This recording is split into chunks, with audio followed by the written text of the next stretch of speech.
Major Garrett with an update on where the race stands with all of those battlegrounds yet to be called. Straight in from huddling over the computer, staring from one huddle to the board. That's what Anthony Salvanto does on a minute-by-minute, hour-by-hour basis. Bringing it straight to folks. We're free-forming. Here we go.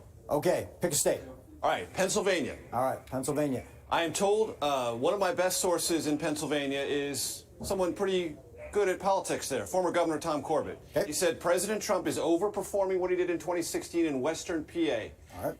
So what is that? What are we seeing there? So let's take a look. He said Butler County, Westmoreland. Okay, I'm going to turn on the history for Butler County. Yep, 66 last time, 79 this time. Okay, got it.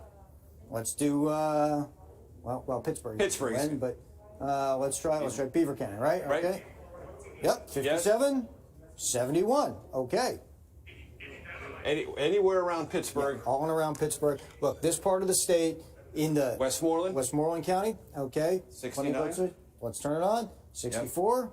69 now. So point taken. That is, for his perspective, a good sign for the president in Pennsylvania, because overperforming in places in 2016 means there's room to give up if Joe Biden is overperforming, let's say, for example, in any of the suburbs around Philadelphia or Philadelphia itself. What do we know about the suburbs of Philadelphia? Probably not as much as we'd like to know. Well, not as much because we've still got so much vote outstanding. So let's take, for example, Montgomery County. Here's another suburb that's been trending towards the Democrats, okay, but we're at 29% of the vote in. So most of the estimate here is a model, which means we look at past vote, we look at how it's been trending, put that in clearly, transparently, but we don't have counted vote yet. What about Philadelphia itself? Okay, let's go to Philadelphia. Let me back up here. Go to Philadelphia itself. Touch that. Biden building up the lead, and still only 40% counted. Now, this is the other part of this, Major, that we should just tell everybody. This estimated expected vote isn't certain. We're still finding out how many ballots are yet to come in, how many ballots they expect to have. So this is our estimate, but this could move over the course of the night, too. And one of the reasons we're focusing on Pennsylvania, looking at some of these counties, is because as this evening has progressed, it becomes clearer and clearer to me, Anthony, that Pennsylvania is going to loom large in the ultimate outcome of this election. And Hillary Clinton, if I remember correctly, cleared out of Philadelphia about 450,000 votes. If Joe Biden is on that trend, he's going to need more votes elsewhere if the president is, in fact, continuing to overperform in Western PA. All of these suburban areas are places the Democrats have been counting on them since 2018, trending towards the Democrats. He's got to do very well here in order to carry it statewide. And one of the things I think is true in Pennsylvania, and it's a theme playing out in lots of these battleground states, the kinship that President Trump has with his supporters is so very strong. They want to show up for him, and they will do that in defiance of trend lines, pundits, and polling data. There is also a story in here and every place else of rural and exurban America versus suburban and urban America, and the differences are growing more and more dramatic. Anthony Salvanto, thank you so very much. We are going to take a quick break. We will be right back with more election coverage, I promise you. I know you know this. You're watching CBS News 2020. America Decides.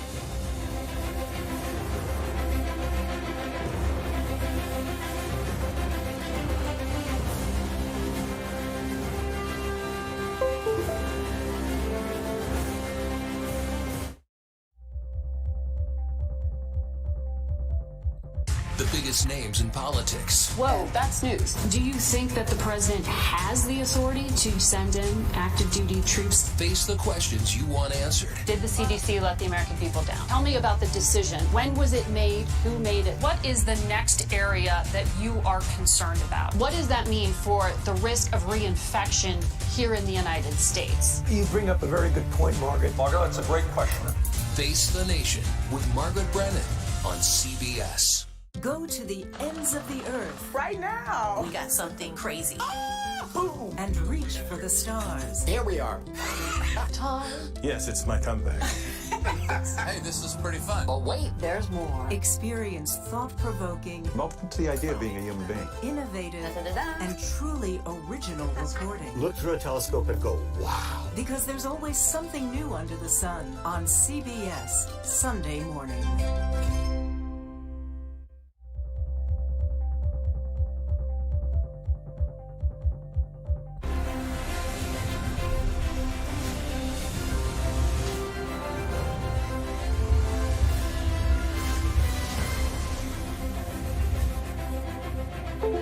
Welcome back to CBS News. You're looking at Times Square here in New York as we watch the returns come in here at our CBS News election headquarters as we approach almost midnight on the East Coast. What has become a long night, it's looking like it's going to be an even longer morning or perhaps week.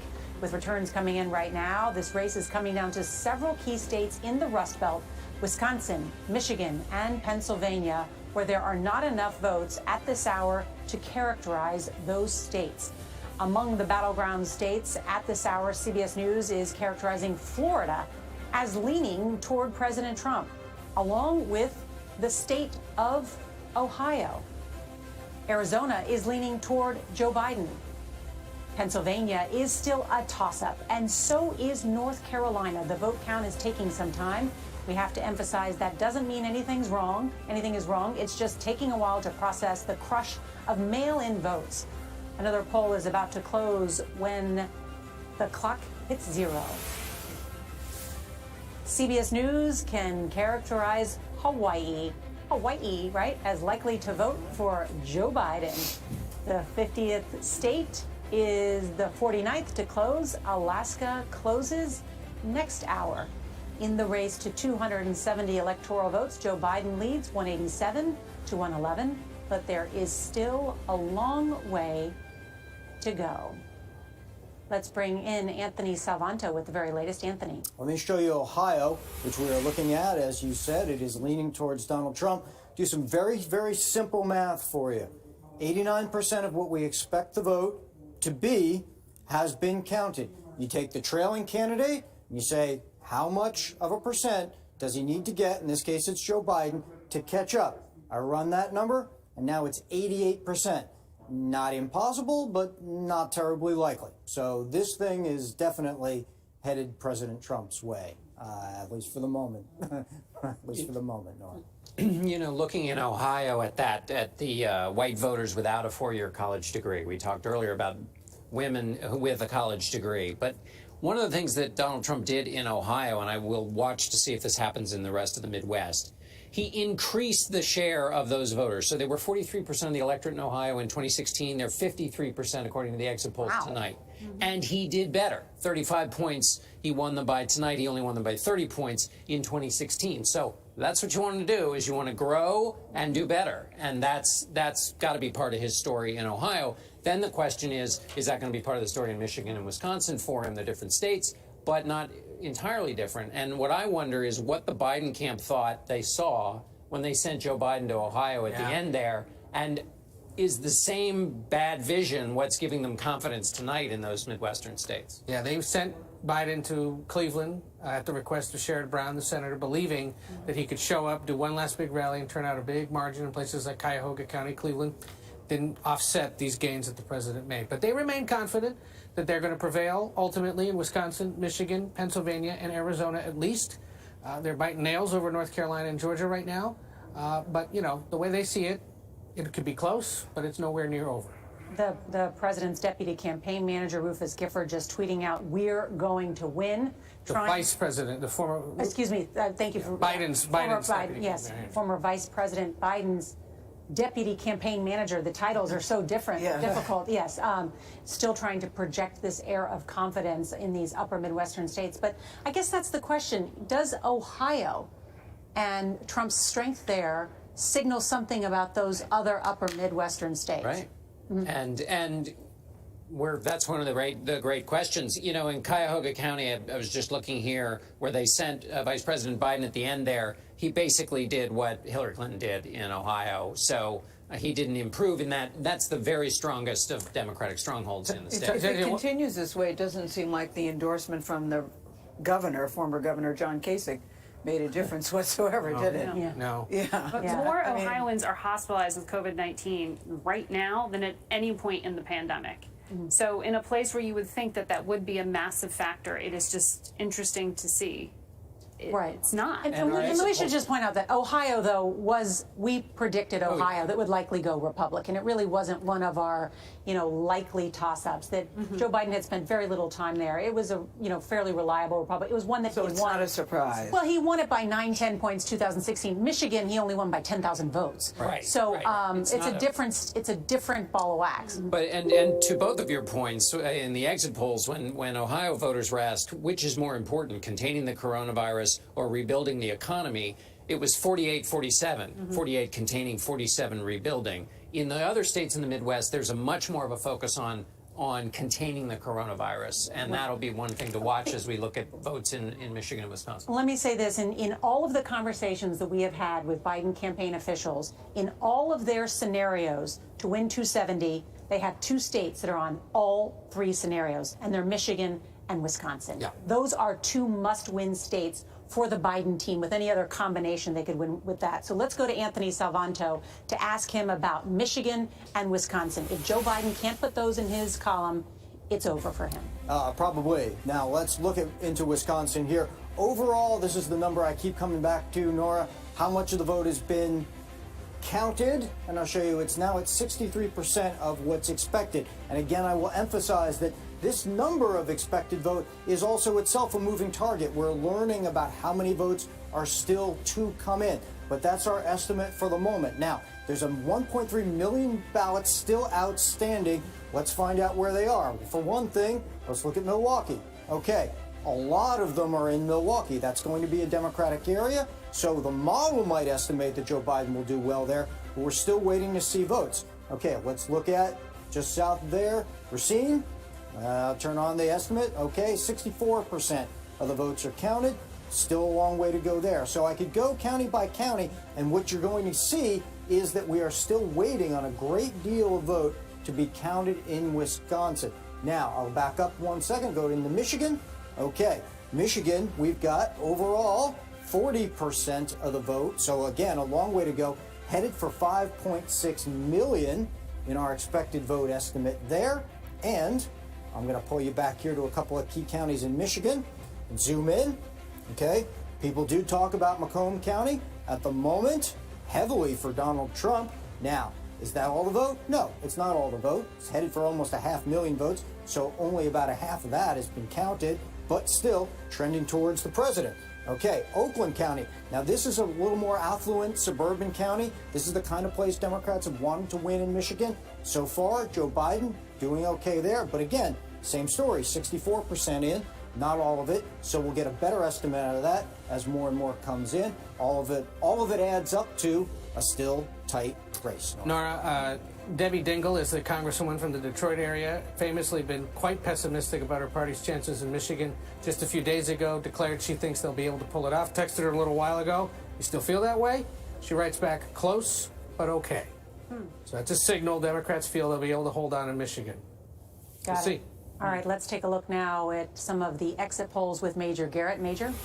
So Nora and team, one of the things that's most fascinating about the so-called Trump effect on politics, and trust me, I saw in the 2016 campaign, covered the Trump White House, is things that we thought we understood either are no longer true or not as true as they used to be. So I'm going to talk to you about approval ratings, national exit polls, and I'm going to get to some battleground states and show you what I'm talking about. All right, national approval, President Trump. 47 approve, 51 disapprove. This, historically, would be a danger zone for an incumbent president seeking re-election. George W. Bush narrowly won re-election in 2004 when his approval rating was 53%. Barack Obama won re-election, 54%. So we would assume at 47%, Donald Trump would be in real jeopardy. Well, let's go to the numbers at battleground states, and let me show you that the national number doesn't speak to where it matters the most, or potentially matters the most. Florida, approval rating 54, disapprove 45. Ohio, 54-44. North Carolina, 50-48. North Carolina remains close, but this is part of the dynamic. The national mood and the battleground mood sometimes do not align. And in these three states, the president is net approval positive, even though nationally he trails in a way that we would ordinarily assume an incumbent must be in danger. It's so interesting. I think those numbers are so interesting about what people look for in a candidate. You know, you say you want integrity, you say you want character, you say you want truth. I've even heard people who support him say, well, I wouldn't want my children to behave this way, but... So what does this mean? What do people want, Major? One of the things I think is worth noting about Donald Trump in his approach to politics is this. He assumes that strength always beats empathy, and that economy in this environment still beats COVID. Those are the two underlying theories of the case, and everything about the way the Trump campaign has conducted itself in the virus, talking about it and talking about the economy, reinforces both of those. Strength beats empathy, economy beats COVID. Even if it's just by slight margins, they believe that works. All right, hold on just a second. CBS News is projecting that President Trump has won the state of Ohio. And some news coming out of the Biden campaign. There is, Nora, the former vice president and his wife will soon be heading to what's called the Chase Center in Wilmington, Delaware, where they're holding this drive-in rally with supporters. Expected to possibly speak later this hour. One source with knowledge of all this tells our Bo Erickson, who's covered the Biden campaign like nobody else, that the former vice president is expected to deliver a statement calling for patience with the vote count, but he's also expected to show confidence in his standing with the results in Arizona. That is the state they are quite happy about right now. All right. We soon may be hearing from former Vice President Joe Biden and Dr. Joe Biden. More straight ahead. We'll also check in with our correspondents around the country, along with more poll closings, projections, and the state of the race. You're watching CBS News 2020, America Decides.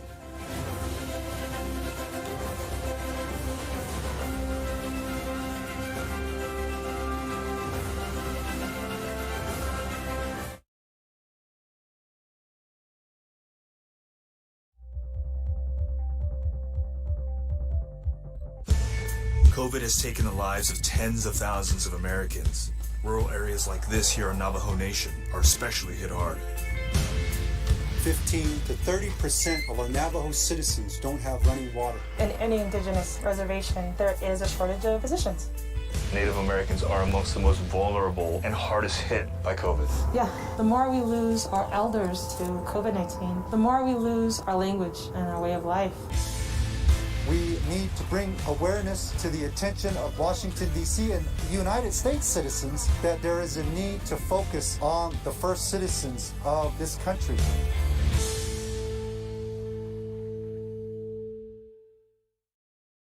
CBSN Los Angeles. Get local news, breaking news, anytime, anywhere. It's easy to find us, and it's free. Download the CBS News app on your favorite devices. CBSN Los Angeles, streaming 24/7. CBSN Pittsburgh, your neighborhood news, streaming 24/7. Anytime, anywhere. Find it on KDKA.com and on all your favorite devices.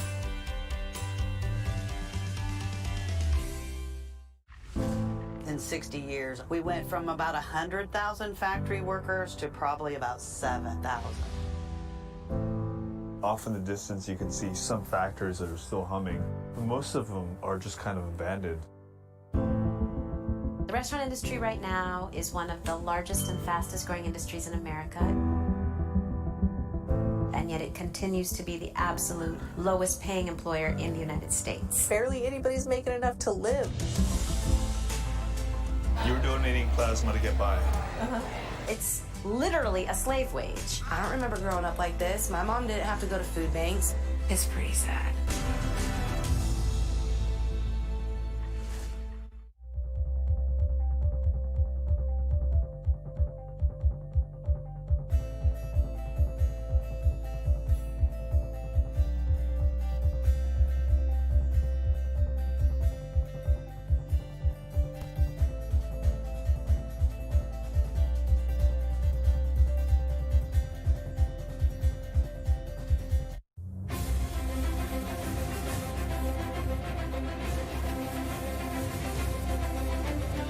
Some breaking news out of Georgia. Take a quick look at the boards in Georgia, the state of the race there. It is a ruby red state that Democrats had hoped to flip in their favor. You'll notice there's barely 80% of the vote in, which is why we've yet to call this state, even though it closed at 7 p.m. Let's check in with CBS's Mark Strassman, who is in Atlanta tonight. And I understand, Mark, there's some news about the vote count. Yeah, the vote counting is not going to end tonight. In fact, Georgia looks like one of those states that's not going to have full results until tomorrow, and here's why. This is Fulton County, which includes a chunk of Atlanta. It's the most populous county in Georgia, about 800,000 registered voters, about 11% of the overall percentage of voters here in Georgia. Here's what's happened. The Fulton County Board of Elections has sent home all of its tabulators for the night. They said that all those employees have been working hard and very laboriously going through all the ballots since 6 o'clock this morning. They have sent them home. It's not going to happen tonight. In fact, they have only tabulated 49% of the vote here in Fulton County. And again, Fulton County is the most consequential county of all in the state of Georgia in terms of raw numbers. So this is just not going to happen here in Georgia tonight. We're not going to have a definitive answer as to who won this state, even though, as you mentioned, the polls have been closed since 7 o'clock. If you recall earlier, there was a separate issue, which is that at State Farm Arena, which is where Fulton County's absentee ballots were stored, there was a water leak. They had to suspend tabulation for a while until they got that under control. We're not sure if that those uncounted absentee ballots are part of the overall 51% of Fulton County's ballots that have not been counted. But in any event, it's not going to happen. Earlier, Georgia's Secretary of State had predicted that they would get it done by midnight. Fulton County officials said that was not true. That would not happen until tomorrow. Turns out the local officials were right. The Secretary of State was wrong. This is just not going to happen, and this is going to add more frustration, of course, to people who would like to get an answer as to who has won the state of Georgia, but we're not going to find out tonight. Right. I understand now the largest county in Georgia saying they are suspending the vote count at this hour in Fulton County. Do you know about how many votes that may be?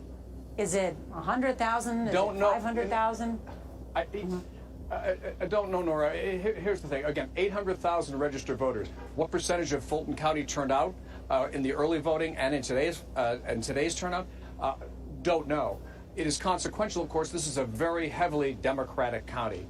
And so for the Biden campaign in particular, this has real importance and resonance. And we did not hear from the County Board of Elections how many total votes, the raw number of uncounted votes, that's not clear. All right, Mark Strassman there in Georgia with that update on why we will not have the full vote count in Georgia. I think it's worth also pausing and saying, you know, presidential historians point out that we did not know the presidential winner for certain before midnight on election nights in 1960, 1968, 1976, 2000, 2004, and 2016. So no one should pretend that anything is different about this year. And of course, this year is a pandemic with a record turnout in terms of so many more votes to count. And that's why we're witnessing what we are tonight in terms of not being able to characterize the race or project a winner. Let's check in with, yes, we want to say. Just a couple of things on Fulton County. Hillary Clinton won that county by 40 points. That's how Democratic it is.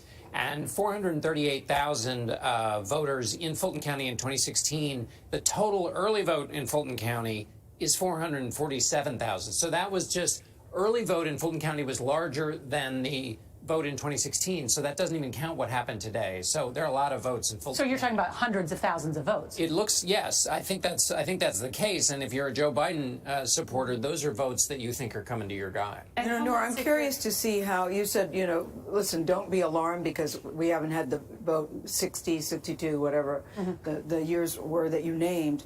The difference is the president has seeded the narrative that if we don't have the results tonight, he's going to either take legal action or that the vote is rigged if it doesn't go his way. So it will be interesting to see how he will accept this latest turn of events. Well, and Gail, his own Homeland Security Department, which has been briefing the press, said that they don't expect to get results tonight, a final word.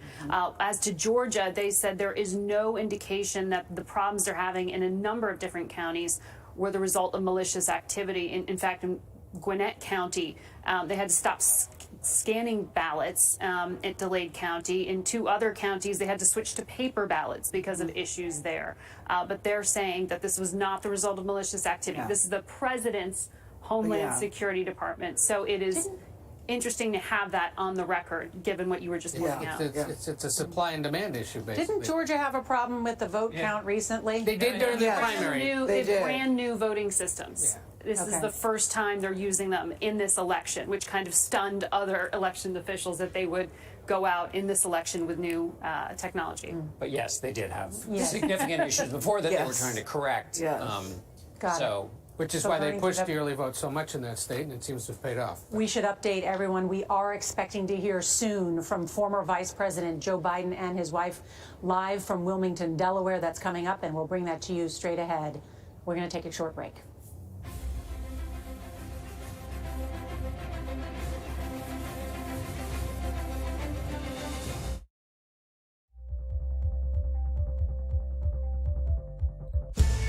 COVID has taken the lives of tens of thousands of Americans. Rural areas like this here in Navajo Nation are especially hit hard. 15 to 30% of our Navajo citizens don't have running water. In any indigenous reservation, there is a shortage of physicians. Native Americans are amongst the most vulnerable and hardest hit by COVID. Yeah, the more we lose our elders to COVID-19, the more we lose our language and our way of life. We need to bring awareness to the attention of Washington, D.C. and United States citizens that there is a need to focus on the first citizens of this country.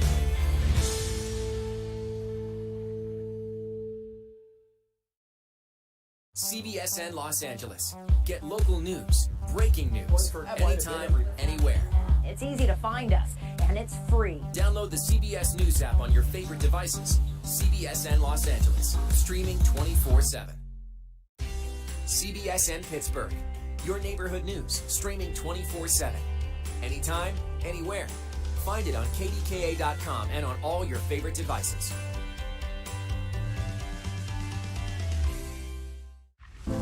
In 60 years, we went from about 100,000 factory workers to probably about 7,000. Off in the distance, you can see some factories that are still humming. Most of them are just kind of abandoned.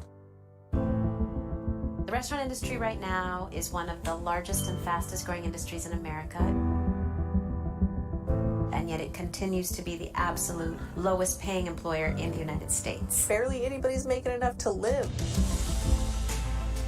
You're donating plasma to get by. It's literally a slave wage. I don't remember growing up like this. My mom didn't have to go to food banks. It's pretty sad.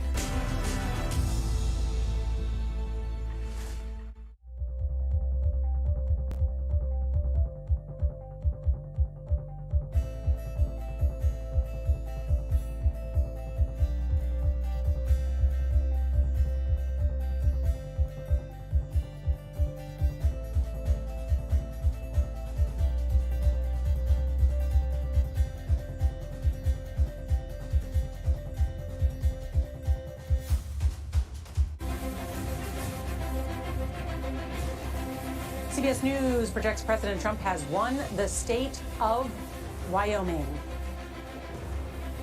A large lead there in that Western Republican state. But CBS News is not projecting the winner of the presidential race at this hour. Why? Because a number of those battleground states are still too close to call. CBS's Jerika Duncan is in Philadelphia and joins us now. Jerika? That's right. We're here in front of the Pennsylvania Convention Center, and we did go inside just for a brief moment. There's a media staging area. We were not able to see those election workers hard at work counting those ballots, but we're told by city officials that they will be counting throughout the night. Now, I can tell you that those city officials, many of them seem very tired right now, as you can imagine. Again, you have people in there that have been there since this morning.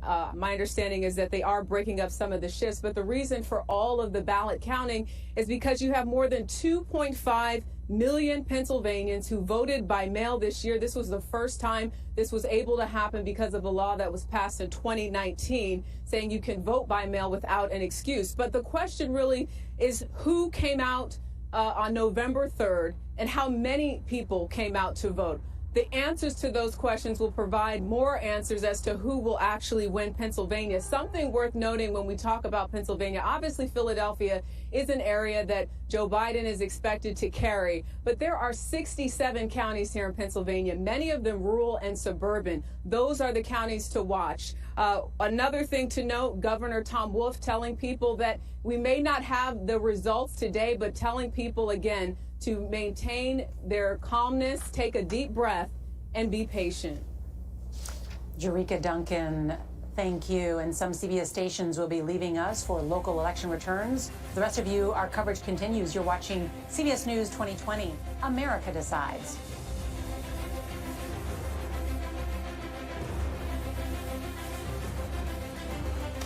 CBS 2020. All right. And now let's bring in Major Garrett and Ed O'Keefe with the state of the race. Nora, thank you so very much. Welcome back to the board. And just to clarify, this is Anthony Salvanto's board, but I have negotiated a timeshare arrangement so I can have occasional occupancy. And I brought Ed O'Keefe with me here. So, Ed, again, we always start with the map as it existed in 2016. Right.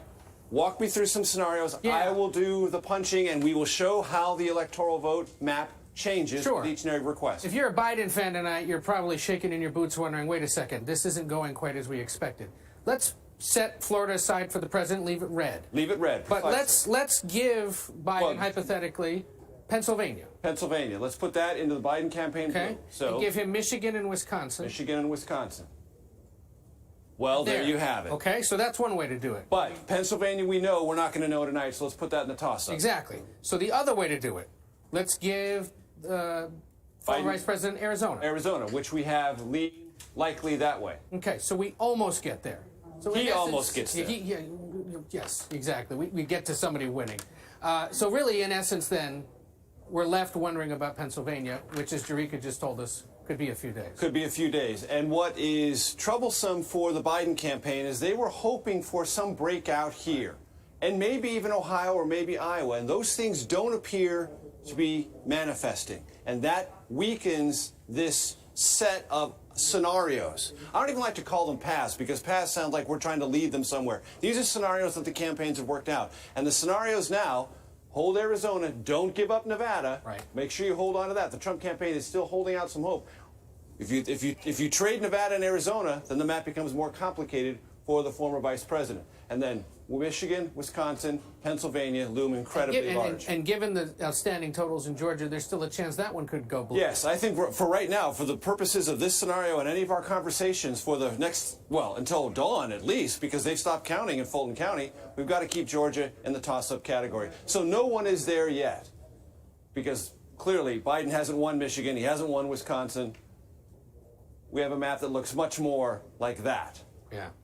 It's incredible. But we It is. still sit here. But the whole point that the Biden campaign was making early in the night, the one thing they were rooting for was the idea that they would win something in the Southeast to try to make some sense of a win more inevitable. And instead, that's not working out in their favor. And let's just get down to brass tacks, Ed. Polls that indicated that the former vice president was leading Trump by 10 or 12 points are not being reflected in this map tonight. They just simply are not. And to the credit of the guys behind us, we never published We never said that, but there were polls out there that suggest, and I know Trump voters are sitting there watching this, and I say, what? Come on, guys, at least acknowledge that there's something else going on tonight that is different than some of the polls out there. And that's one of the factors, again, with the Trump effect, that whatever the polls are, there is something beneath them that is more pro-Trump than the polls indicate or can be found. How much time do we have? About 30 seconds. Go quickly to Florida. Yeah. And dive into Miami-Dade. Well, that I Can can't we do, do because that? that is Anthony Salvanto. My contract for this timeshare does not allow me to go county by county. I can only go state by state. We'll negotiate that for next time. Negotiate that next time. Ed O'Keefe, always good to have you with us. We are going to take a quick break. We'll be right back because this continues. Coverage all night. You're watching CBS News 2020, America Decides.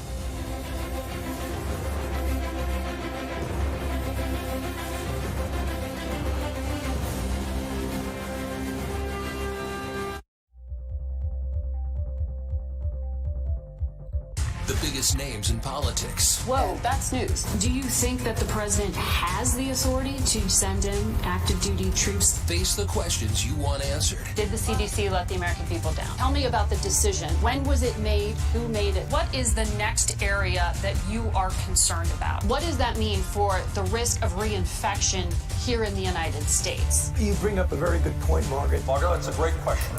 Face the Nation with Margaret Brennan on CBS. Go to the ends of the earth. Right now. We got something crazy. And reach for the stars. Here we are. Time. Yes, it's my comeback. Hey, this is pretty fun. But wait, there's more. Experience thought-provoking, I'm open to the idea of being a human being. innovative, and truly original reporting. Look through a telescope and go, wow. Because there's always something new under the sun on CBS Sunday morning.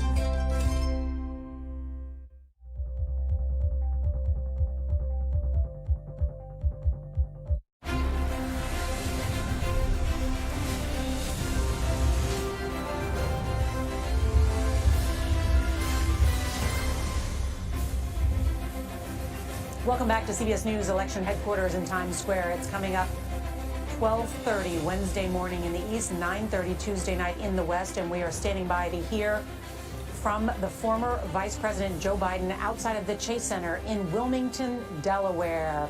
We're expecting to hear him call for patience from the American people because it is very clear at this hour, and with so many votes still outstanding in the three key battleground states of Wisconsin, Michigan, Pennsylvania, and with voting stopped in one of the largest counties in Georgia, we are not going to be able to project a winner tonight.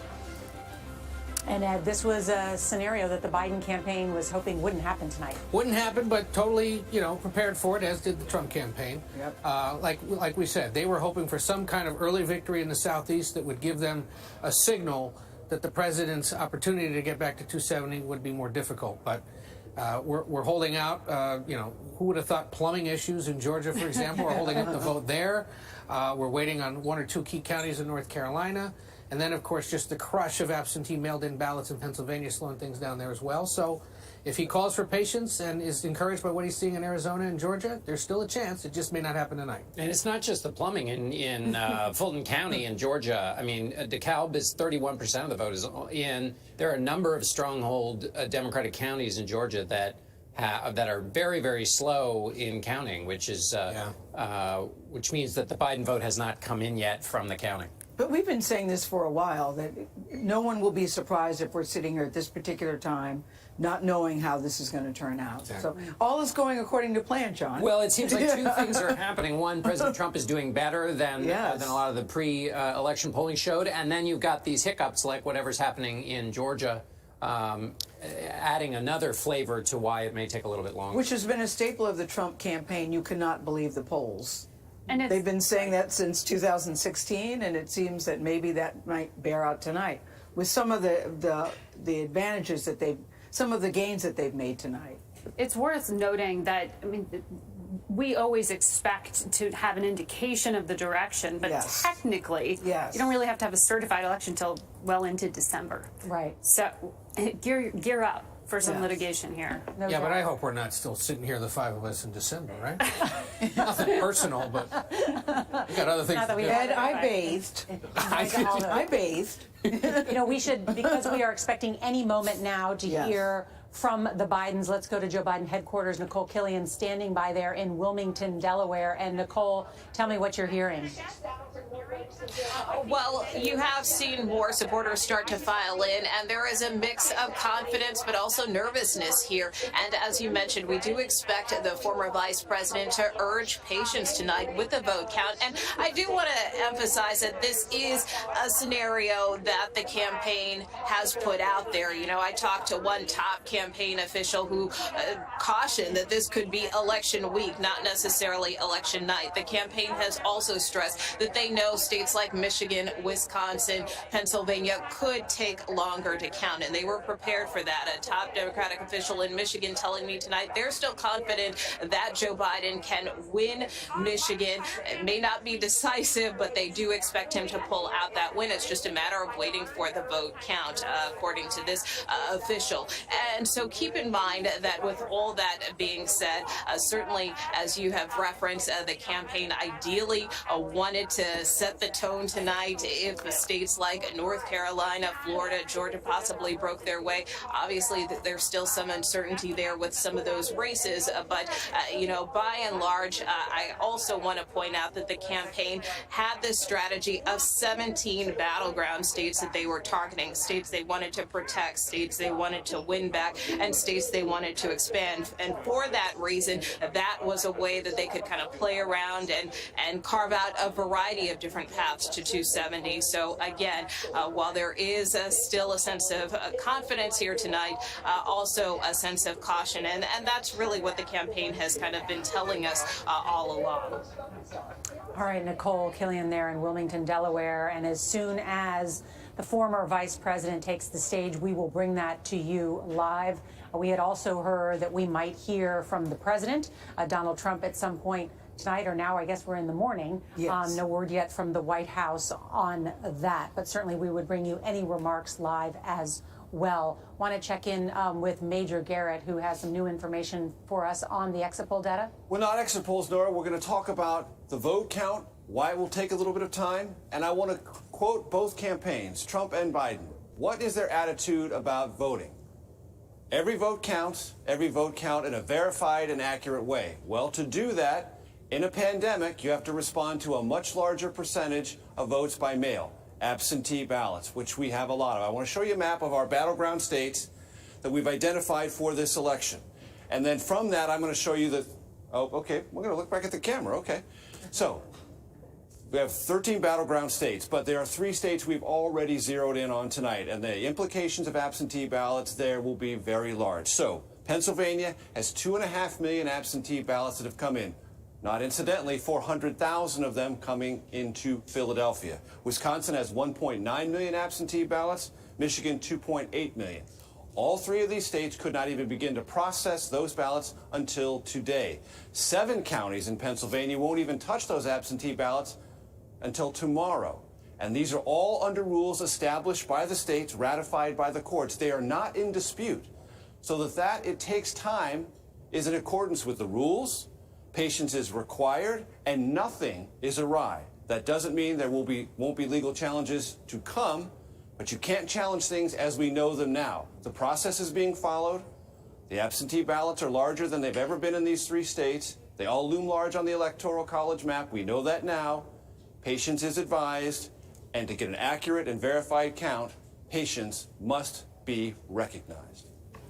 And that's a good point. We are certainly patient, and as people are awaiting the results, I want to bring in Anthony Salvanto because he'll be able to tell us exactly how little of the vote is actually in those states in the upper Midwest that Major was just talking about. Can we go through some of those states? We can indeed. Let's start in Wisconsin. Big picture, 63% of what we expect there to be of 3.6 million is in. Now you see every county on the map here is lit up with something. That means there has been some vote reported.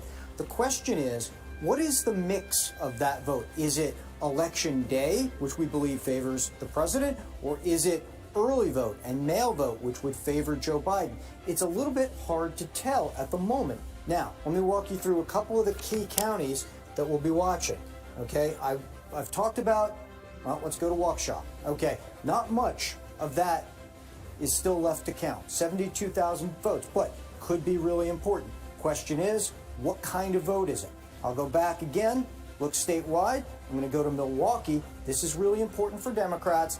That is by and large still outstanding. Only 36% of Milwaukee has been counted. So until you see whether or not Joe Biden can really run up a margin there, your vote model overall for the state is going to be more uncertain. Now, let me go and show you Michigan. Very much the same story. Okay, you're going to see a lot of red, and you're going to see a few areas of blue. This is the case in almost every state. Democrats living in cities and suburban areas, otherwise rural areas, more Republican. Now that's your count statewide, 54, 44. But then let's zoom in again. I'm going to look at Wayne County in Detroit. That is a relatively paltry number compared to the almost a million ballots still to count in Wayne County. So, long way to go is what all of that adds up to, Nora. And that's a good explanation of just how much further we have to go and the potential litigation that also exists, given that there is a vote count still ahead, that as the race is going to hinge on these states, that it will be a battle of the lawyers in many ways and could end up not only in the courts, but perhaps the nation's highest court. There's still more to find out. We just don't know at this point. And we pledged to everybody at the beginning that we would be transparent from the beginning. Yeah. We would let everybody know as soon as we can.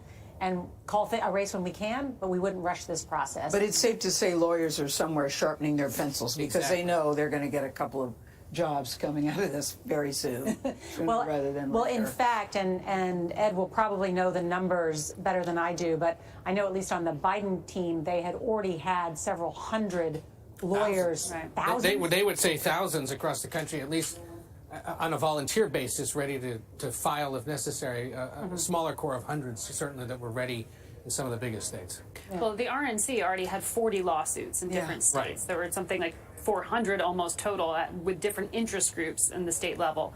But some of these things were anticipated. There was arguing in each state, because it is a 50-state race, about how long the window could be during which ballots could be received. Exactly what you talked about earlier, Nora, with drop boxes and the like. State by state, how you vote has changed this year in many places due to the pandemic, and in other places there were virtually no accommodations made due to the pandemic, 5 in particular. I still go back, guys, to the question that I asked earlier, why there can't be, with the technology that we have today, why there can't be some kind of automated system that no matter where you live, you fill out the same kind of form. You know, sure, the timing may be different depending on the state that you're in. I don't understand why, as we sit here in 2020, and no one I know can answer that question tonight, but I don't know why we sit here in 2020 that there isn't some automated, simple way for us all to Gail, vote. because of the federalist system, because it's state by state that they administer it. But I've had U.S. intelligence officials, current and former, raise this, saying we need to have a real conversation about how we administer these things in our country. Not saying the federal government takes everything over, but after 2000, when they had the big problems in Florida, there was a major infusion of federal dollars in helping the states upgrade.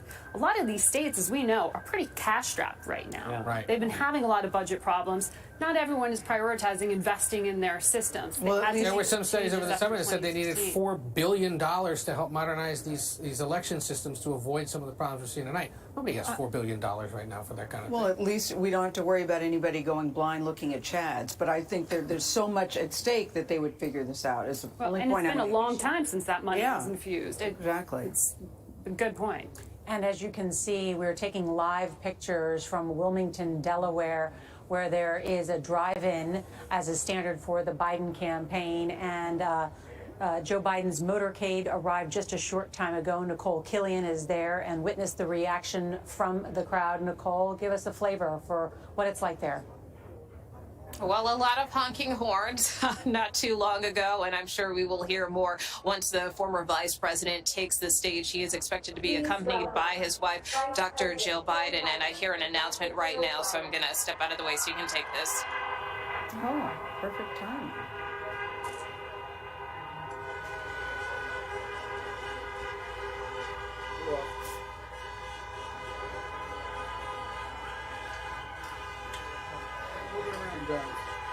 I hear his voice. Here they come.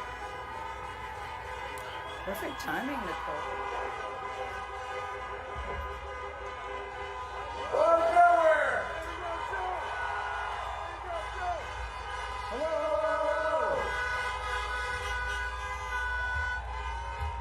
Good evening. Your patience is commendable. We knew this was going to go long, but who knew we're going to go into maybe tomorrow morning, maybe even longer. But look, we feel good about where we are. We really do. I'm here to tell you tonight, we believe we're on track to win this election.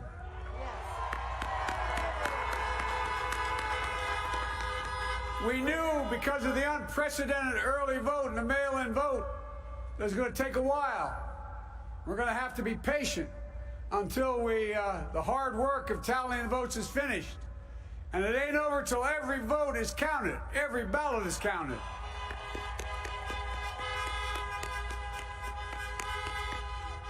But we're feeling good. We're feeling good about where we are. We believe one of the nets has suggested we've already won Arizona, but we're confident about Arizona. That's a turnaround. We also just called it for Minnesota, and we're still in the game in Georgia, although that's not one we expected. And we're feeling real good about Wisconsin and Michigan. And by the way, it's going to take time to count the votes. We're going to win Pennsylvania. I've been talking to folks in Philly, Allegheny County, Scranton, and they're really encouraged by the turnout and what they see. Look, you know, we could know the results as early as tomorrow morning, but it may take a little longer. As I've said all along, it's not my place or Donald Trump's place to declare who's won this election. That's the decision of the American people. But I'm optimistic about this outcome. And I want to thank every one of you who came out and voted in this election. And by the way, Chris Coons and the Democrats, congratulations here in Delaware. Pardon? Hey, John, the Gov, yeah, the whole team, man. You've done a great job. I'm grateful to the poll workers, to our volunteers, our canvassers, everyone who participated in this democratic process. And I'm grateful to all of my supporters here in Delaware and all across the nation. Thank you, thank you, thank you. And folks, you heard me say it before.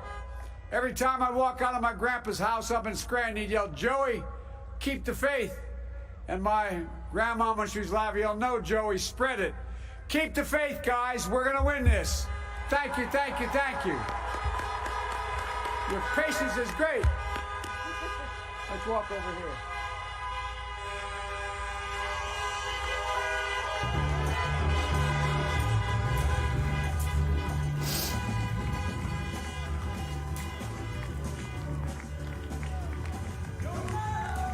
And some short remarks there by the former vice president calling for patience, saying that they're doing better than expected in Arizona, as another network has called that race for Arizona. But CBS News at this hour is saying that it is likely Biden. We've not made a full projection on that race. Also noting that the Biden team feels like they're doing well still in Georgia, with so much of the vote outstanding in key Democratic counties that are voter-rich in Democratic votes. Thank you.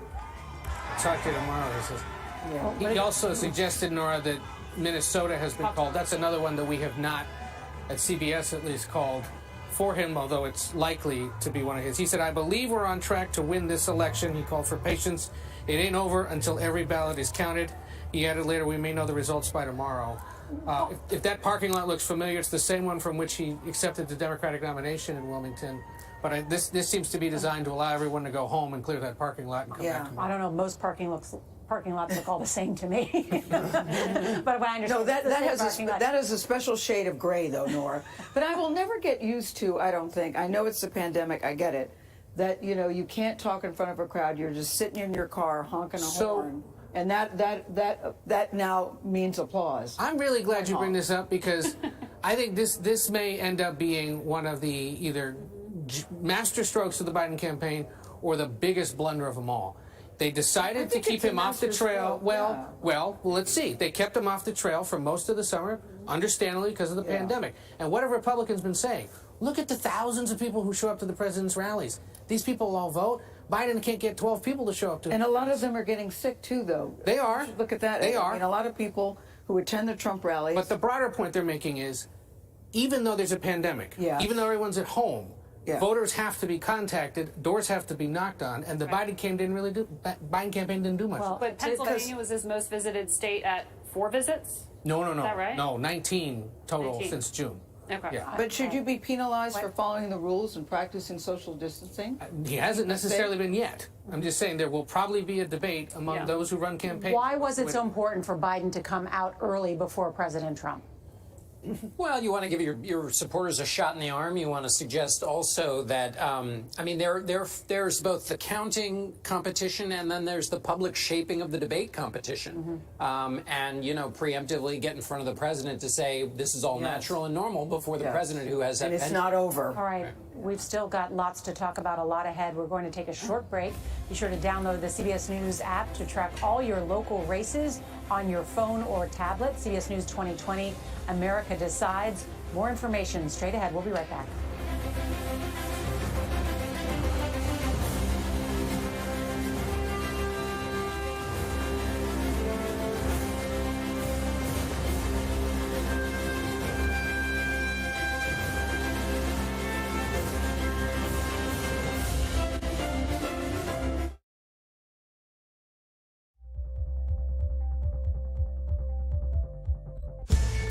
COVID has taken the lives of tens of thousands of Americans.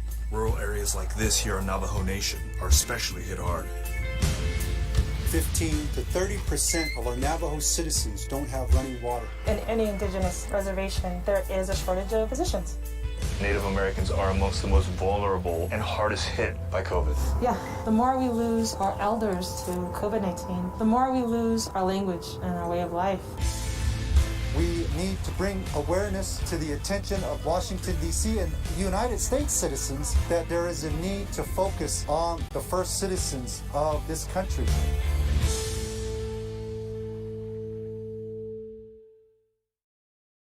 CBSN Los Angeles. Get local news, breaking news, anytime, anywhere. It's easy to find us, and it's free. Download the CBS News app on your favorite devices. CBSN Los Angeles, streaming 24/7. CBSN Pittsburgh, your neighborhood news, streaming 24/7. Anytime, anywhere. Find it on KDKA.com and on all your favorite devices.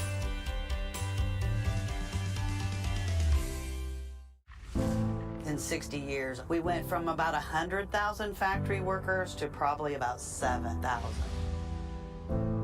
Off in the distance, you can see some factories that are still humming. Most of them are just kind of abandoned. The restaurant industry right now is one of the largest and fastest growing industries in America. And yet it continues to be the absolute lowest paying employer in the United States. Barely anybody's making enough to live. You're donating plasma to get by. It's literally a slave wage. I don't remember growing up like this. My mom didn't have to go to food banks. It's pretty sad.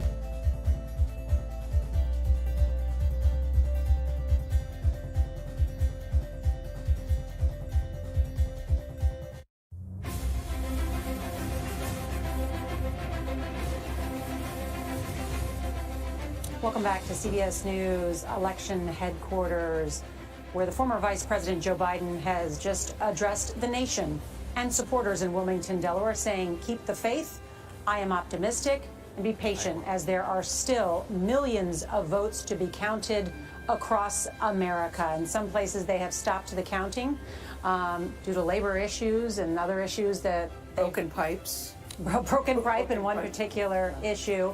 We're also expecting to hear from President Trump tonight. Want to bring in Weijia Zhang at the White House, where the president has been watching the returns, in a note that we will not report anything that is inaccurate on our air, but certainly characterize how the campaigns are feeling at this hour. Weijia? Nora, the president is watching the returns and apparently watching the former vice president, because as soon as Joe Biden left the stage, the president fired off a pair of tweets. He said, I will be making a statement tonight, a big win. He also said, we are up big, but they are trying to steal the election. We will never let them do it. Votes cannot be cast after the polls are closed. Of course, for those of us who have covered President Trump for several years, we will never try to interpret what he means, but we can only tell you what he has said up to this point. And it seems like he is talking about mail-in ballots, which he started sowing doubt about months and months ago. It seems like he's talking about all the votes that will be counted after Election Day. That's because he bluntly said as much many times during his last round of rallies to supporters, saying that we ought to know by the end of tonight, by the end of November 3rd, the results and the votes of every race. Of course, that's not going to happen. And so now he's beginning to say, look, they're trying to steal it away from us. This tells us where his mind is, where he's going. The president tweeting that the election should end on November 3rd is a blatantly ahistorical closing argument. Votes in a fair election have been counted past election night. Every vote should be counted and tabulated, is exactly at the heart of a democracy, and America is the greatest democracy in the world. And we should just stop for a moment. We've all interviewed national security officials who are working in the administration to keep rumors from spreading and keep people from undermining the election, and this kind of report is at odds with what work they're doing. Right, and parroting that as well. Some CBS stations will be leaving us for local election returns. For the rest of you, our coverage continues. You're watching CBS News 2020, America Decides.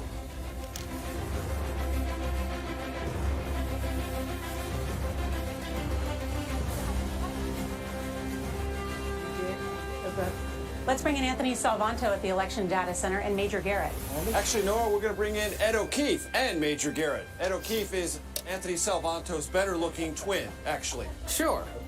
Ed O'Keefe, we're going to talk about Well, first off, if you're still with us at home, thank you for doing that. Exactly. Especially for those of you in the East who are up late after normal business hours. Look, just heard from a Biden campaign official a little while ago who believes that Georgia is razor thin, potentially theirs. Right. This is the map, 306 electoral votes for President Trump in 2016. We always start when we're at the what-if board with that. Yep. So, Ed, you want me to put Georgia, let's just for the sake of argument, as a scenario, blue for Biden. And let's put North Carolina as a toss-up for now. Because North Carolina is a toss-up because it still is. And it could be for 9 days. And we have Arizona leaning. Hypothetically leaning towards. But let's put it in the Biden category and let's see what that does to the electoral map. So 306 is now gone to 264, Biden at 259. Right. Iowa and Ohio looking like they're going to the president. Yes, they are. Michigan, Wisconsin, we'll see, but let's give Michigan to Joe Biden. All right, see what happens there. That puts him over 275. So that's why Georgia is so important. But let's put North Carolina back still. Yeah. So even if the president holds on to North Carolina, but if Biden picks up Georgia, Arizona, Michigan, he's over 270. But let's flip Wisconsin and Georgia. Okay. What happens? Wisconsin, Biden. Blue. Georgia, no, keep Michigan blue. Okay. Georgia, make Georgia red. Make Georgia red. There we go. What happens? 269, look at that. 269. Now, there have some, and I heard from viewers after our last segment about this. They said, don't forget that Nebraska congressional district, Nebraska 2. Right, which is currently trending Biden by about 30,000 votes, so I've heard, with about 70% of the vote counted. So look what happens. Let's just put Nebraska, that's what NE2 means. It's not from the periodical table of elements. That's Nebraska 2. Put that blue for Biden. Do it again. Do it one more time. There we go. Come on board. Boom. 270 to 268. We've been holding Nebraska 2nd Congressional District until well after midnight. We're after midnight, so that's why we're bringing it out, okay? Because it's a real part of the scenario, or it could be. We'll take it back, put it there. 269, 269, now, with what do we, the president holding North Carolina, Georgia, and Florida, but losing Arizona, losing Wisconsin, losing Michigan. And this goes to the House of Representatives. Yes, but that's not till 3 a.m. or 4 a.m., okay? So hold back on that. So that's where we are. But we know for a fact, Ed, that Pennsylvania is not going to be decided tonight. So we put that in the toss-up category. But this is the way the map begins to develop. What it underscores is sort of where we've been since about 9:30, 10 o'clock Eastern. Wisconsin, Michigan looms so large for the former vice president because North Carolina, Georgia's still a toss-up, but Florida certainly didn't come through the way that they thought they might. You know the Trump guys so well. Yes. They must be sitting there thinking, we told you so. Yes. Told you so. And because they were bullish about Florida, Florida came through. They're bullish about North Carolina. We'll see about that. I think Georgia is still something that both campaigns now say, wow, it's going to be very, very tight. That is less bullish than the Trump campaign was 24 hours ago. We'll see. Ed O'Keefe, thanks for joining me here. We're going to take a quick break. We'll be right back with more election coverage. You are watching CBS News 2020, America Decides.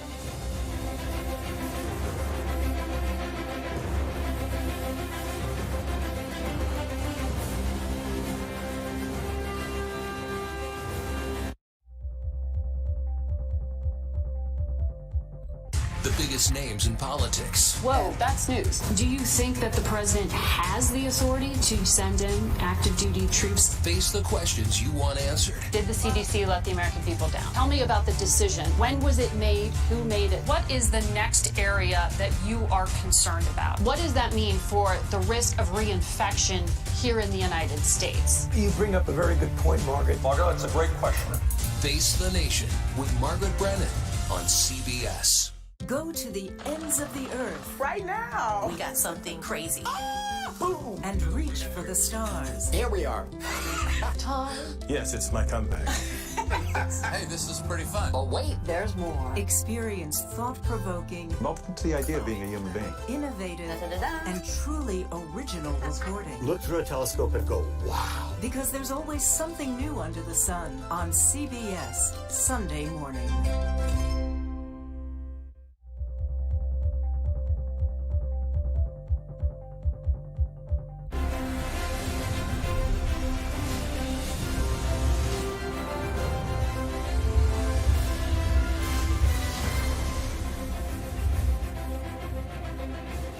Welcome back to CBS News election headquarters in Times Square. We have heard from Joe Biden, and we're expecting to hear from President Trump soon. We have a call. CBS News projects President Trump has won Florida and Iowa. These are all part of the notable 9 states that we started the evening with. And as we fill in some of those battleground states, you can see the ones that are still in white are the battleground states that are still toss-ups or still too close to call at this hour because not all of the vote has been counted. That's right. Remnants from Chapter 1, Georgia and North Carolina. And then Chapter 2 is going to be a long one: Pennsylvania, Michigan, and Wisconsin. How's our puzzle looking, John, that we started out with at 7 o'clock? Well, it's yesterday. As we said at the beginning, sometimes we're going to look at it. The picture's going to look this way, and then it's going to change. Yeah. And so we've had a lot of interesting conversations about the way the country sorts these two different candidates, what their fears are, what their hopes are. And how they have totally different coalitions who have, you were saying earlier about COVID-19, you were saying that, shouldn't a candidate be penalized if they don't follow the rules? I think you can make a case that Donald Trump is benefiting from not following the rules because of the way in which that reasserts that kind of anti-political correctness that is so much a part of the kind of cultural connection he makes with his voters. So in fact, in his case, he would have been the opposite of good politically for him if he had sort of been where his public health officials were. Well, especially since he got COVID-19, and I think many people thought, well, maybe since he's been through it, he'll understand, how serious it is. He at least, we know it, he had breathing, he was on oxygen for at least 2 times that we know about. So people thought, well, maybe he'll have a different attitude when he came out. In fact, he came out and doubled down, really ignoring all of his own experts, really. Well, remember that the president had access to health care that no other American That is absolutely has. right. He had the nation's top military doctors at Walter Reed caring for him. This is the greatest doctors in the world, the greatest facility in the world to treat the President of the United States. As he should. And other United States senators and military officials who get treated there. He was also given experimental drug that cost over $100,000 a year, the Regeneron monoclonal antibody, which again is not available to the general public. So he was given what is the very best of America, as should the President of the United States. And so his outcome was remarkably different, certainly, than almost every other senior that is the age of 74 and slightly obese as the President of the United States is. So he had a different outcome because he had the best of American care. Now, the question remains about way he acted. And if you look closely, many people say that when he returned to the White House, that event that we covered live, and he ripped that mask off, that was a sign. Yeah. That was a sign to the very people that John is referring to, that believe that mask is a way of infringing on my freedoms, that I will be liberated from those that ask me to behave a certain way, that I am uniquely an American because I can do whatever I want. Now, that is antithetical to other people who believe that, in fact, we're all part of a social contract where we protect one another with a mask. And that really is the clash of these two values that have come head to head tonight. And you're exactly right. And that's sort of adjacent to, can you handle a pandemic that hits the country and kills over 230,000 Americans? I mean, that's the other part of this, which is the president good at doing his job? Which is a distinct category from what Nora just talked about, which is that cultural debate that's around how you behave in response to just the fact now that masks are now a political hot potato and now become polarizing, that has now become an issue. That, I've seen interviews with women that say, people in the crowds that say, well, if he says we should wear a mask, I would wear a mask. The president's words have great power. Great power. And Leslie Stahl asked him that during that 60 Minutes I interview. remember. Why don't you? Yeah. But it brings us back to this cultural divide that, is it about Trump or is it about something broader in our society?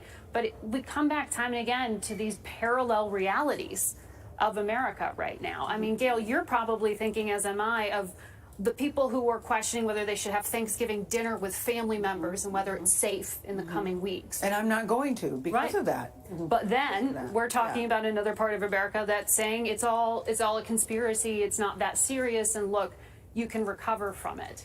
And that's why I think it's important to remind people that it's not just about the death count, which is staggering. It's about getting ill in the first place, right? Yes. It's about how it has really brought a halt to the economy in large parts. It is about the cost that gets associated with it. I mean, you're talking about a decade of economic progress for women that was just wiped out in a matter of a few months. And that's why that question of, is it the economy or the coronavirus and prioritize, it almost doesn't get at what you're talking about, that it's just the same sort of disruptor approach from 2016 all over again. Yet there have been shifts in the electorate.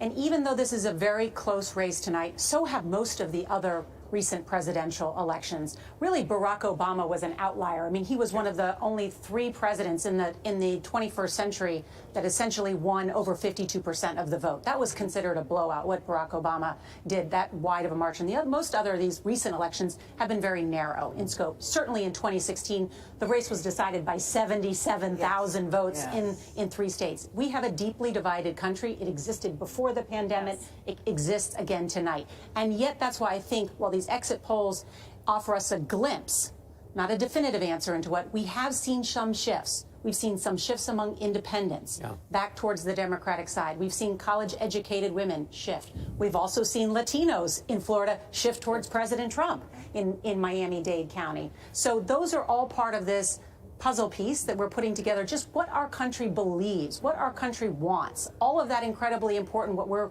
sifting through tonight. And Nora, what I want to know is, who are we as a country?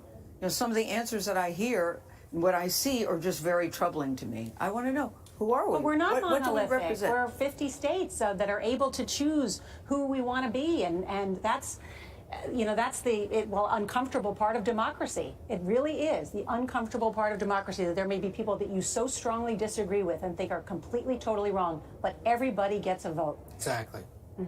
Which is 100% true in the campaign and the election, where, of course, and you already talked about this, the common good. Where it gets tricky, of course, is when you have a public health issue where your own individual liberty is not the whole part of the equation, because how you behave affects how other people behave.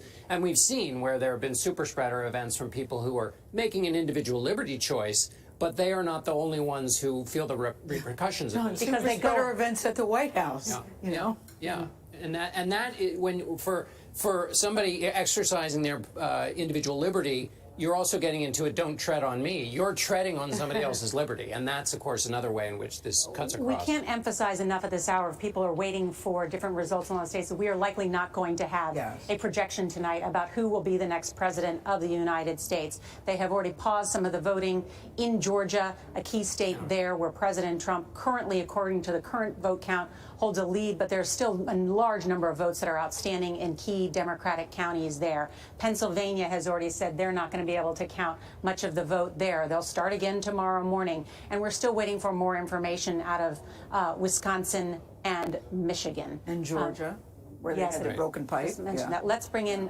Major Garrett, who has some more information for us. Major? Exit poll data. As we've discussed all night, the vote tabulation tells you who won and lost. Exit polls answer the question why. So let's talk about the states we've just most recently called. Florida and Iowa. I'm going to walk you through a lot of data, so bear with me. It's an interesting story. Let's go to Florida first and break down why it was that President Trump won, and we have to acknowledge, won somewhat comfortably based on the historical way that Florida typically has razor-thin margins. It wasn't that razor-thin. Look at the Trump coalition. White voters, 61-38. Men, 53-44. Seniors, 52-47. Those who thought the economy was most important in Florida broke 84-15 for the president. I also want to tell you about Latino voters in Florida. Joe Biden carried Latino voters 52-47.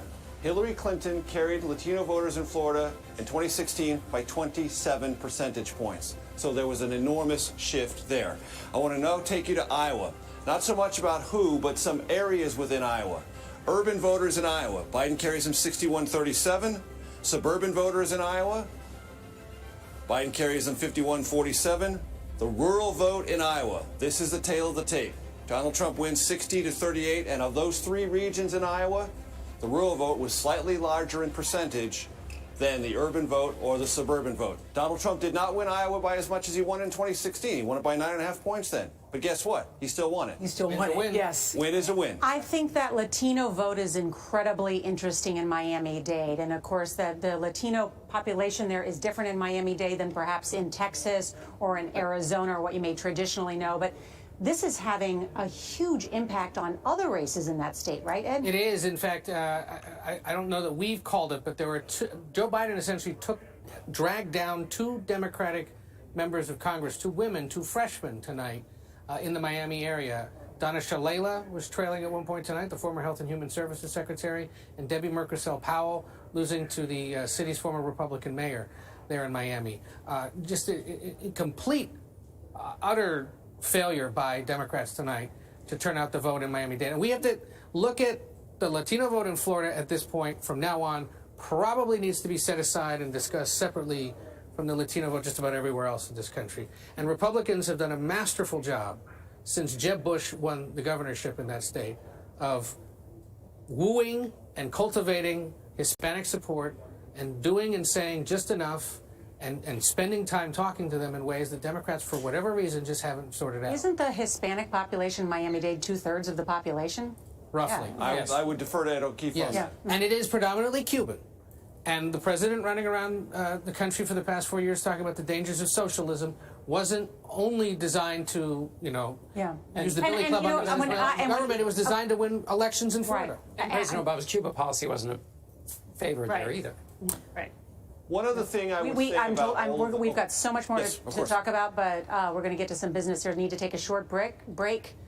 You can take a brick and do whatever you want with it if you need to. Be sure to download the CBSN app to track all your local races on your phone or tablet. CBS News 2020, America Decides. We'll be right back.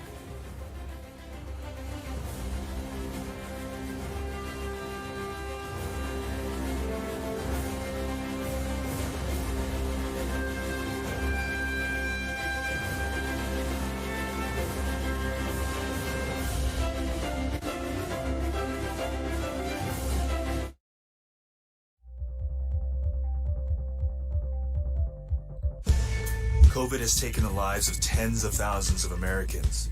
Rural areas like this here in Navajo Nation are especially hit hard. 15 to 30% of our Navajo citizens don't have running water. In any indigenous reservation, there is a shortage of physicians. Native Americans are amongst the most vulnerable and hardest hit by COVID. Yeah, the more we lose our elders to COVID-19, the more we lose our language and our way of life. We need to bring awareness to the attention of Washington, D.C. and United States citizens that there is a need to focus on the first citizens of this country.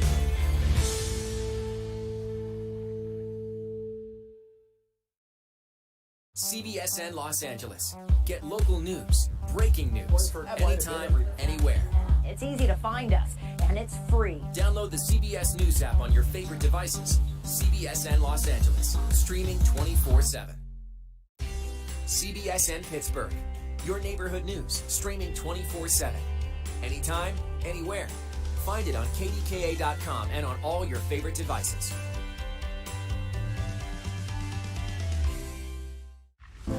In 60 years, we went from about 100,000 factory workers to probably about 7,000.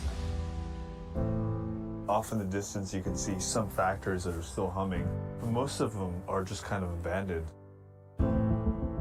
The restaurant industry right now is one of the largest and fastest growing industries in America.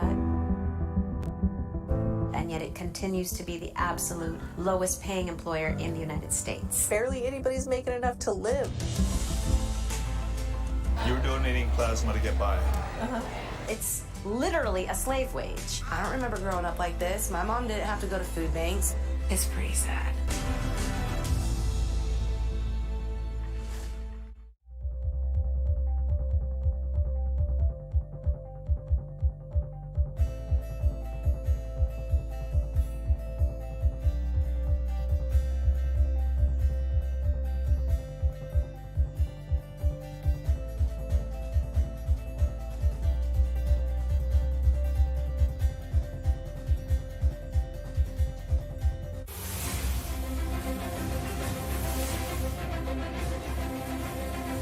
race update. CBS News can now characterize Texas as likely for President Trump. Despite Democrats' dreams of hoping to turn that state blue. The other big story of the night, control of the United States Senate. Let's go over to Nancy Cordes with an update on major Senate races. Nancy? Nora, the Democratic path to a majority has not necessarily hit a dead end, but it has certainly hit a couple of pretty serious detours. Let's take a look at where things stand right now. First of all, the road is not going to go through South Carolina because we are now projecting that Lindsey Graham has won re-election there. And in fact, just a short time ago, his Democratic opponent, Jamie Harrison, conceded. So we've got a little bit of that video queued up. You can hear what he had to say. We proved that a new South is rising. Tonight only slowed us down, but a new South with leaders who reflect the community and serve the interests of everyone will be here soon enough. I'd like to congratulate Senator Graham on a hard-fought campaign and a long career in Congress. You know, Senator Graham and I may have our differences, but I hope he will maintain the spirit of cooperation he's known for while we take a step forward in creating a new South. So Jamie Harrison, who raised more money than any Senate candidate this cycle, about $100 million, goes down in defeat tonight. Lindsey Graham also spoke. He said that all the money that people from New York and California spent on this election was a big waste of money, and it's the worst return on investment in the history of American politics. So he certainly had a lot on his mind. Another detour for Democrats at this hour. Take a look. We are moving a couple of races in the Republicans' direction, starting with Iowa, which is now leaning Republican. Joni Ernst, who has been locked in a tough battle with Teresa Greenfield, we now are moving that leaning Republican. And of course, we have already projected that President Trump is going to win that state. So let's look at what's still outstanding at this hour. Not that many options for Democrats left. North Carolina, it's still a toss-up technically, but we've got about 94% of the vote in. And at this point, Tom Tillis has 48.7. He's got about a 2-point lead there.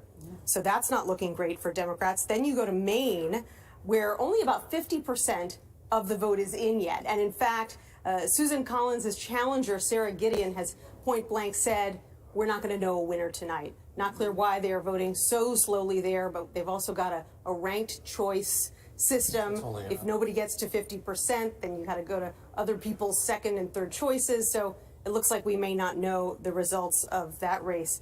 Interesting, though, we have a race on our hands in Montana, kind of a sleeper. Steve Bullock versus Steve Daines. It's the battle of the Steves. Steve Daines running for re-election, the Republican there. Steve Bullock, of course, the governor, former governor, and very well known in this state. Probably the only Democrat who could be giving a Republican a run for their money in Montana.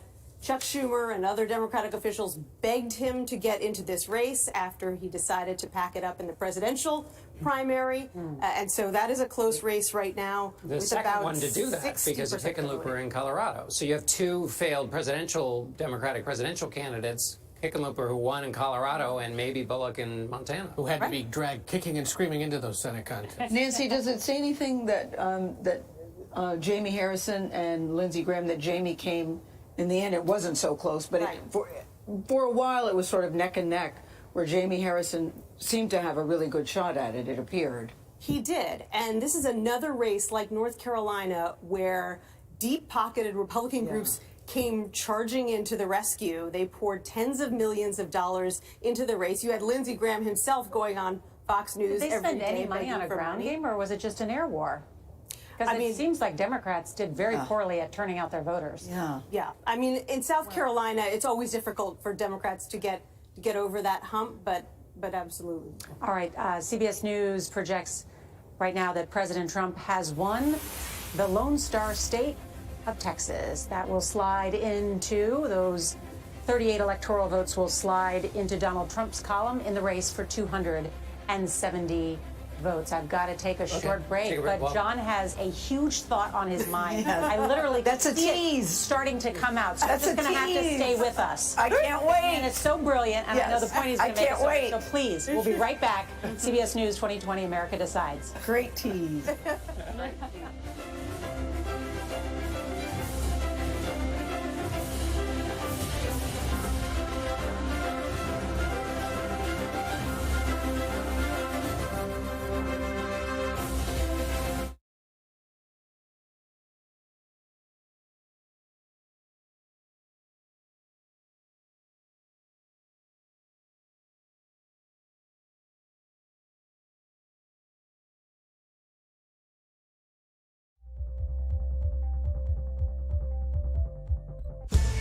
COVID has taken the lives of tens of thousands of Americans.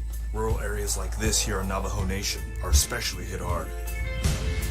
15 to 30% of our Navajo citizens don't have running water. In any indigenous reservation, there is a shortage of physicians. Native Americans are amongst the most vulnerable and hardest hit by COVID. Yeah, the more we lose our elders to COVID-19, the more we lose our language and our way of life. We need to bring awareness to the attention of Washington, D.C. and United States citizens that there is a need to focus on the first citizens of this country.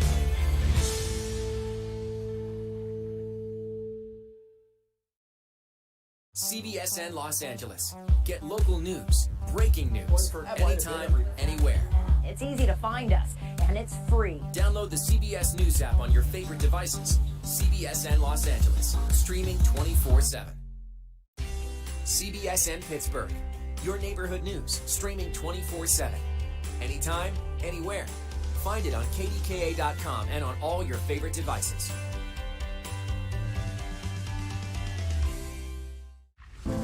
In 60 years, we went from about 100,000 factory workers to probably about 7,000. Off in the distance, you can see some factories that are still humming, but most of them are just kind of abandoned. The restaurant industry right now is one of the largest and fastest growing industries in America. And yet it continues to be the absolute lowest paying employer in the United States. Barely anybody's making enough to live. You're donating plasma to get by. It's literally a slave wage. I don't remember growing up like this. My mom didn't have to go to food banks. It's pretty sad.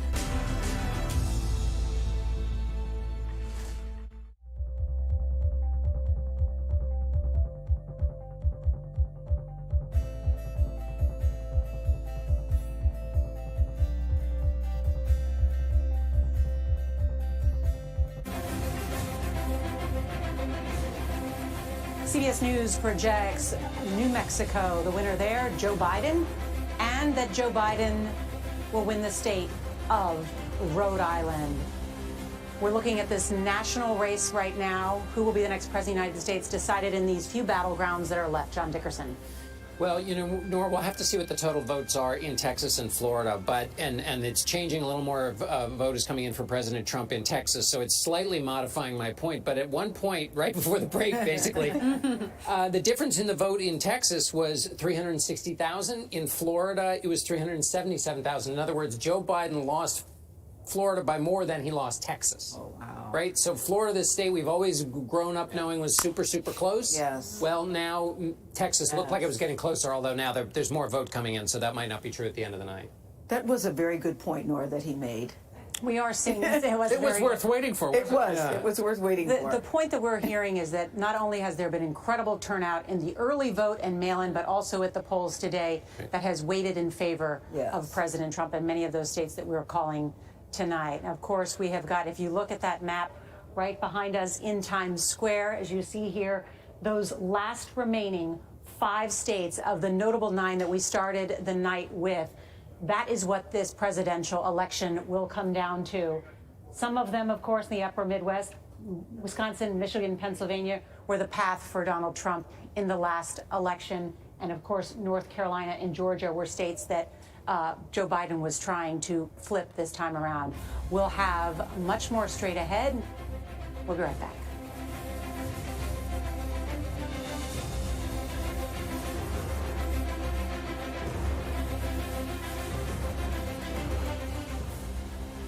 Let's bring in Anthony Savanto and Major Garrett for a look at the race. Anthony, let's talk about Georgia. I've gotten texts from a couple of prominent Republicans saying, what are you waiting on? We think Georgia is over. To answer that question, you would say what?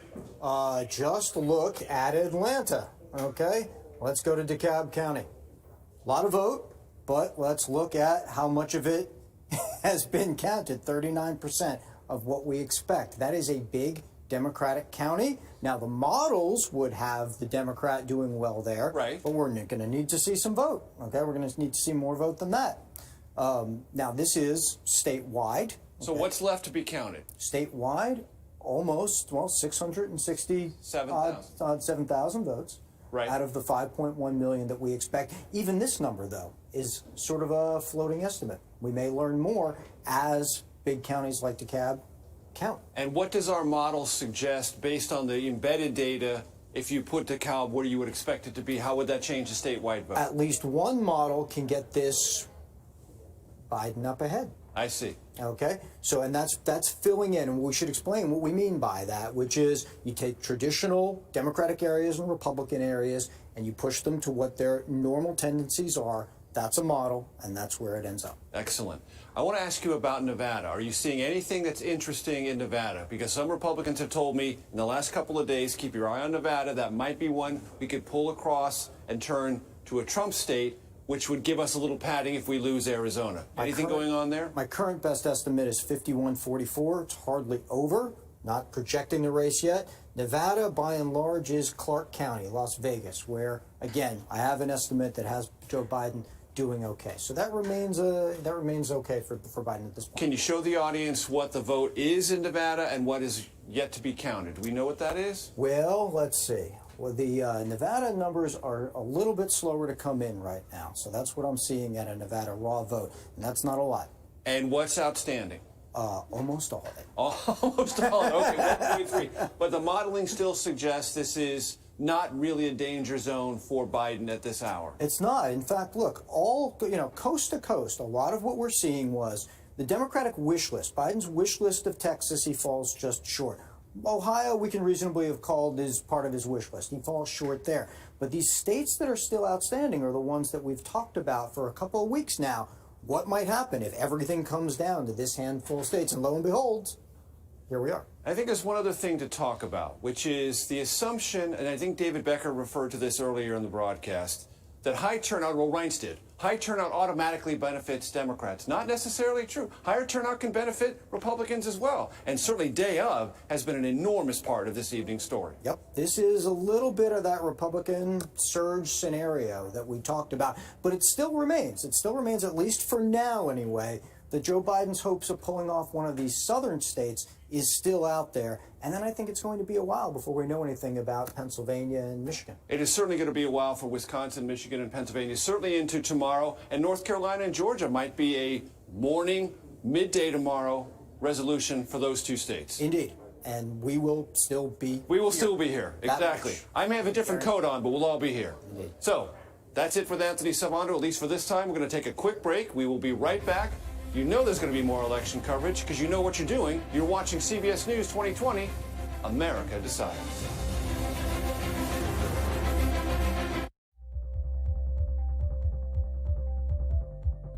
The biggest names in politics. Whoa, that's news. Do you think that the president has the authority to send in active duty troops? Face the questions you want answered. Did the CDC let the American people down? Tell me about the decision. When was it made? Who made it? What is the next area that you are concerned about? What does that mean for the risk of reinfection here in the United States? You bring up a very good point, Margaret. Margaret, that's a great question. Face the Nation with Margaret Brennan on CBS. Go to the ends of the earth. Right now. We got something crazy. And reach for the stars. Here we are. Time.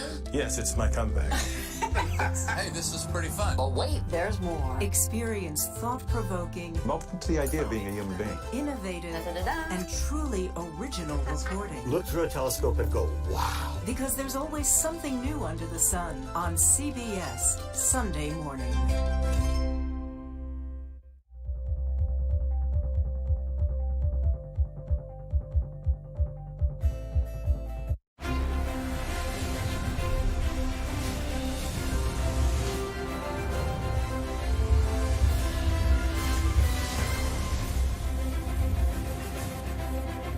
Welcome back to CBS News Election Headquarters. It's coming up at 1:30 a.m. in the East, 10:30 p.m. in the West. And at this hour, we cannot say who will win the race for president or when we will know. We do not expect that we will make a projection this evening. The counting will stretch well into Wednesday and beyond in some key states. In the past hour, Joe Biden asked supporters for patience. President Trump has tweeted that he will make a statement as well, but it is getting late. There are expected guests that are apparently still at the White House tonight. Let's take a look now at what we started the evening with, our notable 9, because we said these states would determine who becomes the next president of the United States. CBS News has projected that President Trump has won in Florida, Ohio, and Iowa. Arizona is likely to go for Joe Biden. However, Michigan, Wisconsin, Pennsylvania, Georgia, and North Carolina are all rated as toss-ups at this hour, with substantial portions of the vote still to be counted.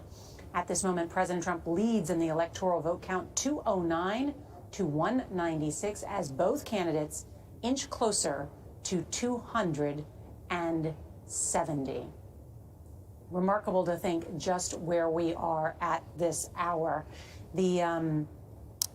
All of the Biden scenarios to win the White House included a version of Wisconsin and Michigan. Yes, yeah. That those are must-wins for them. They can win without Pennsylvania. They can win without Florida. Yeah. But now that they've got Arizona likely in their column, they need to have 2 of those upper Midwest states. Yeah. And unless there's something happening in Georgia, and then they can trade basically Georgia for one of those 2 Midwestern states. Right. And it's interesting when we look at Michigan, that's one of those, again, state by state, different rules. 24,000 people registered to vote today in the state of Michigan. Yeah, they have same-day registration. Which is pretty incredible. Today. Where? So, we don't know which parts of the state. I'll try to get that for you. But, I mean, that just tells you, as the number crunchers try to figure out who's from where and what, there is a new element to this election in terms of who's turning up.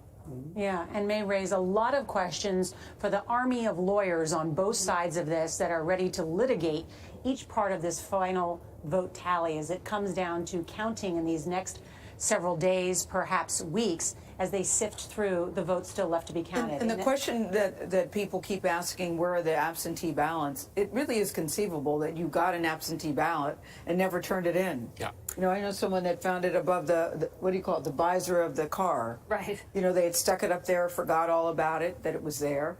I mean, it doesn't mean that something untoward happened because so what there's did all that these person missing. do? Nothing. They didn't vote at all?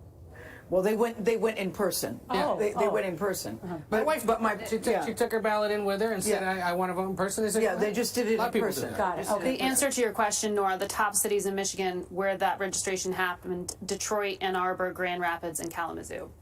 So that's actually split. Yeah. That's 2 heavily Democratic cities, 2 that favor Republicans a little more. So, right.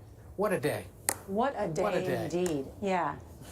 All right, let's check in with Anthony Salvanto because he's one that's sifting through all of this data over at the decision desk with all of the great experts that work here at CBS News. You guys have done an amazing job tonight and every day leading up to this election. We thank you for that. And thank you, Nora. And everybody here is working hard, and it's been a long day and it's been a long night, and we are sticking with this. Look, let me show you Wisconsin at this point. The thing I keep coming back to showing everybody is you look at the vote count, what's expected, there's probably 890,000 votes still outstanding. But the other big difference that I keep emphasizing is we aren't sure if this is all election day or if this is a lot of absentee that's still outstanding. Okay, now I'm going to show you Michigan as well. And to your point, I mean, we were talking about this for a week leading up to this, that everything might not be decided on election night because these were the slower counting states. Lo and behold, this is where we are. I'm going to look at Detroit, for example. That number, that count right there where you see Joe Biden leading in Detroit represents only a fraction, 37% of all the expected votes. And this number itself may actually move. There may be more out of Detroit to still count. So again, it might take a while. It might take all night. It might take into tomorrow, but we will be here looking at it. And again, let me show you one more thing. Let me show you North Carolina. Okay, we still have a little bit all around the state. See the areas in blue going for Joe Biden. I'm going to look at Charlotte right here. I'm going to show you the outstanding vote. Not a lot of it, 95%, so that's pretty much in. I'm going to show you Raleigh, Durham. There's Raleigh, outstanding vote, 94% in. That's how you get a picture of a very close race.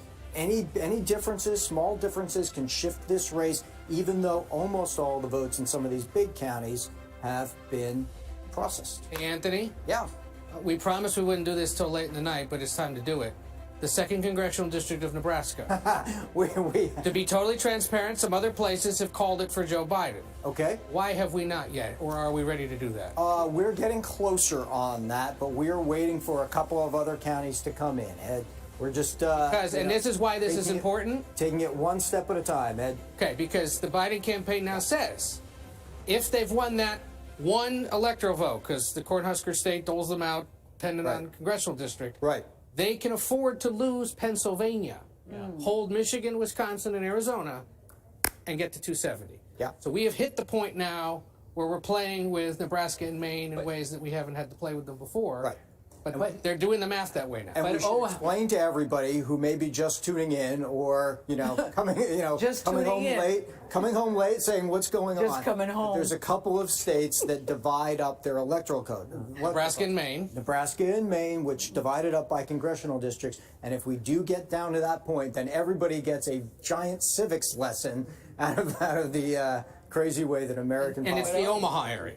Yeah, but how the mighty have fallen if that's what the Biden folks are hanging their hopes on. It's one at scenario. Remember, 270. they've had multiple paths. I understand. Yeah. But of all the paths, this is the one that leaves your whiskers at a close shave. Yeah. I'm still more interested in seeing what we get out of these big counties in and around Atlanta. We're all watching that. Gannett's in, so that's pretty much done. And it turned out John has a question too. Can I on Georgia in particular?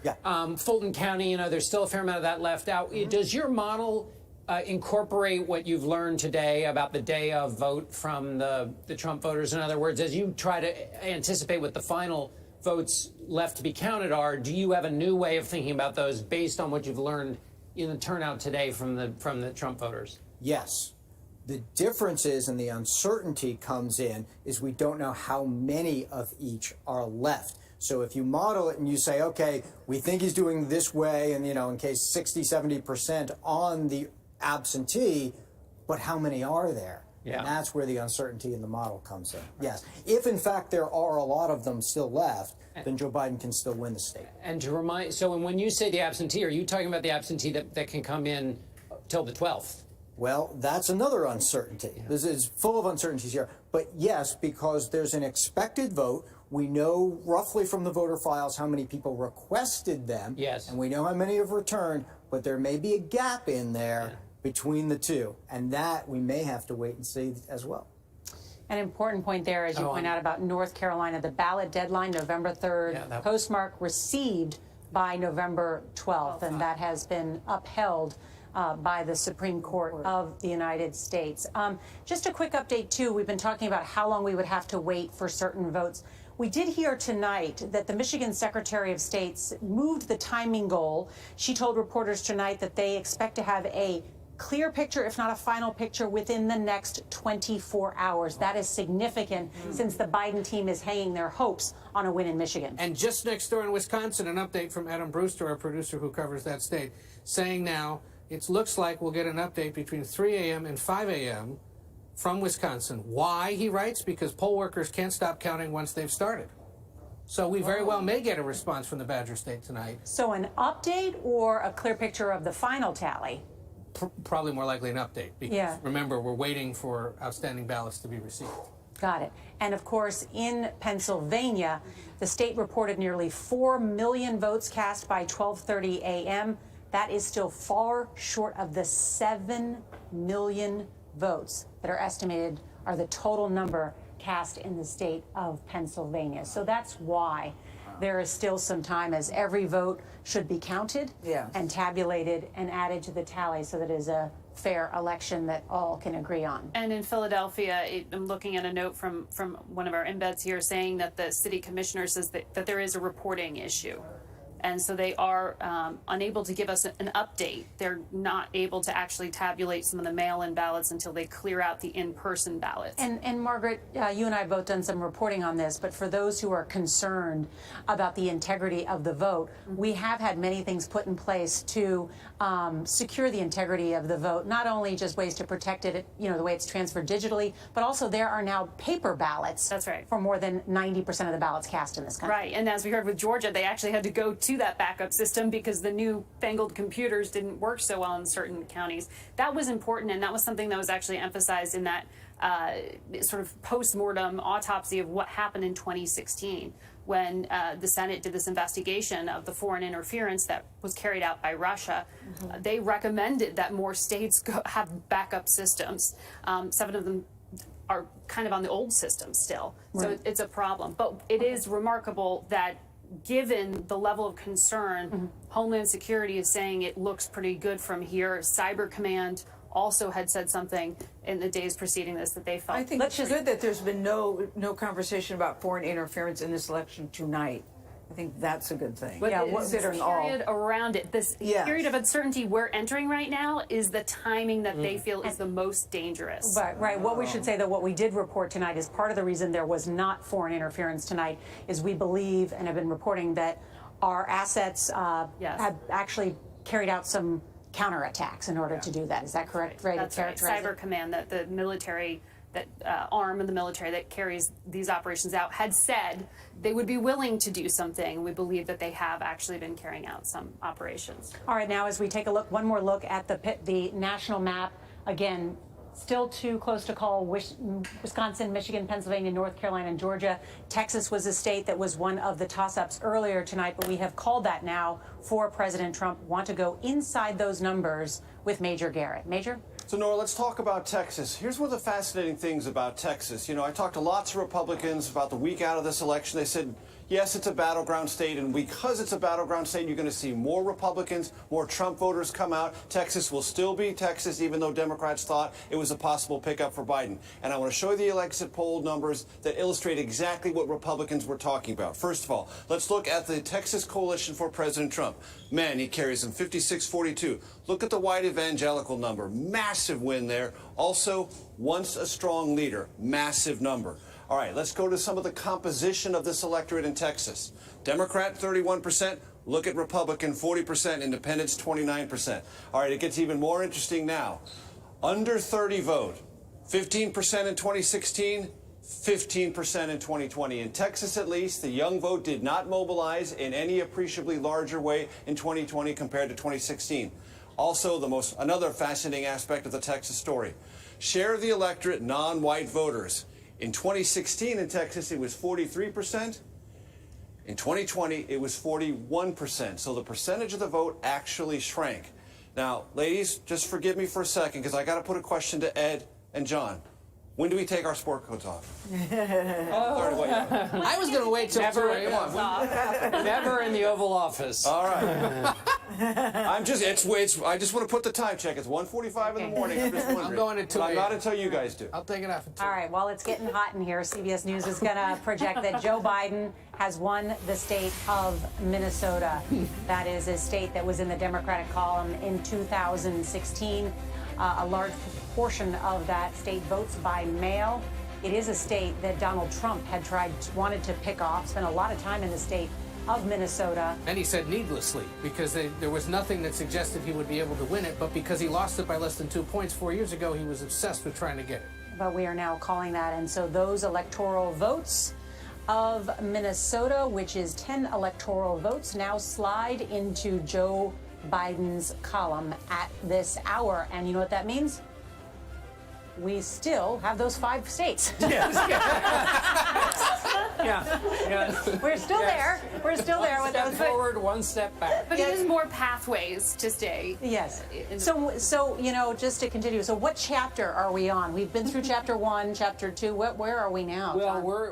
we're still in chapter 2. It's a long chapter, and the thing is, I mean, we're still there. I mean, what is interesting is that, again, we've always been thinking about the states that President Trump has to defend. And Minnesota was one place that they flirted with, trying to reach into Minnesota. Nevada's the other place. We've still got to hear about Nevada. But Nevada and Maine, we haven't. Yeah. Well, Maine's gonna, dealing with ranked choice voting. It's good. Yeah, Maine's just taking time. But okay. Anyway, there's no inroads. It's all defending for the president. I'm going to let you guys think some more. And in the meantime, we're going to take a short break. Be sure to download the CBS News app to track all your local races on your phone or your tablet. We've got more analysis and reports straight ahead. CBS News 2020, America Decides. We'll be right back.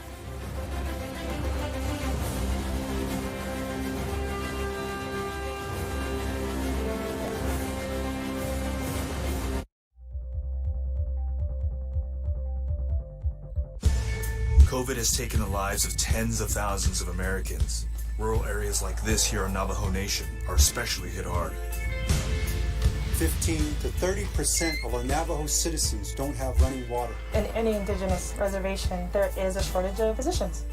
Native Americans are amongst the most vulnerable and hardest hit by COVID. Yeah, the more we lose our elders to COVID-19, the more we lose our language and our way of life. We need to bring awareness to the attention of Washington, D.C. and United States citizens that there is a need to focus on the first citizens of this country.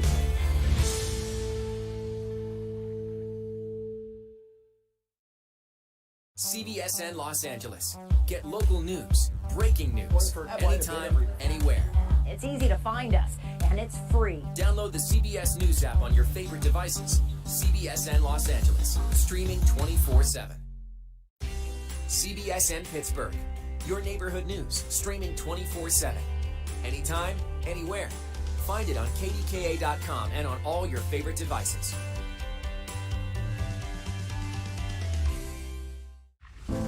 In 60 years, we went from about 100,000 factory workers to probably about 7,000. Off in the distance, you can see some factories that are still humming. Most of them are just kind of abandoned. The restaurant industry right now is one of the largest and fastest growing industries in America. And yet it continues to be the absolute lowest paying employer in the United States. Barely anybody's making enough to live. You're donating plasma to get by. It's literally a slave wage. I don't remember growing up like this. My mom didn't have to go to food banks. It's pretty sad.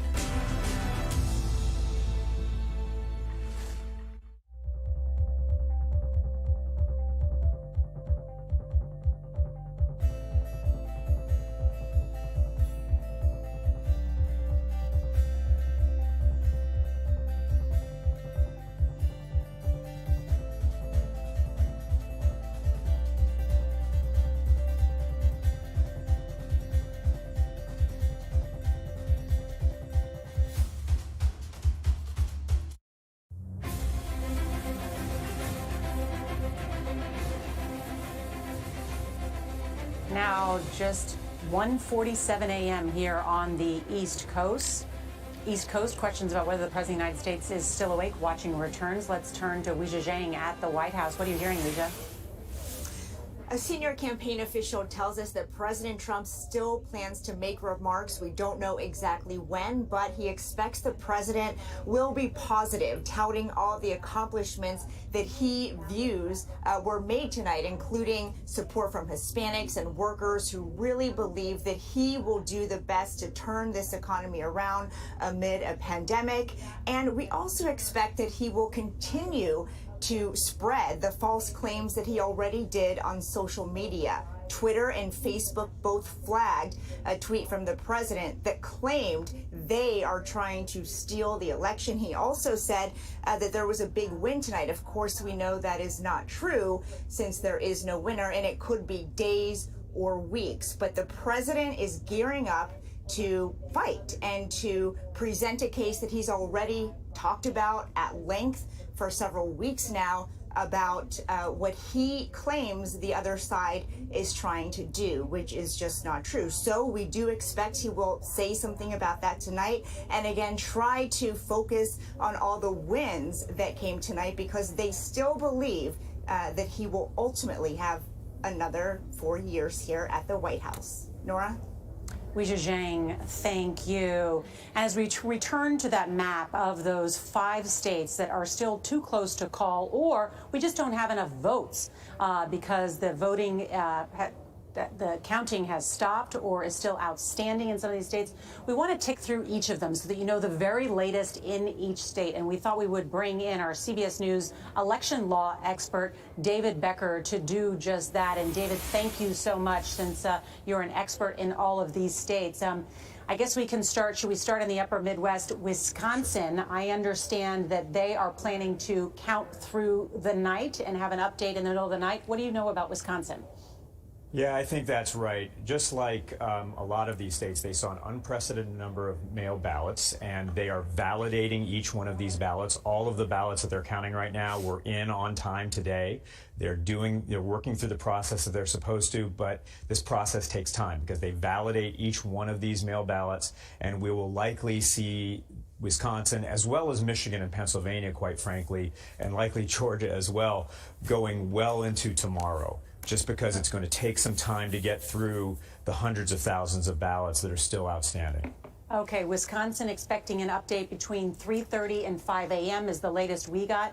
Michigan, you mentioned the Secretary of State saying she hopes to have the final picture, if not unofficial results, in the next 24 hours. Does that square with what you're hearing as well, David? Yeah, that's about right. I mean, people in, for instance, Wayne County and Detroit, there's a lot of ballots still there. Workers are going to be working through the night. Workers are going to be working through tomorrow. We'll likely get episodic updates with the vote totals there. And by tomorrow, we should have a better, clearer picture of Michigan. John wanted to know also about Pennsylvania. That is a state where we understand there's still a large number of outstanding votes to be counted. Yeah, lots of ballots left in Philadelphia, in Allegheny, in the Philadelphia suburbs in particular. A lot of those are absentee ballots, and I know that the workers are working. They're actually bringing in shifts, for instance, in Philadelphia. There's going to be updates early tomorrow morning, and then throughout the day. Again, we'll be waiting till tomorrow to have a better picture of Pennsylvania.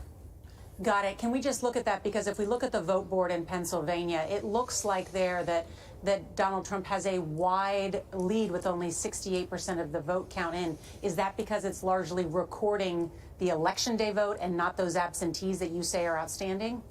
Yeah, that's part of it, and also the counties that have reported so far. Again, if you look where most of the outstanding ballots are, they are in Allegheny County, in Philadelphia County, in Montgomery, Bucks, Delaware, Chester counties where you would expect you see an advantage for Democrats. Okay, I think Ed O'Keefe has a question. Just real broadly, David, I mean, we've been anticipating potential legal challenges across the country. If you're a lawyer tonight, eager to make a buck on some kind of an elections challenge, which state potentially is the one that is in most legal peril, or where there could be some kind of a challenge mounted by either party? Well, I think it really comes down to, is there one state that decides the presidency, essentially, and is that what's the narrowest margin? And of course, we've been looking at Pennsylvania for some time, and Pennsylvania may indeed be that state. And if that's the case, then there might be some ongoing challenges. But again, a lot of these rules were set ahead of Election Day. The ballots we're talking about right now were received on Election Day. We're not even talking really about the ballots that might be received a little bit later, but were postmarked today. So I don't know that there's much merit to any legal claims right now based on what we're seeing. We're going to have to see how this plays out over the next few days. All right, David Becker with the very latest. We appreciate that and know we're going to be talking to you a lot. As it appears, there is probably going to be additional vote counting. We will keep everyone up to date on that and potential litigation ahead. Some CBS stations will be leaving us for local election returns. For the rest of you, our coverage continues. More analysis straight ahead, and we'll check in on each of those 5 battleground states. You're watching CBS News 2020, America Decides.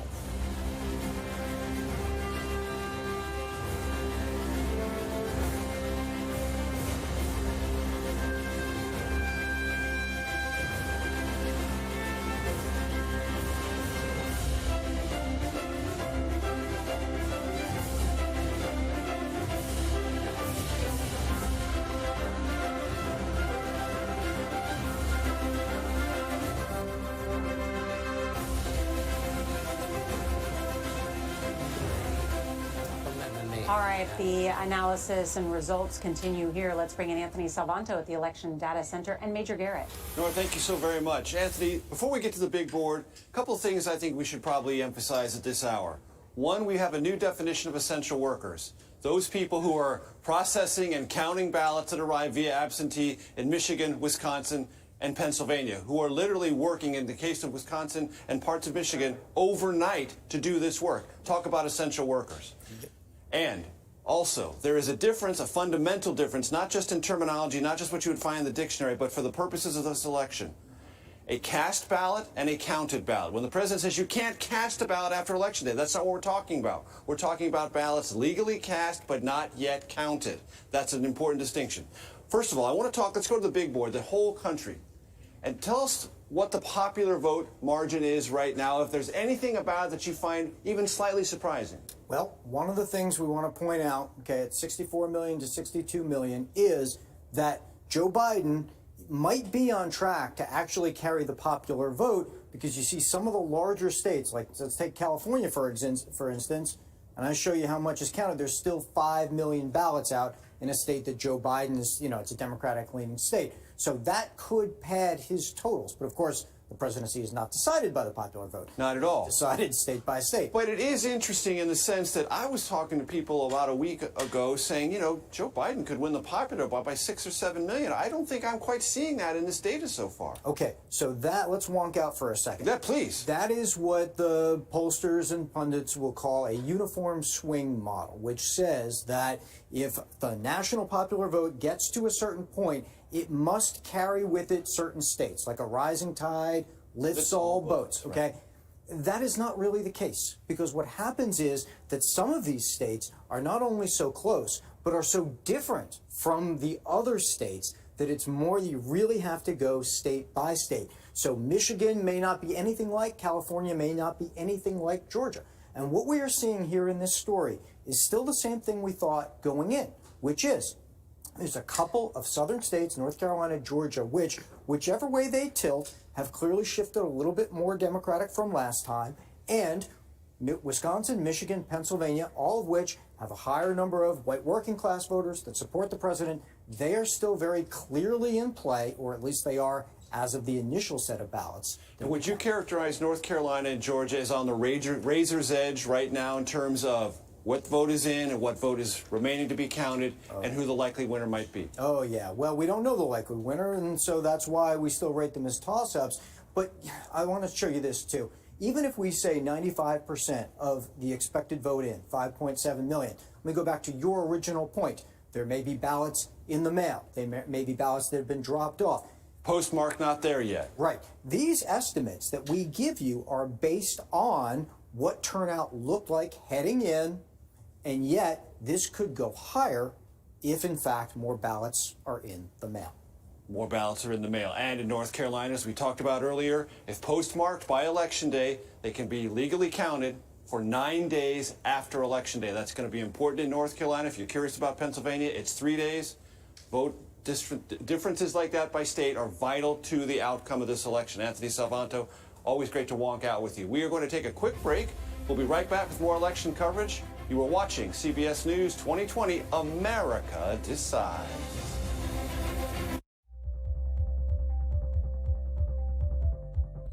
The biggest names in politics. Whoa, that's news. Do you think that the president has the authority to send in active duty troops? Face the questions you want answered. Did the CDC let the American people down? Tell me about the decision. When was it made? Who made it? What is the next area that you are concerned about? What does that mean for the risk of reinfection here in the United States? You bring up a very good point, Margaret. Margaret, that's a great question.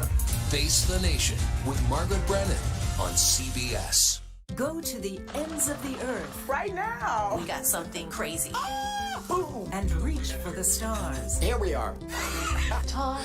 Yes, it's my comeback. Hey, this is pretty fun. But wait, there's more. Experience thought-provoking, I'm open to the idea of being a human being. innovative, and truly original reporting. Look through a telescope and go, wow. Because there's always something new under the sun on CBS Sunday morning.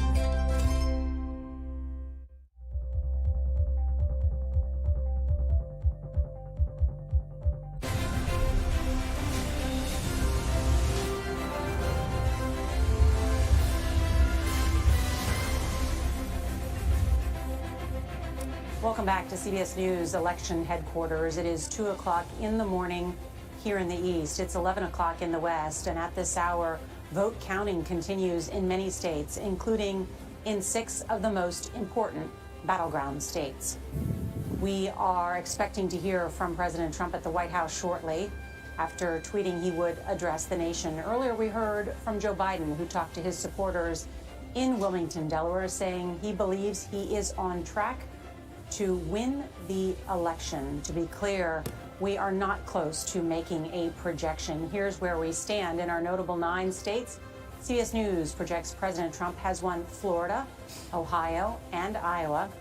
Arizona is leaning toward Biden, but we still cannot get a clear picture of these 5 states: Pennsylvania, Michigan, Wisconsin, North Carolina, and Georgia. Substantial numbers of votes are still uncounted, several million in Pennsylvania alone.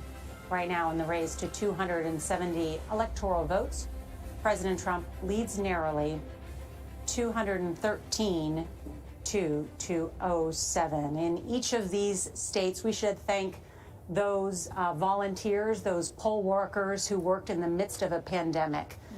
Not, more concerned about democracy than perhaps their own health, making sure that there's someone there to count these ballots and staying late into the night, so to make sure that everybody's vote counts. And that is the greatness of democracy, the great country that we live in, that people are willing to do that, and the patience that it takes to wait for that vote to be counted. Many of us lived through the year 2000, where it took some time. And ultimately was made, a decision was made through the Supreme Court about whether to count those ballots. And we have a process now where this will take days or weeks as it sorts through so that every vote gets counted. Right. And that process is in place to ensure that every vote gets counted. And that, as all the security officials have been saying, just be patient. Everything has been figured out, and just let it take its course. Don't rush for a conclusion, because that only will cause more rumors and more chaos. That is exactly how we started the evening when we went on the air at 7 o'clock. That, listen, we know that there's a very good chance that we won't have a decision tonight, and that is exactly what happened.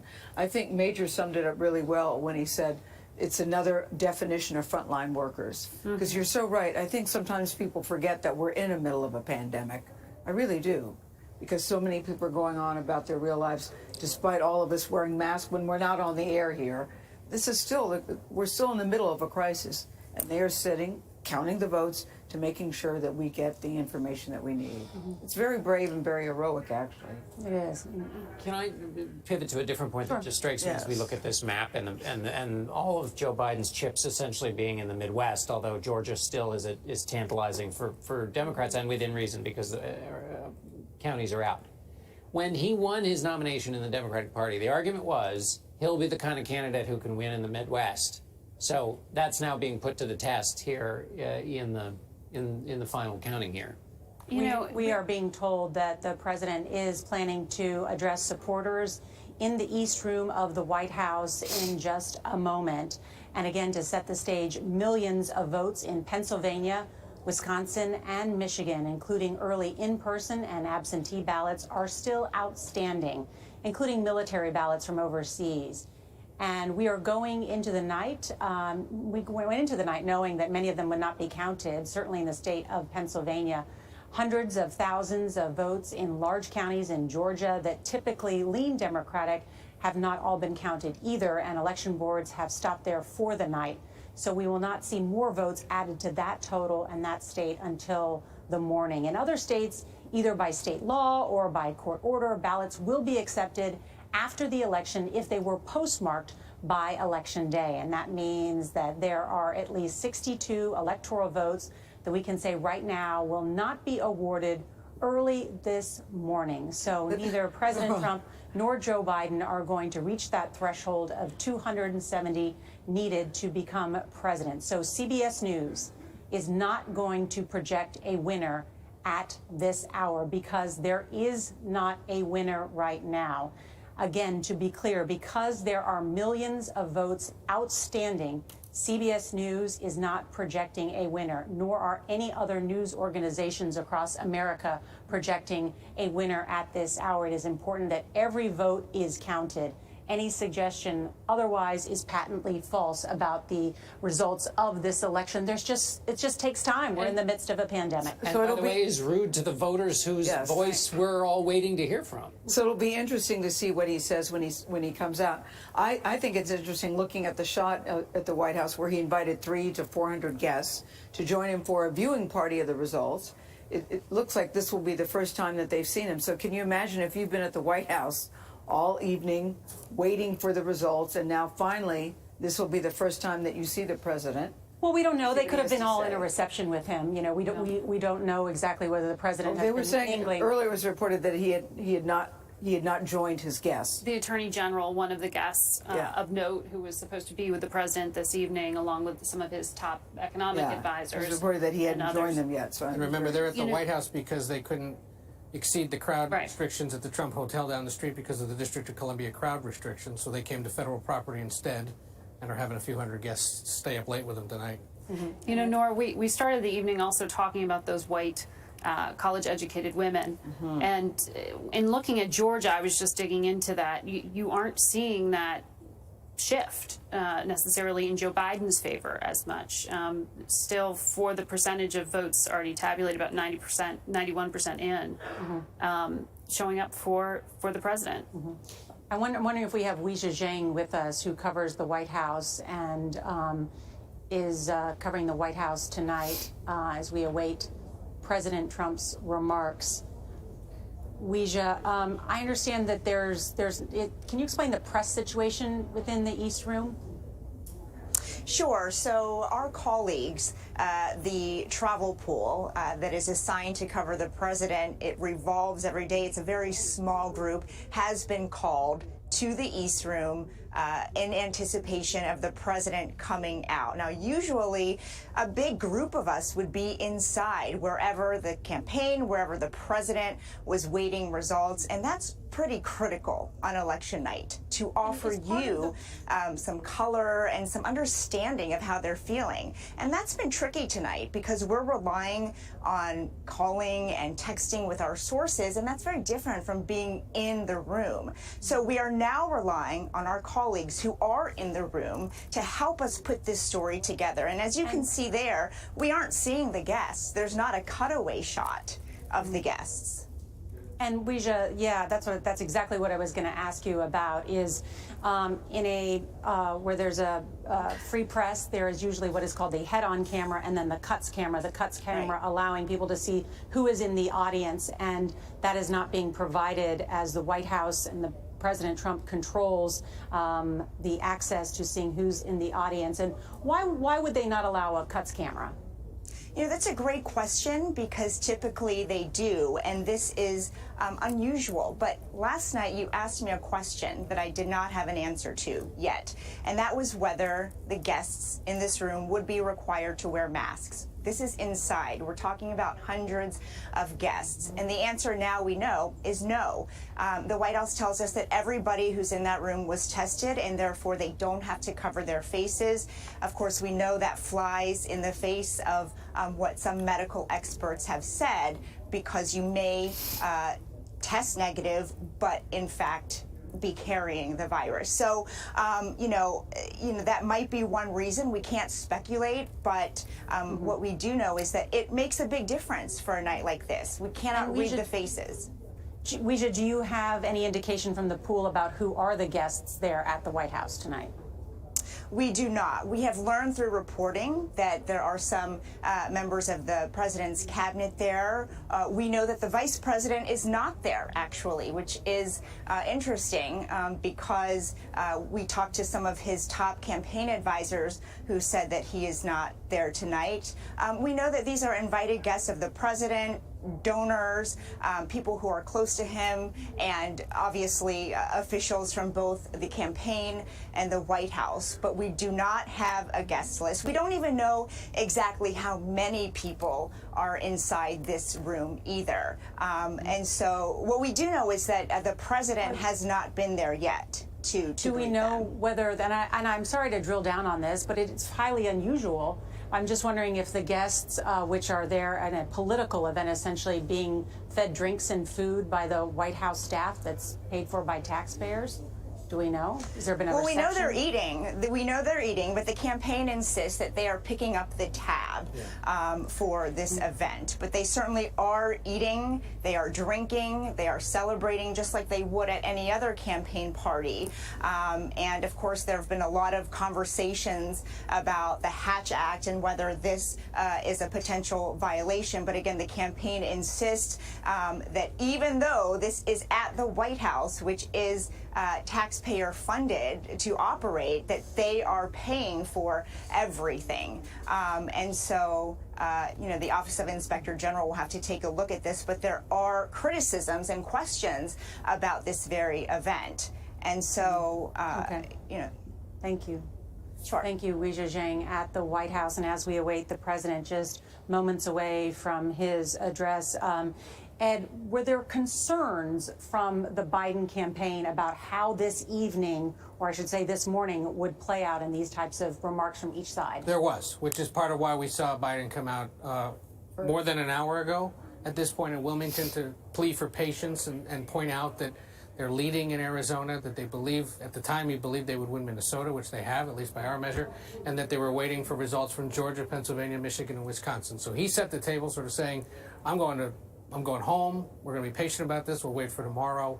Got out ahead of it. Democrats remember the lessons of 2000, when Al Gore perhaps stumbled through that recount and perhaps should have done a better job, they believe, setting expectations there in the first few hours after it was evident there wasn't going to be a result. So by doing what he did tonight, Biden's suggesting that there will be another day. Somebody's coming through the door. And we'll see here shortly what the president has to say. And according to the pool note in the room, Newt Gingrich, former leader there, Callista Gingrich, the current ambassador to Rome, a number of Fox News personalities as well, and the Health and Human Services Secretary, Alex Azar. That's according to the pool reporter, who's from another network and in the room. But all of our eyes and ears tonight. Got it. And we keep hearing from what is called the pool, the small group that covers the White House or travels with the president. They just keep saying it's another 2 minutes, so we're still waiting to hear from the president of the United States. Extraordinary at any time to hear from the president after 2 a.m. in the morning from the White House. John? Well, this is while we wait here for the president to emerge. Kara Cordy tells us that in Fulton County, in Georgia, there are 5 election workers. You were talking earlier about the people who are working through. 5 of them have been left there to 10 pairs of hands, or 5 sets of hands are counting in Fulton County, Georgia. Okay. Are still in there counting. So you just think about those 5 poor souls in the room doing their work here now at 2 o'clock in the morning to keep the count going in Georgia. All right, and we are waiting to hear from the President of the United States. His campaign feeling strong after a victory in Florida. But when you look at the numbers, Nora, can't both campaigns feel pretty good at this particular time? They both have pathways to victory. Yes, they both have pathways to victory, and so they can both. Go ahead, John. Well, but the president has to be thrilled with what he was facing coming into this election, which was having to defend 9 states in which he was being told, in the polls at least, he was down by outside the margin of error in at least half of them, if not more. So as we were talking about the other day, John, President Trump has made his political career on the unexpected, and he defied the odds in those places. Right, and in this case, I mean, as Major was talking earlier, when your approval rating is under 50%, that is usually bad news. When there is a once-in-a-century pandemic and the public blames you for it, and it is hitting its peak at the moment, and the number of deaths is up at 230, and you're still competitive, that's an extraordinary thing. I wonder if we can get an update, too, on the United States Senate and the very latest there, because there have been some additional movements as the Democrats were hopeful about an opportunity to retake the United States Senate. And Nancy can just quickly walk us through in just the headlines. What's the likelihood at this hour that the Democrats retake the Senate? The likelihood is getting smaller, but we may not know definitively this morning, Nora. Take a look at Montana. That was a very close race between the Steves, Steve Bullock and Steve Daines. We have now moved it to lean Republican as Steve Daines, the incumbent, pulls ahead. And so that does not appear to be a likely pickup for Democrats. So what's left? Not much. Maine, for starters, that's still officially a toss-up. You'll see that Susan Collins is in the lead right now, but only about 60% of the vote is in. They're counting very slowly. And what's really interesting in Maine, where Susan Collins is really a survivor, really an institution, is she's actually running pretty far ahead of Donald Trump in that state. He is unlikely to win Maine. He's got about 44% of the vote. She's got 52% of the vote in her race. So one of the few Republicans tonight who's doing a whole lot better than the president is in her state. She's really on par with how Joe Biden is doing in that state. But we won't know what happens in Maine until more of that vote is in, because Maine has this very unusual ranked choice voting system. There's a third-party candidate who's right now getting about 4% of the vote. If nobody gets above 50%, then they start giving that independent candidate's votes away to whichever voters say, their second choice is. And so that could take a while. If she survives, it would be a rare instance of split ticket voting where the voters don't vote for a president of one party but elect a senator of another, which doesn't happen. It certainly didn't happen in 2016. It doesn't happen these days very much at all. So the math was that Democrats had to net 3 if Joe Biden wins the White House? Correct. So far, they have netted Arizona and Colorado. They've netted Colorado. It's likely Democratic pickup in Arizona, but not official yet. And so Maine is one possibility. North Carolina, still officially a toss-up, but Tom Tillis is ahead by nearly 2 points with, I think, 96% of the vote tallied.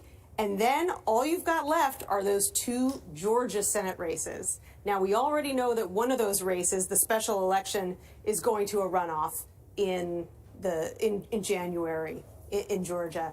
This was a race with 20 people, lots of Democrats and Republicans. You need to get above 50% in order to avoid a runoff. That's not going to happen, so that's going to go to a special election. So we won't know. The other Georgia race, David Perdue versus Jon Ossoff, we can't call a victor in that race for the same reason that we can't call a victor in the presidential race. We've still got a lot of votes outstanding in Fulton County and elsewhere. So a lot of this hangs on Georgia, and I just want to direct your attention to the bottom of that graphic where you're looking at the actual map of the Senate floor. 45 Democrats right now, 46 Republicans.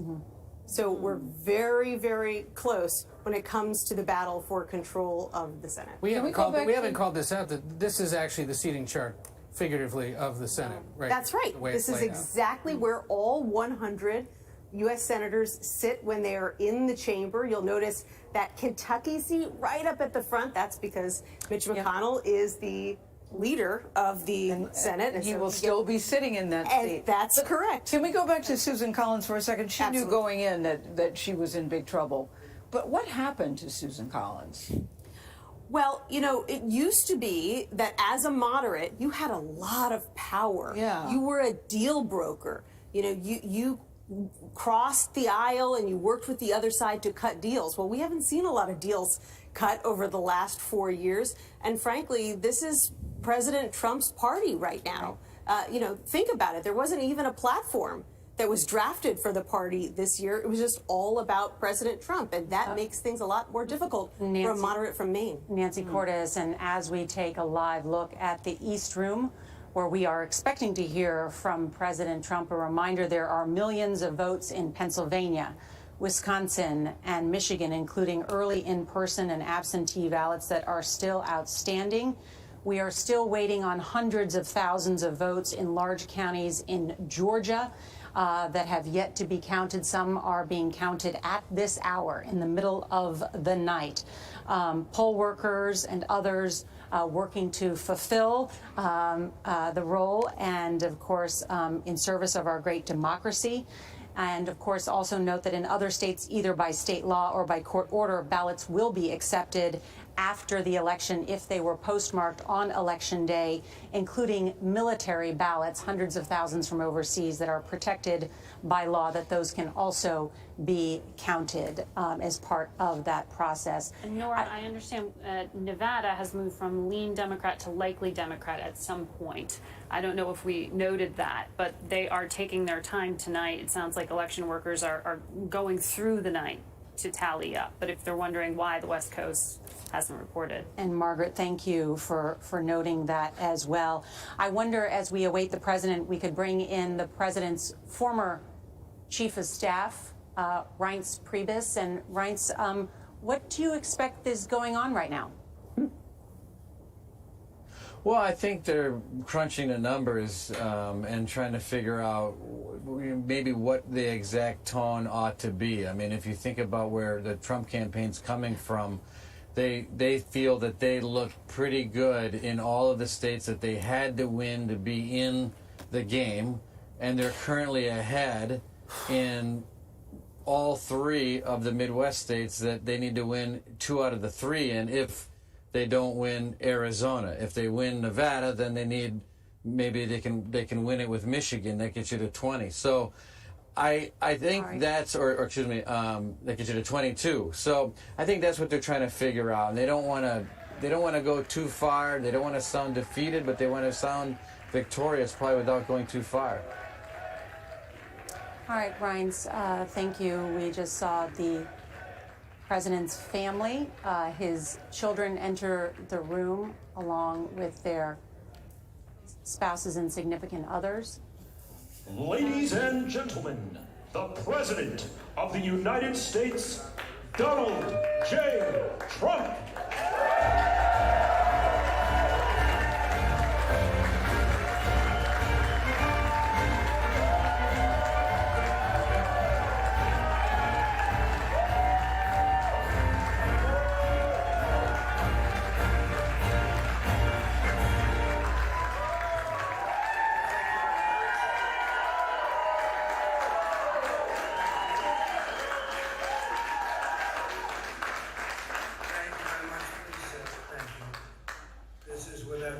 The latest news conference I've ever had. We love you. I appreciate it very much, and I want to thank the American people for their tremendous support. Millions and millions of people voted for us tonight, and a very sad group of people is trying to disenfranchise that group of people. And we won't stand for it. We will not stand for it. I want to thank the First Lady, my entire family, and Vice President Pence, Mrs. Pence, for being with us all through this. And we were getting ready for a big celebration. We were winning everything, and all of a sudden it was just called off. The results tonight have been phenomenal, and we are getting ready. I mean, literally, we were just all set to get outside and just celebrate something that was so beautiful, so good, such a vote, such a success. The citizens of this country have come out in record numbers. This is a record. There's never been anything like it. To support our incredible movement, we won states that we weren't expected to win. Florida, we didn't win it. We won it by a lot. And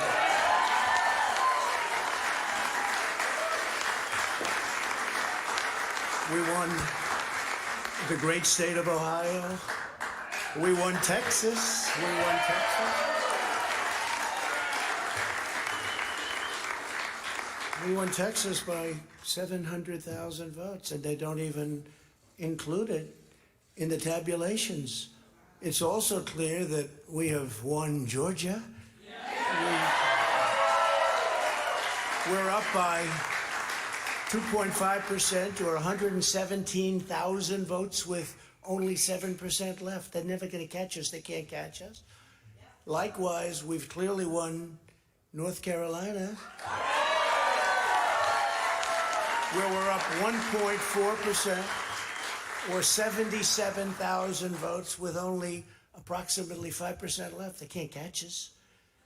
We also, if you look and you see Arizona, we have a lot of life in that. And somebody declared that it was a victory for, and maybe it will be. I mean, that's possible. But certainly there were a lot of votes out there that we could get, because we're now just coming into what they call Trump territory. I don't know what you call it, but these were friendly Trump voters. And that could be overturned. The gentleman that called it, I watched tonight, he said, well, we think it's fairly unlikely that he could catch. Well, fairly unlikely.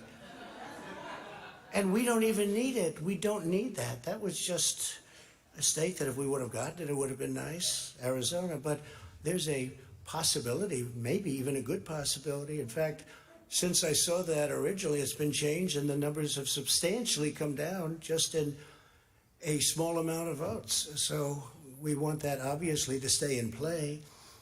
But most importantly, we're winning Pennsylvania by a tremendous amount of votes.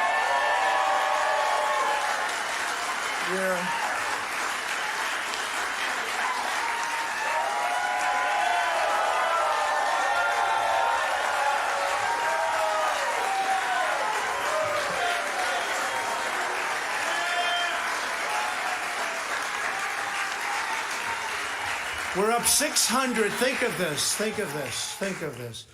We're up 690,000 votes in Pennsylvania. 690,000. These aren't even close. It's not like, oh, it's close.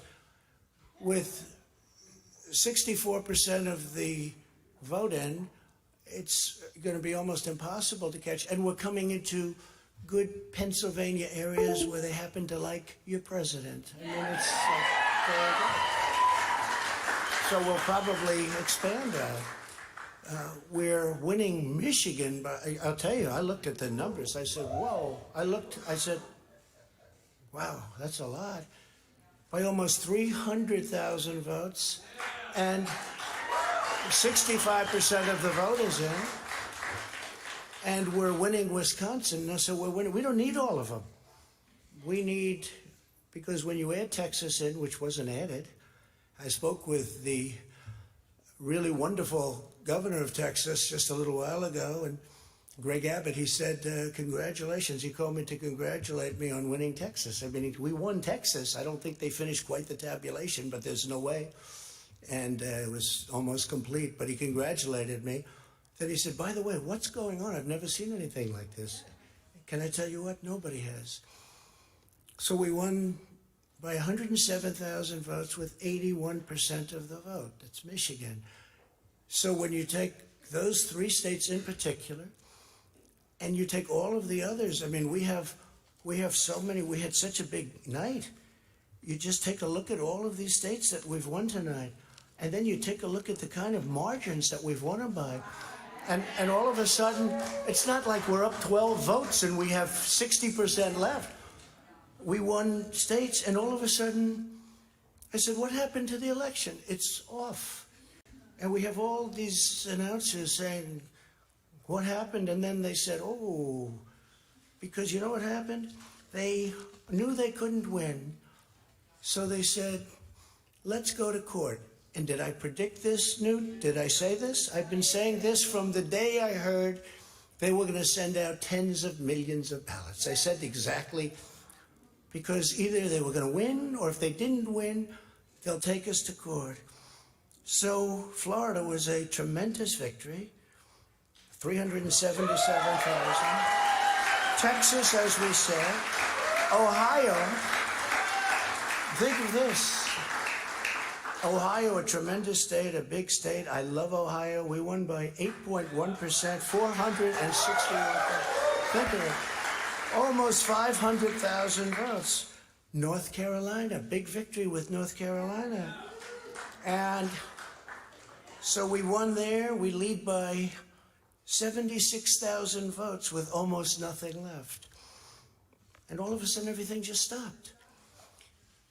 This is a fraud on the American public. This is an embarrassment to our country. We were getting ready to win this election. Frankly, we did win this election. We did win this election. So our goal now is to ensure the integrity for the good of this nation. This is a very big moment.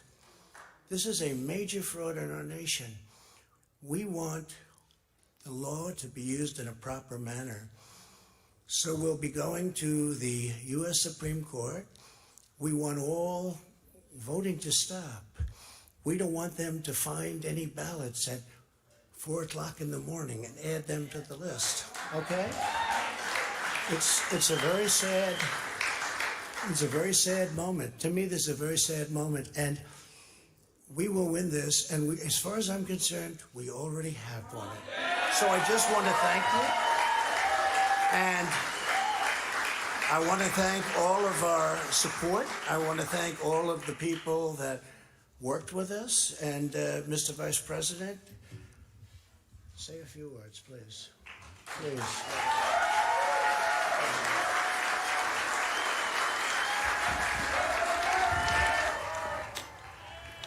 Well, the President of the United States castrating the facts of the election results that have been reported tonight, falsely claiming that he has won the election and disenfranchising millions of voters whose ballots have not been counted. Sadly, because of the raging pandemic and the failures of the administration to contain the pandemic, there has been a massive vote-by-mail operation, and those votes have not yet been counted. And so we at CBS News are not projecting a winner in this presidential race. We will not disenfranchise the millions of voters in those battleground states and the hundreds of thousands in Georgia who also have not had their votes counted. There were so many untruths in that statement. It's sort of hard to figure out where to begin, count the ways. Former Chief of Staff Reince Priebus said that he wouldn't go too far. He went farther than that. Yeah. What he said bears no resemblance to the truth of an election, let alone an election in a pandemic. The votes that aren't being counted are votes that people cast themselves today on Election Day. And some of the votes that haven't been counted are presumably his own voters, the president's own voters. He is calling the game at the end of the first quarter. And it's extraordinary. We've never had a situation like this in the country. The president is a steward of the American electoral system. As a member of it, he's a steward of the American system. And he is trying to undermine it while the count is still going on. And the last time we had a dispute that went to the court, to the Supreme Court, as the president just said, he thinks this will go. You had two candidates who ultimately accepted the outcome of the courts, ultimately accepted and said, we have to carry the weight of the office that John just described. To have the president jump that gun and make calls, and frankly, Nora, as Gail was saying, there were a lot of things that were untrue. We can look at the map right over your head and see that the state of Texas was actually called in his favor. He said it was not. Georgia and North Carolina remain toss-ups on our map because of all the details you just laid out in terms of untallied We votes. fairly called the state of Florida in his favor and noted his strong turnout among Latinos. Yes. And at the same time, we can also fairly report that it's too soon, because we cannot disenfranchise millions of voters, to call the race in Pennsylvania, Michigan, Wisconsin, Georgia, and North Carolina. But you know why this is so disturbing is because the message that it sends to his supporters. This is why people are boarding up the stores, because he sends a message to his supporters that when the true count comes out, maybe it will be in his favor, maybe not. But if it's not in his favor, he has already planted the seed that this election has been stolen from him.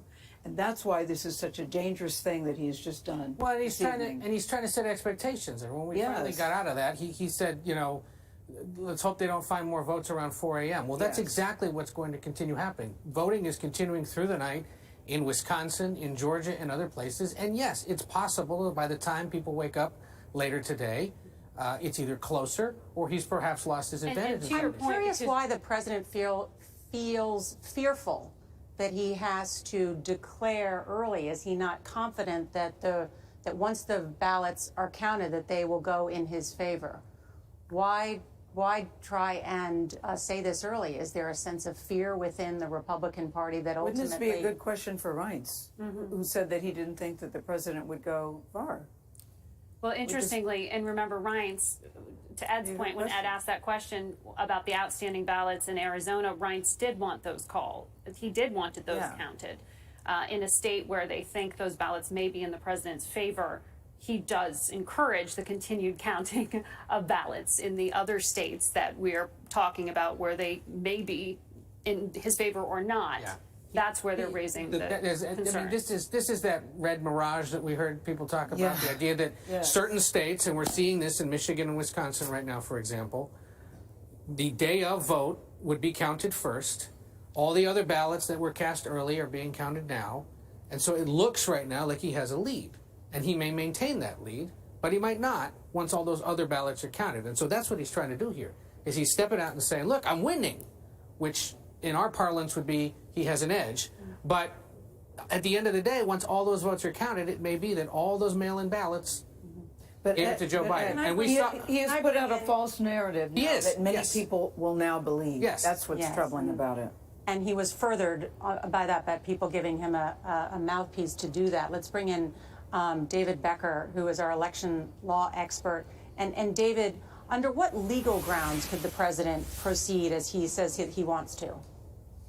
Well, none that I know of. You all just nailed it. I mean, nearly everything the president just said was false. I mean, we know there were over 100 million early ballots cast in this election, but we've only counted about 130 million ballots so far, and that doesn't quite add up with the election day turnout that we think we expected and we saw. So there's probably tens of millions of ballots, and it's really important to understand these are all ballots. Voting is not still going on. These ballots were cast already. They were cast under the laws of the states, and they were cast by the deadline.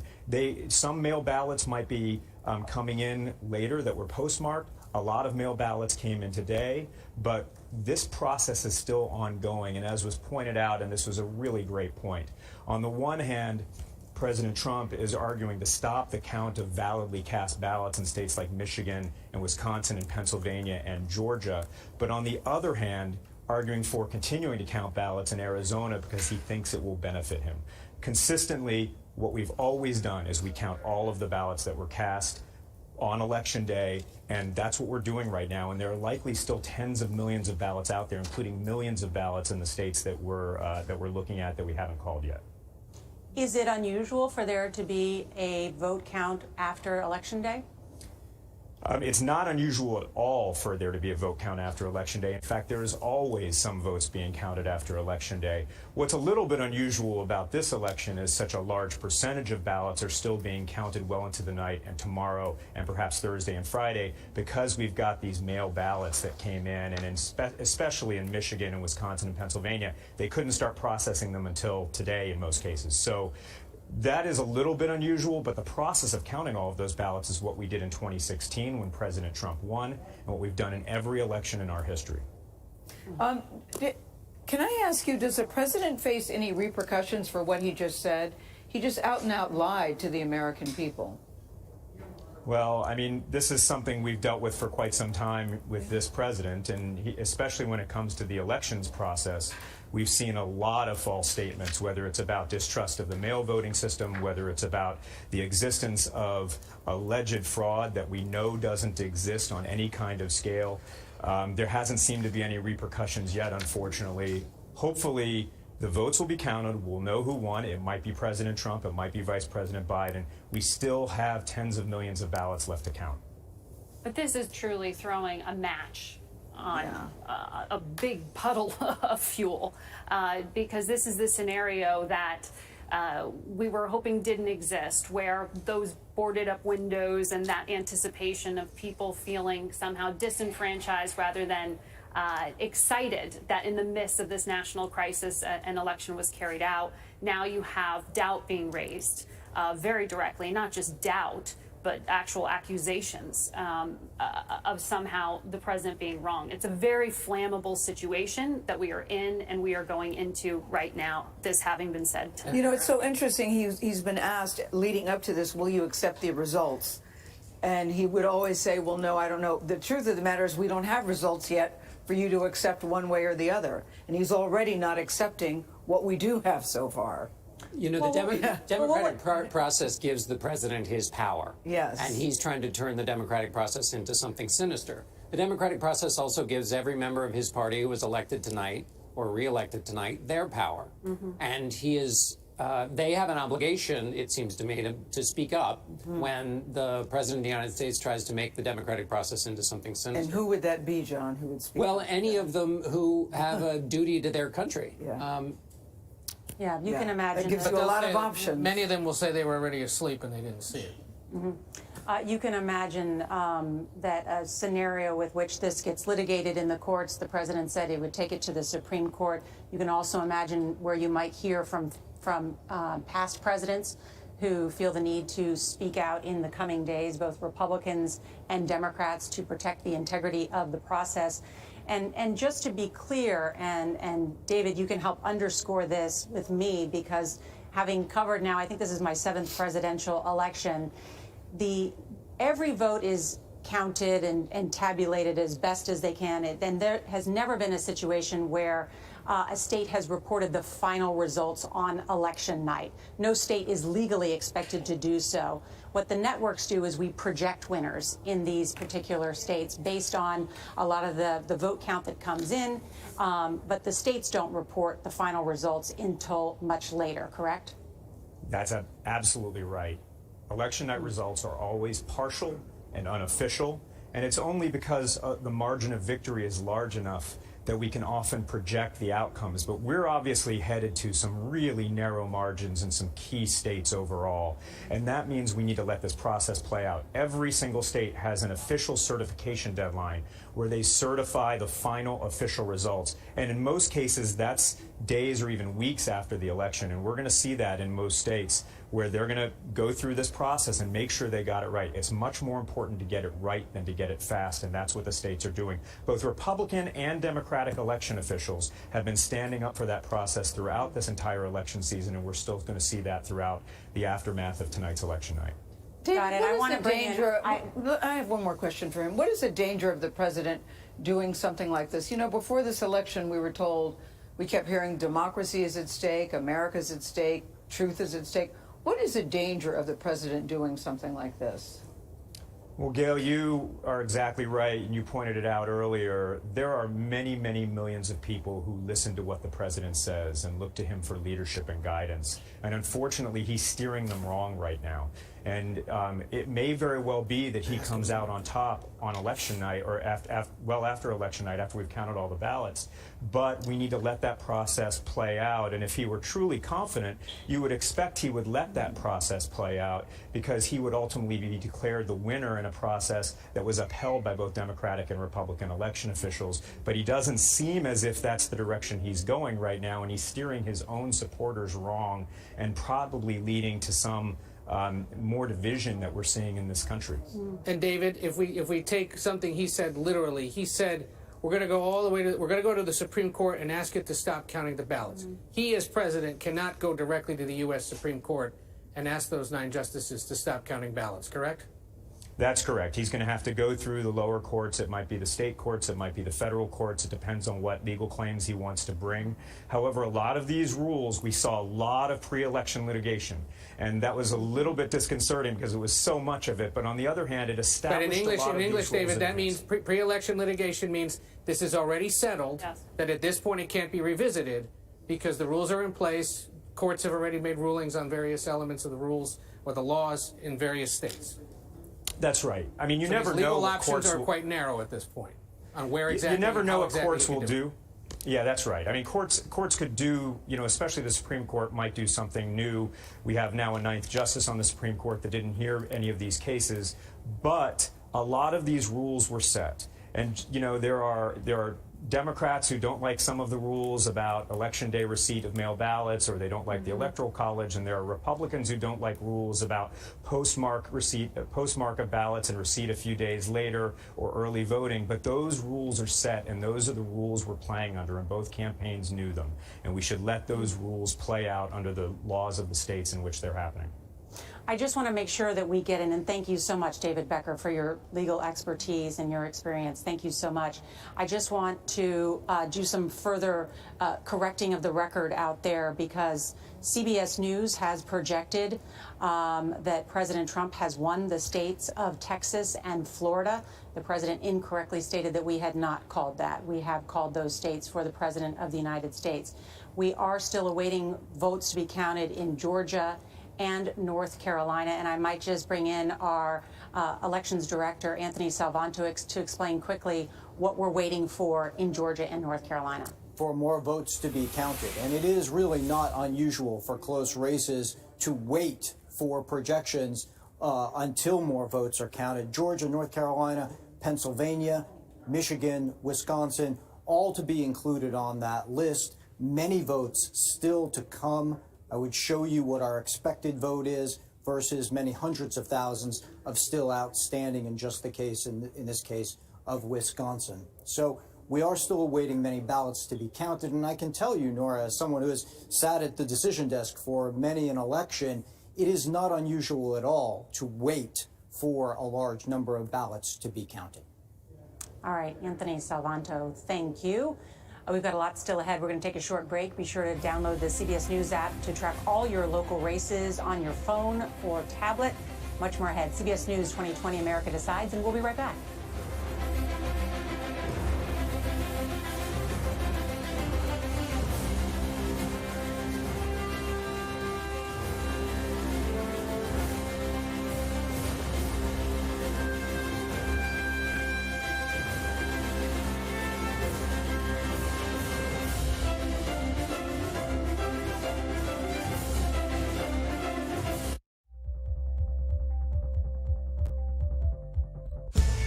COVID has taken the lives of tens of thousands of Americans. Rural areas like this here in Navajo Nation are especially hit hard. 15 to 30% of our Navajo citizens don't have running water. In any indigenous reservation, there is a shortage of physicians. Native Americans are amongst the most vulnerable and hardest hit by COVID. Yeah, the more we lose our elders to COVID-19, the more we lose our language and our way of life. We need to bring awareness to the attention of Washington, D.C. and United States citizens that there is a need to focus on the first citizens of this country.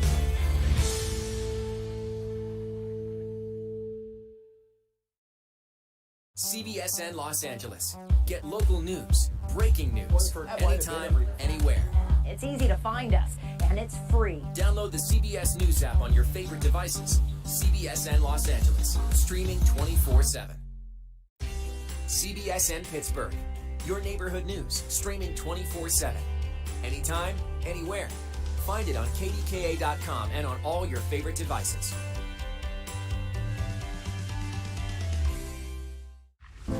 In 60 years, we went from about 100,000 factory workers to probably about 7,000. Off in the distance, you can see some factories that are still humming. Most of them are just kind of abandoned. The restaurant industry right now is one of the largest and fastest growing industries in America. And yet it continues to be the absolute lowest paying employer in the United States. Barely anybody's making enough to live. You're donating plasma to get by. It's literally a slave wage. I don't remember growing up like this. My mom didn't have to go to food banks. It's pretty sad.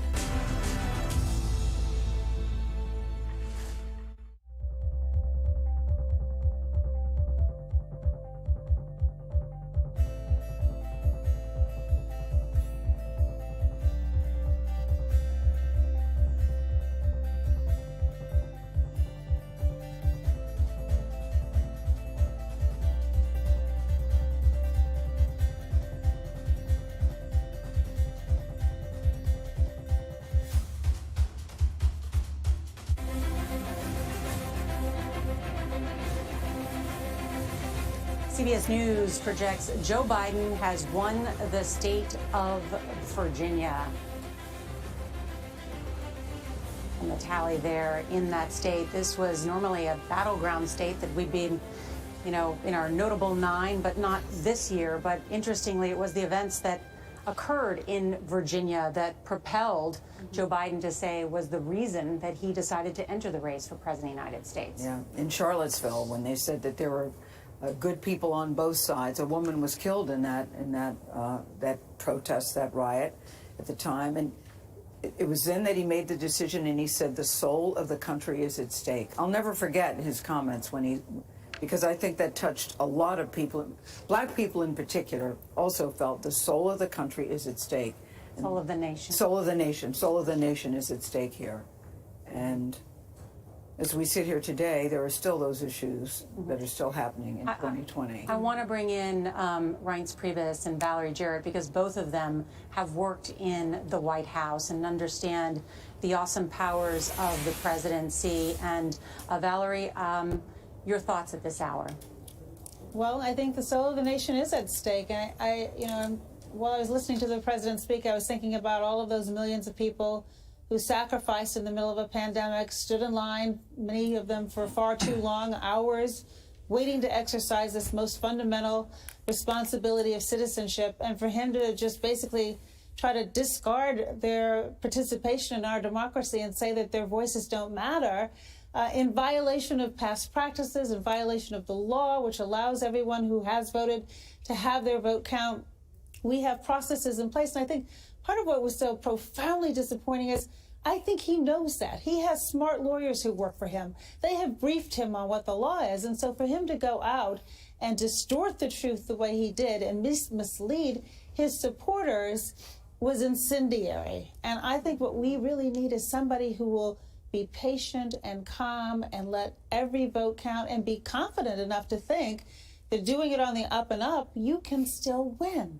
And so I worry not just about the tone that he set tonight, but what it means for our country in the days that follow, when the votes are actually finally calculated.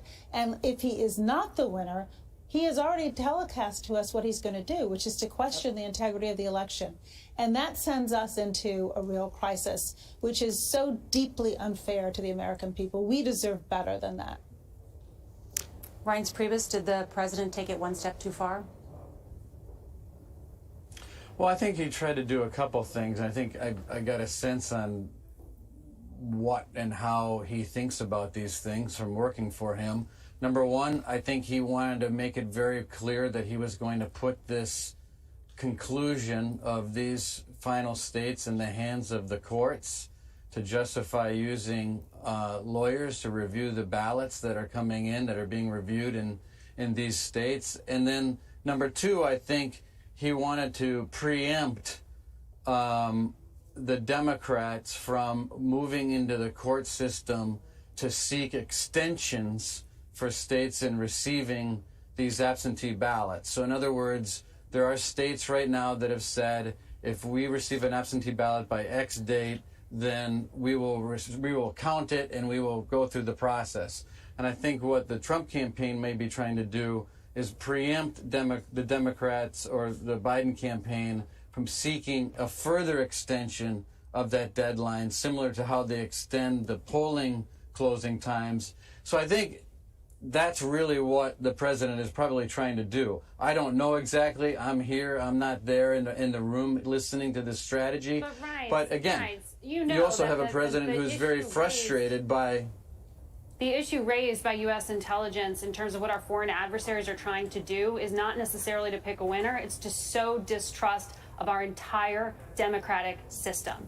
That is what I believe Nora was asking you the question about. From the president's standpoint, I think there are parts of the system that he does distrust. That's just the reality. So it is not a wild idea for many leaders, especially in the Republican Party, to have a problem with a lot of things that happen in our voting laws. And so it's been like that for 20 years. So look, I think you also have a president that's very frustrated. That was told. I think we have a president that's very frustrated. That was told he was going to get blown out in every one of these states, and he sees the map. And other than issues in Arizona, which CBS hasn't called yet, he sees a campaign that's running the table. I'm just describing to you what I think is happening in Trump world, and I'm describing it as best as I can for you. Reince Priebus, thank you. Valerie Jarrett, thank you for joining us. And it's coming up just about 3 o'clock in the morning. CBS News has not projected a winner of the presidential race because there are still millions of votes to be counted across America. Some CBS stations will be leaving us for local returns. We'll be right back.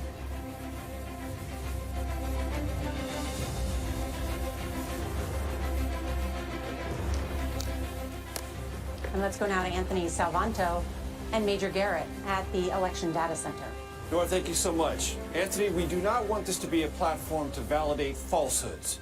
The president just said a bunch of things that I'm not going to get into. I'm not going to dignify. What I want you to do is walk us through the 5 states that we have on our map that are still toss-ups and briefly explain why. I'm going to show everybody what the expected vote is, which is the number of ballots, roughly. This is in Wisconsin. In Wisconsin, starting here, is 3.6 million. And the current best estimate are the ones outstanding. Outstanding means they have been cast. They have been cast. Someone cast a ballot. Legally. But elections officials have not yet gotten to that ballot to count it and put it in the tallies for their counting. Exactly. Okay?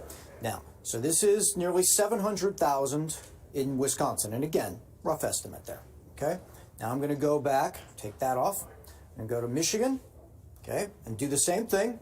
And this is 1.7 million outstanding. Legally cast, not yet counted. Okay, add that to the other 700,000.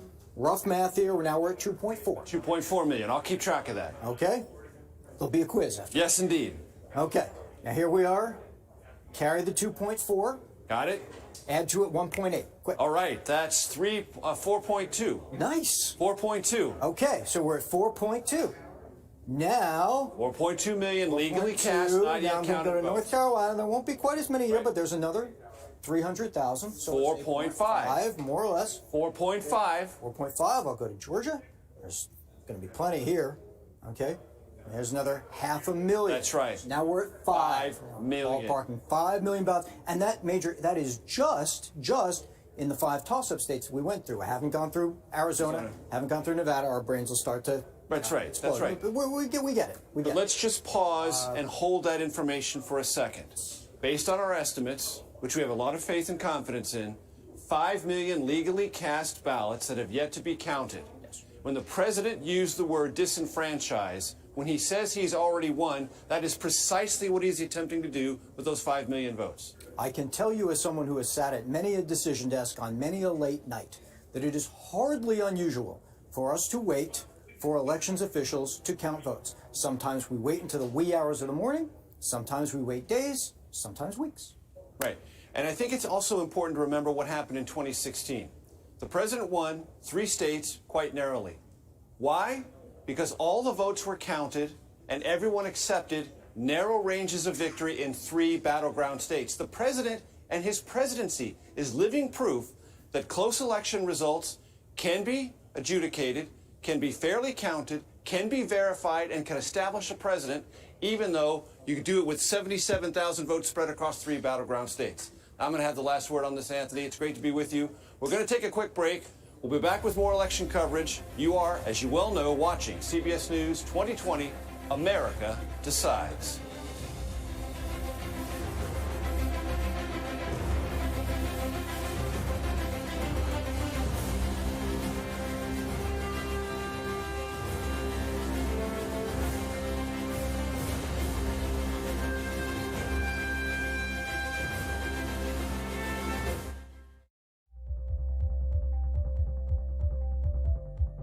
The biggest names in politics. Whoa, that's news. Do you think that the president has the authority to send in active duty troops? Face the questions you want answered. Did the CDC let the American people down? Tell me about the decision. When was it made? Who made it? What is the next area that you are concerned about? What does that mean for the risk of reinfection here in the United States? You bring up a very good point, Margaret. Margaret, that's a great question. Face the Nation with Margaret Brennan on CBS. Go to the ends of the earth. Right now. We got something crazy. Oh, Boom! And reach for the stars. Here we are. Time. Yes, it's my comeback. Hey, this is pretty fun. But wait, there's more. Experience thought-provoking, Welcome to the idea of being a human being. innovative, and truly original reporting. Look through a telescope and go, wow. Because there's always something new under the sun on CBS Sunday morning.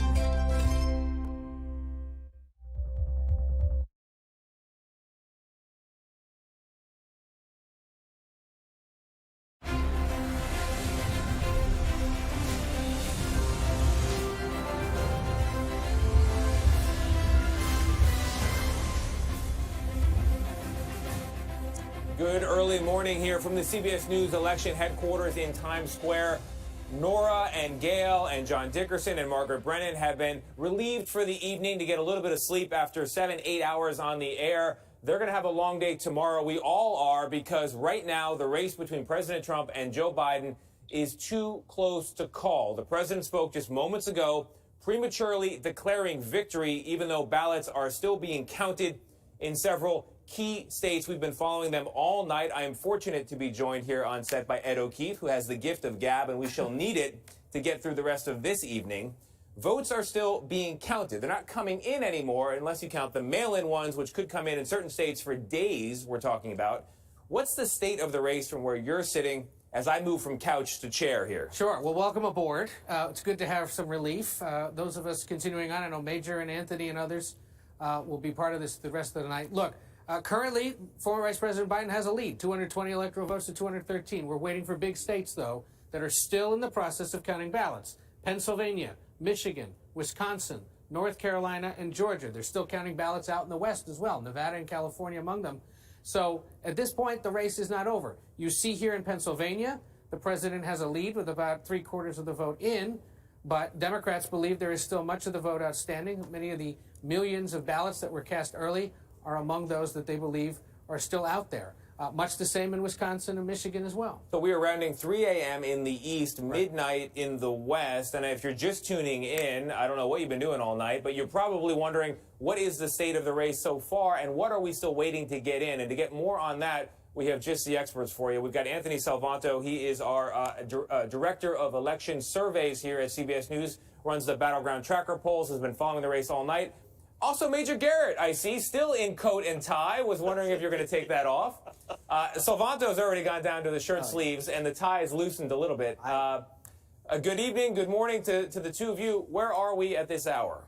Okay, so, Tony, let me take you through first the 5 states that we at this moment consider toss-ups, and that is Wisconsin, Michigan, Pennsylvania, North Carolina, and Georgia. All the others projected, or in the case of Nevada and Arizona, as of this moment, Maine leaning to Joe Biden. Now, the issue here is that, I'm going to walk you through. In Wisconsin, we estimate at least almost 700,000, 672,000 ballots still remaining to be counted. They've been cast, not yet counted. And we can do similar things for Michigan, over 1.7 million still to be counted. Pennsylvania, I'm just running through here, 1.8 million still to be counted, etc. So millions of ballots still out there awaiting counting. Just under 5 million, roughly, in those 5 toss-up states. So let's go back to Wisconsin. I want to go through this process in a way because viewers might say, all right, what's the margin right now? Yep. So what does it look like? Yep. And why do we wait? And the reason is that... Because they heard the president say, we're leading. That's right. Okay, there you can see the numbers, but we need to wait because... These are the ballots that have been counted. And these are the tallies that elections officials have reported to us, which is what we do at the decision desk. Right. We get the vote reports from the elections officials, and we turn around and report them to you. So let me pause you right there, because I think this is really important. So the president just told the nation that what we see here is legitimate. Okay, then that means these votes that have been counted are legitimate. What he's also suggesting is the votes that have not yet been counted aren't legitimate, which is factually wrong. Those votes that have been legally cast but not yet counted are just as legitimate as the ones that have been counted that reflect this. And I would add, in a political sense, that we have no idea who these 672,000 people voted for. Now, We know that they may have been cast from Democratic counties or cast from Republican counties, so we might have some sense in a modeling standpoint. Right. But we have no idea until the elections officials report to us what the tallies of those ballots are. There could be Republicans, there could be Democrats, there could be independents. It's all in there. But their voice is yet to be heard. So let's go to Michigan. Okay. Take a look at Michigan. What does it look like and what's still outstanding? So 52-45, okay. President's in the lead. Right. Now, we have not projected this race because, in part, 1.6 million, perhaps more, still expected to be counted. They've been cast. Elections officials haven't reported them. Right. We can go county by county. We can go, I'm going to pick one, Macomb. 20 seconds. Okay, in which the president is leading. There's still a lot of ballots. Exactly. And we can go to Democratic counties and see much of the same thing. That's exactly right. Tony, back to you and Ed at the desk. Well, Ed's got his jacket off. I'm right after you. And the shirt sleeves are rolled up. But gentlemen, before you go, I do have a point of clarification here. Of these states we're talking about, Michigan, Pennsylvania, Wisconsin, Arizona, Georgia, North Carolina, is it our understanding that in each of these states, the counting is still happening? The election workers, in other words, are still awake and doing their work? They certainly are in Wisconsin. There's a small number doing that in one part of Georgia, if I remember correctly, Fulton County. And in Michigan, they will start that process again. And the Secretary of State in Michigan has said they will have a full, though not necessarily official count, but a full count by the end of the day today. All right. They're working through the process in a legal, transparent, and visible way. All right. I bring that up because if people are staying with us, they're wondering, are they going to get additional projections this evening? And it sounds like the answer is possibly. You should hear more possibly from Wisconsin if you're keeping track with us on the East Coast time, 5 a.m., 5:30, maybe 6 a.m. All right, Anthony and Major, thank you very much. Let's go now to Washington, D.C., where Weijia Zhang is following the president's campaign. Weijia, we just heard from the president where he appears to be prematurely declaring victory, and in addition, using pretty inflammatory language, declaring that a fraud is being perpetrated on the American people because ballot counting, legally cast ballots, are still being counted into the evening and, in fact, into Wednesday morning. What are you hearing from the campaign? Are they trying to clean up in any way the president's remarks, or are they underscoring them and standing by them? Well, this actually was no surprise. Campaign advisors and officials had indicated and almost said as much that they believed that they, being Democrats, would be trying to steal the election and steal votes away from the president after tonight. And it was remarkable to actually hear the president say those words out loud. He could not have been more blunt. He said, we were getting ready to win this election. Frankly, we did win this election. Of course, that is simply not true. And we had an indication that he was going to do this tonight because he tweeted a very similar sentiment that was flagged by both Twitter and Facebook as being misleading. What's interesting is that he flat out denied he was going to do this. Just yesterday, he pushed back against reports that he was going to declare victory as long as he was ahead. And he said, I don't have any reason to play games, and that was a false report. He is not ahead. And tonight, that is exactly what he did. And so it is a critical moment to see how the president behaves and what he says moving forward. We know that he is prepared to launch a legal battle, but it is really important for people at home to understand what he is saying is just flat out wrong. Tony? Yeah, the votes are still being counted. It's also worth underscoring that the reason there are boarded up buildings in cities all across America is because people are concerned that rhetoric like we just heard from the president and a protracted legal battle, which appears to be what we could be headed for, could lead some supporters of both candidates into the streets, and there could be trouble. Weijia, thank you very much. I want to shift now to Nicole Killion. Former Vice President Joe Biden spoke to supporters in his home state of Delaware overnight and expressed optimism about the election outcome. And Nicole Killion is in Wilmington for us, where she's been following the Biden campaign. Nicole, good morning to you. Hey, good morning to you, Tony. What I can tell you is this is the scenario that the Biden campaign was worried about, that the president would try to proclaim victory. And in essence, even before he spoke this evening or this morning in the East Room, the campaign manager, Jen O'Malley Dillon, told reporters earlier this week that under no scenario will Donald Trump be allowed to be a victor.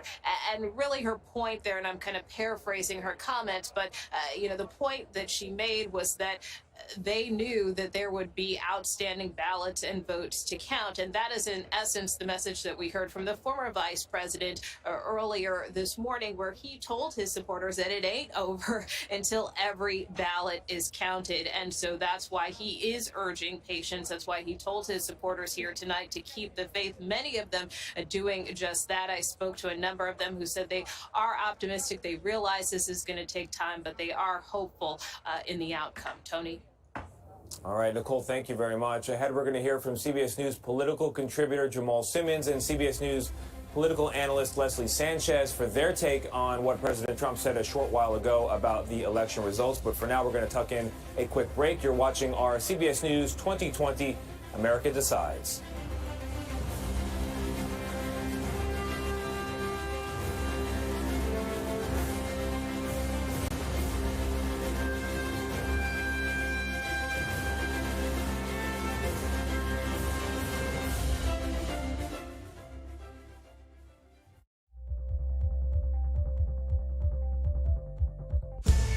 COVID has taken the lives of tens of thousands of Americans. Rural areas like this here in Navajo Nation are especially hit hard. 15 to 30% of our Navajo citizens don't have running water. In any indigenous reservation, there is a shortage of physicians. Native Americans are amongst the most vulnerable and hardest hit by COVID. Yeah, the more we lose our elders to COVID-19, the more we lose our language and our way of life. We need to bring awareness to the attention of Washington, D.C. and United States citizens that there is a need to focus on the first citizens of this country.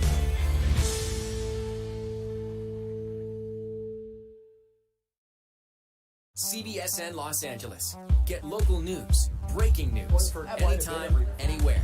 It's easy to find us, and it's free. Download the CBS News app on your favorite devices. CBSN Los Angeles, streaming 24/7.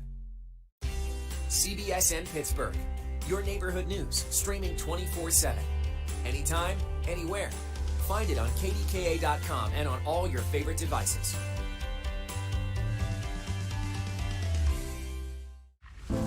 In 60 years, we went from about 100,000 factory workers to probably about 7,000. Off in the distance, you can see some factories that are still humming. Most of them are just kind of abandoned. The restaurant industry right now is one of the largest and fastest growing industries in America. And yet it continues to be the absolute lowest paying employer in the United States. Barely anybody's making enough to live. You're donating plasma to get by.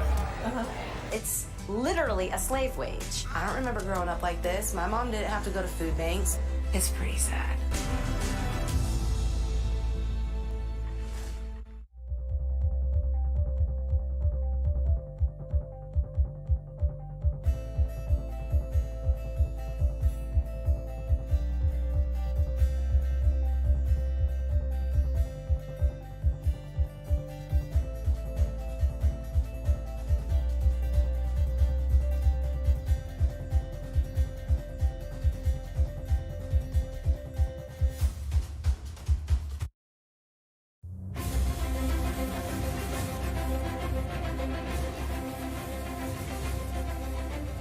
We are back now at the CBS News election headquarters, and we are joined by CBS News political contributor Jamal Simmons and CBS News political analyst Leslie Sanchez. And Leslie, I want to go to you because you come at this from a Republican perspective, and it was the man who represents your party who just said that he feels he's already won an election that is very much not decided.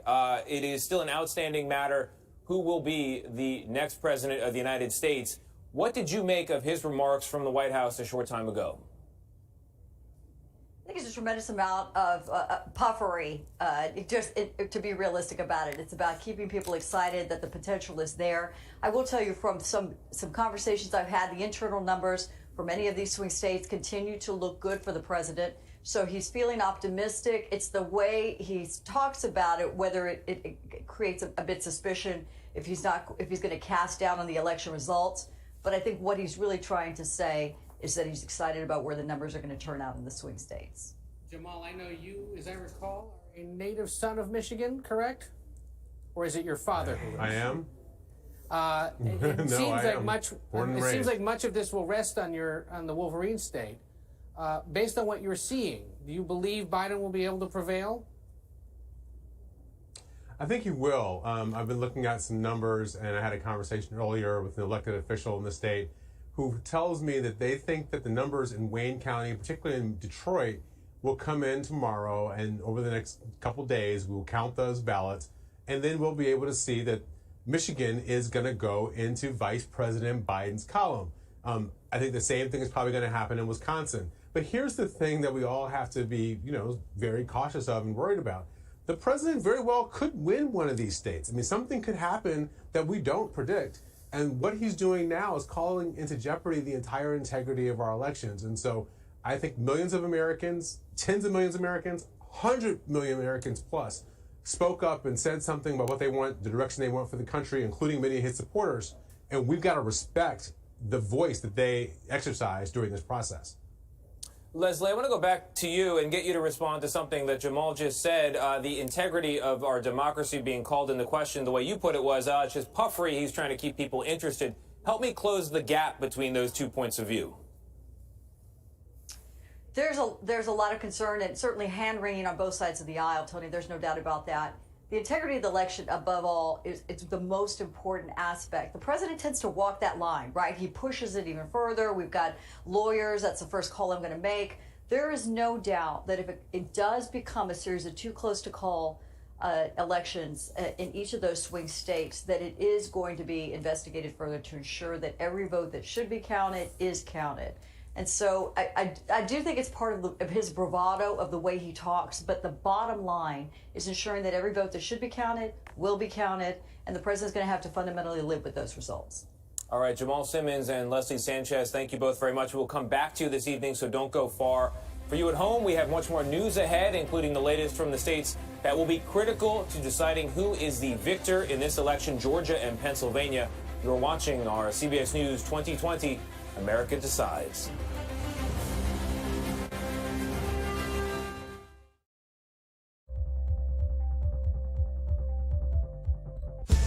COVID has taken the lives of tens of thousands of Americans. Rural areas like this here on Navajo Nation are especially hit hard. 15 to 30% of our Navajo citizens don't have running water. In any indigenous reservation, there is a shortage of physicians.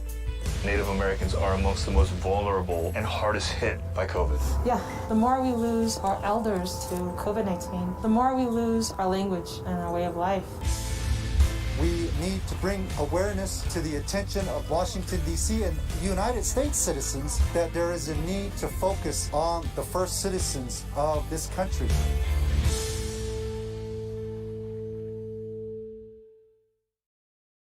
CBSN Los Angeles. Get local news, breaking news, anytime, anywhere. It's easy to find us, and it's free. Download the CBS News app on your favorite devices. CBSN Los Angeles, streaming 24/7. CBSN Pittsburgh, your neighborhood news, streaming 24/7. Anytime, anywhere. Find it on KDKA.com and on all your favorite devices.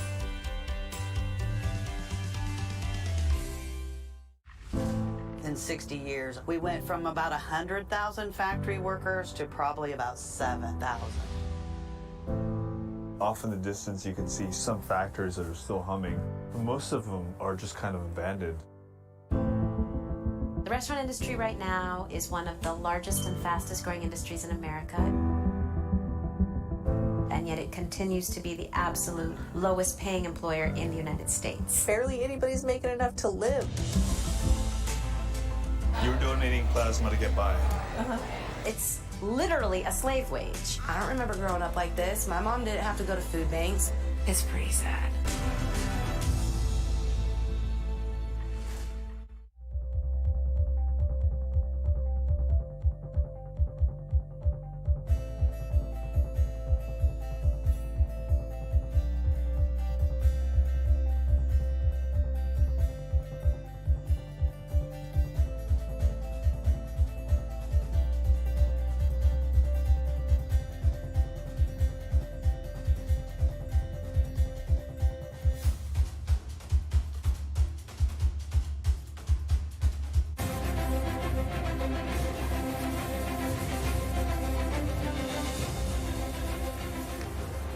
We are back now at CBS News election headquarters in Times Square, and one state we've been paying very close attention to all night is the state of Georgia. The state has not voted for a Democratic president since 1992, and it is now a toss-up in our projection. Mark Strassman is in Atlanta for us. Mark, good morning to you. We've been following the vote counting there all evening. What do you know?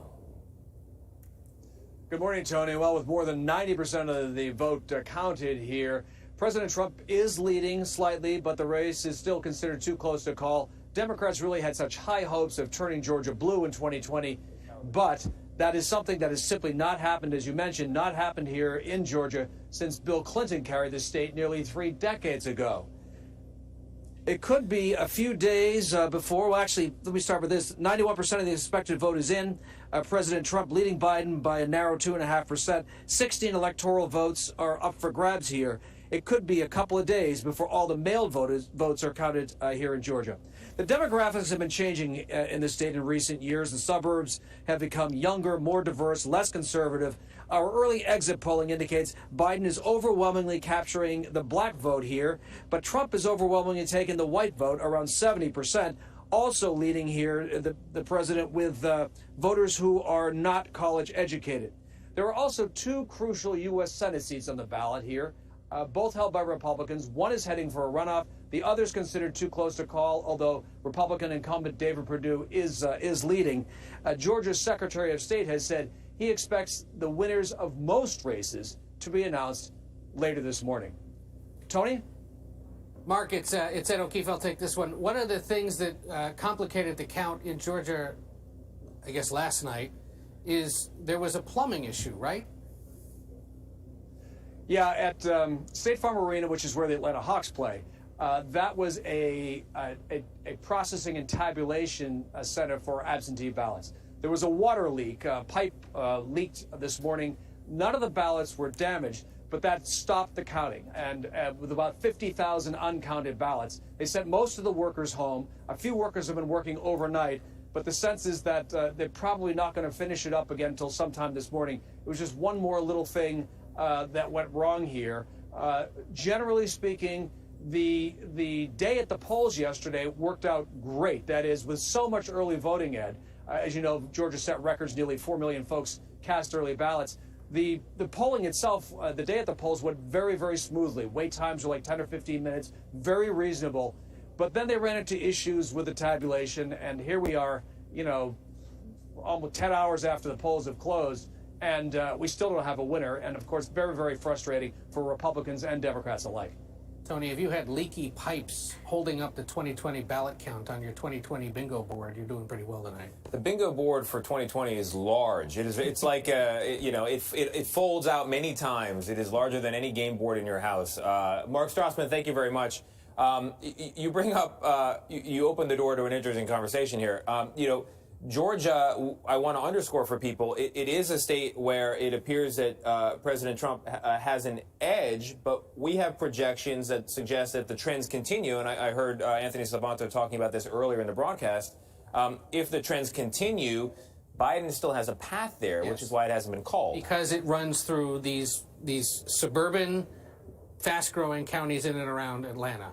But we know there's also counting still going on in Pennsylvania, right? Right, indeed, but we do not have Jerika Duncan, so we're going to we stick don't. right. Yeah, we're going to stick right. Well, we'll So keep talking about this. It passes through those key Democratic counties, and the water does not pass through the pipes there. It came out of the pipes, and so they are delayed. Yeah, we're looking at places like Fulton County, where Atlanta is, Gwinnett County, a major suburban community just outside Atlanta, Cobb County as well. This is an area of Georgia that once put Newt Gingrich in Congress and has now been completely transformed through people moving into the state, through just demography.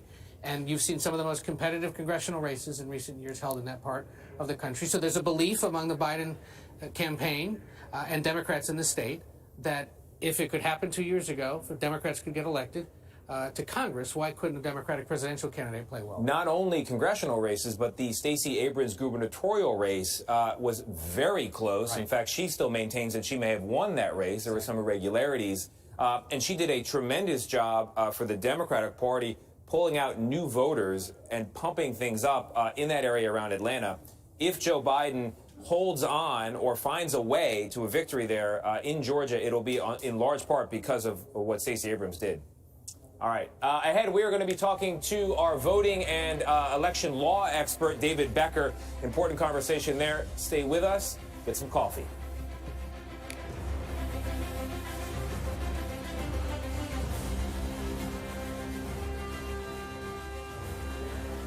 Welcome back already to the CBS News election headquarters in Times Square. Not sure what happened there, but joining us to look at where things stand right now is CBS News Elections and Surveys Director Anthony Salvanto. He is putting his earpiece in as we speak. I can see he is now ready. He's giving me the smile. He's got the hands clasped. What do you know, Anthony? Okay, so what we know is there are 5 key toss-up states as of this moment, and I am here with my good friend and colleague, Major Garrett, to break it down for you as we go. So we're going to look at this map, and what we're going to show you right now, everything that's in white has not been projected. That's the phraseology we use by CBS. So even though we have Arizona and Nevada trending toward Biden, they're not officially projected, so we'll leave them in. So this is essentially what the map is from an electoral vote perspective as we look at it now. Even though Arizona and Nevada leaning, Hawaii will probably go Biden, we're not filling those in. But for the sake of the argument, let's fill those in as they're trending toward Biden and then show people what the map looks like. Okay, so let's pull those into Biden's column. Don't forget Hawaii. Hawaii, we'll do that. And so then let's pause for a second. So that's 244, 216. Now continue. Okay, so what we really come down to at this point is Wisconsin, whether that breaks for the president or breaks for Joe Biden, okay? That could get them closer, all right? Major, let's put it in the president's column for the sake of argument, and Michigan into Joe Biden's column for the sake of argument, but also Georgia, right? And Georgia... That's what happened. Look what happened. Yep, 276. Right. And I want to turn on the electoral votes here just to show everybody how many electoral votes each of these states has, because Georgia, with its 16, can trade off, of course, for Michigan. And what you're really seeing right now on the map is this eastern side, Democrats with still a couple of southern states in play, as well as the upper Midwest. And if you put North Carolina, Biden, gets a little bit closer, put it in Trump, the map begins to change. So all of these things have yet to be counted. Ballots have been legally cast, they've not been counted, and I want to emphasize for the audience, there is nothing pro-Biden or pro-Trump, anti-Biden or anti-Trump by saying all the votes that have been legally cast should be counted. Saying that they haven't been counted doesn't mean we're holding back something that we know. We actually don't know. Some of them are from Republican areas, some of them are from Democratic areas. When all of this pans out, the president could win, right? That's why they're toss-ups. Exactly. And when it all pans out, former Vice President Biden could win. There is nothing about this process and saying, you know what, all the votes should be counted that have been cast that is trying to put the thumb on any scale. It's just saying 2 things. We don't know, and all the ballots legally cast must be counted. This is hardly the first night at the decision desk where we have stayed and waited, and sometimes waited, for ballots to be counted. Right. And speaking of waiting in any one respect, can you say anything that is leaning about these 5 toss-ups? No, they are true toss-ups, and that's why we have them rated as such. They are true toss-ups. Yep. That's from Anthony Salvanto. If they shift, we will let you know as soon as we know. We'll show you the data as we have it, and we will put that forward in as clear and direct a way as we possibly can. All in real time. So that's my camera, Anthony Salvanto. I'm going to thank you because that's what it says right up there. You are watching our CBS News 2020 America Decides coverage. I'm Major Garrett. That's Anthony Salvanto. This is the big board. I guarantee you we'll be coming back here soon.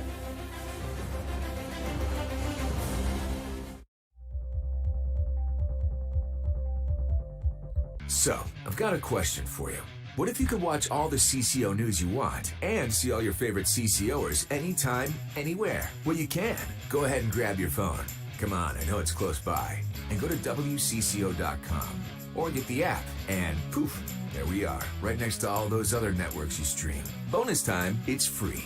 You heard right, zip nada zilch, free. CBSN Minnesota, built by CBS News, powered locally by WCCO. Wherever you are, wherever you go, breaking Bay Area news, live. This is CBSN Bay Area. I'm Michelle Griego. CBSN Bay Area. In your hand, on demand, and absolutely free. Highly updated top local stories and weather where you live. Available everywhere. Powered by KPIX5 News. CBSN Bay Area. Always on, always free at KPIX.com. We spoke to black officers all around the country about the challenges that they face. When you're not in uniform, are you ever concerned for your safety? Out of uniform.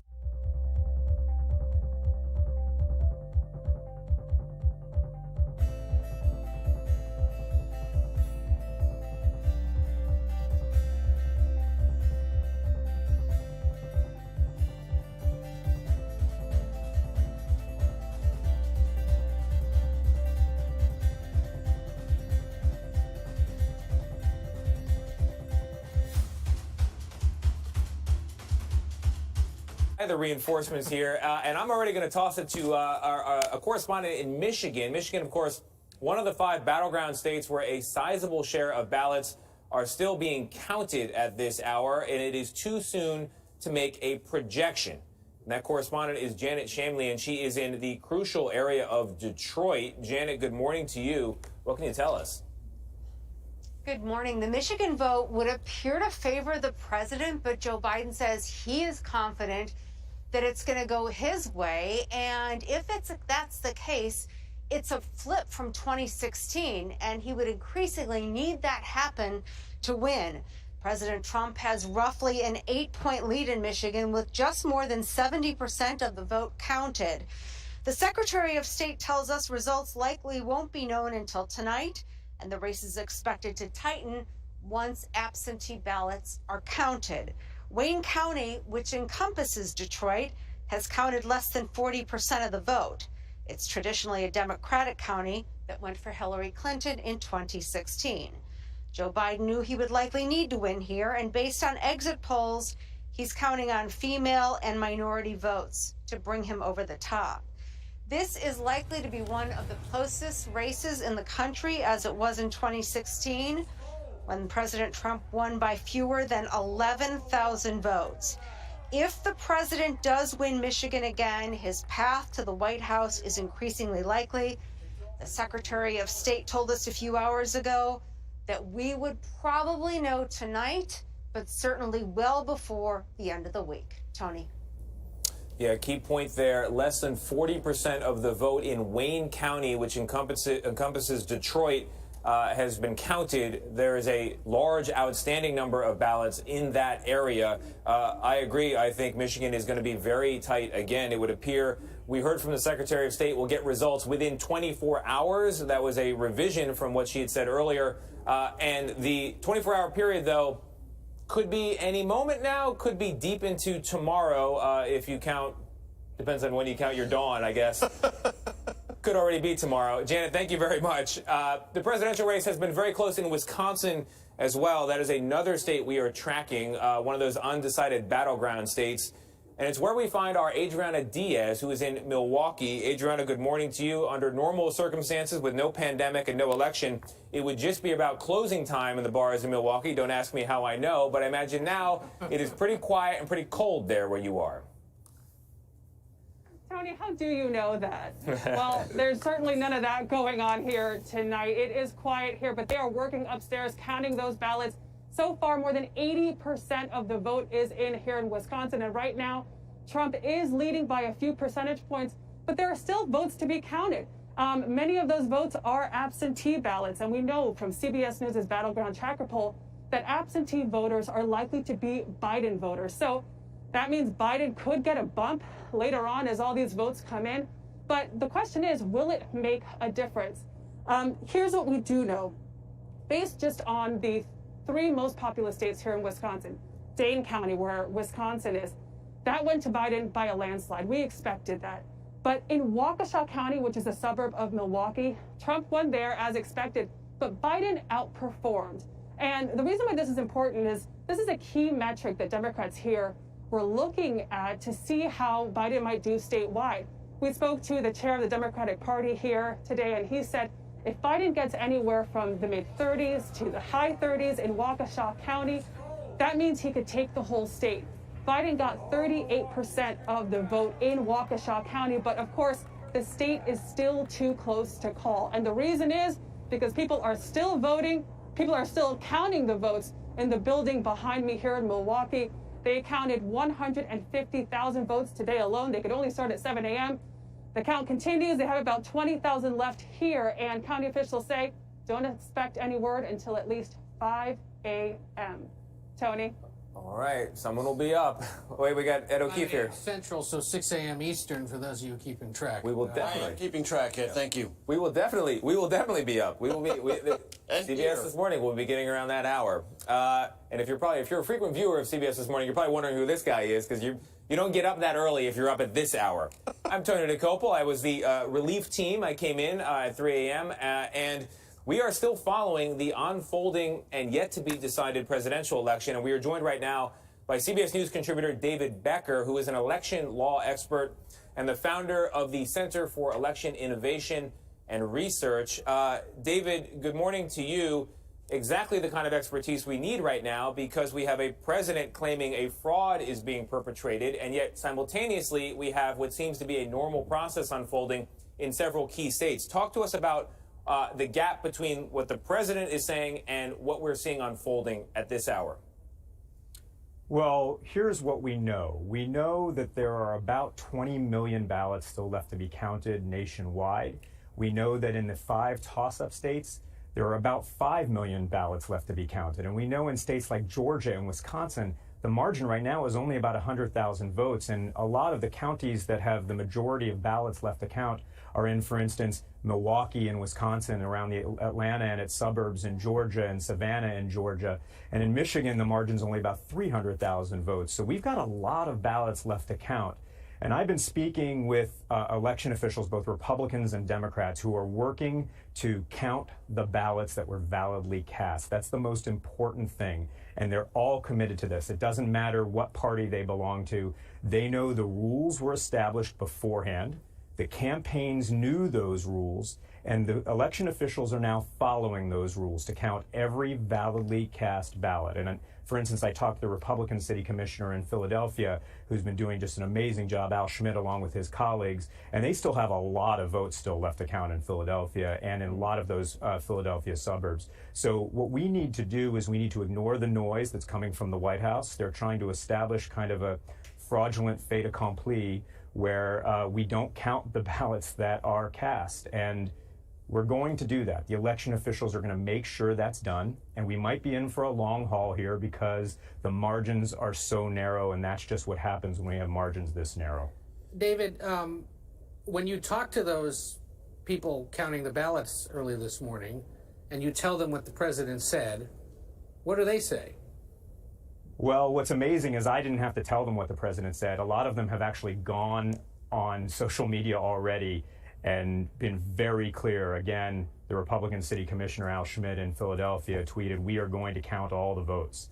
The Secretary of State of Georgia, others have been saying the same thing. They are going to count the votes. That is their job. They know how to do this. The rules were set in advance of the election. We had a lot of litigation before Election Day.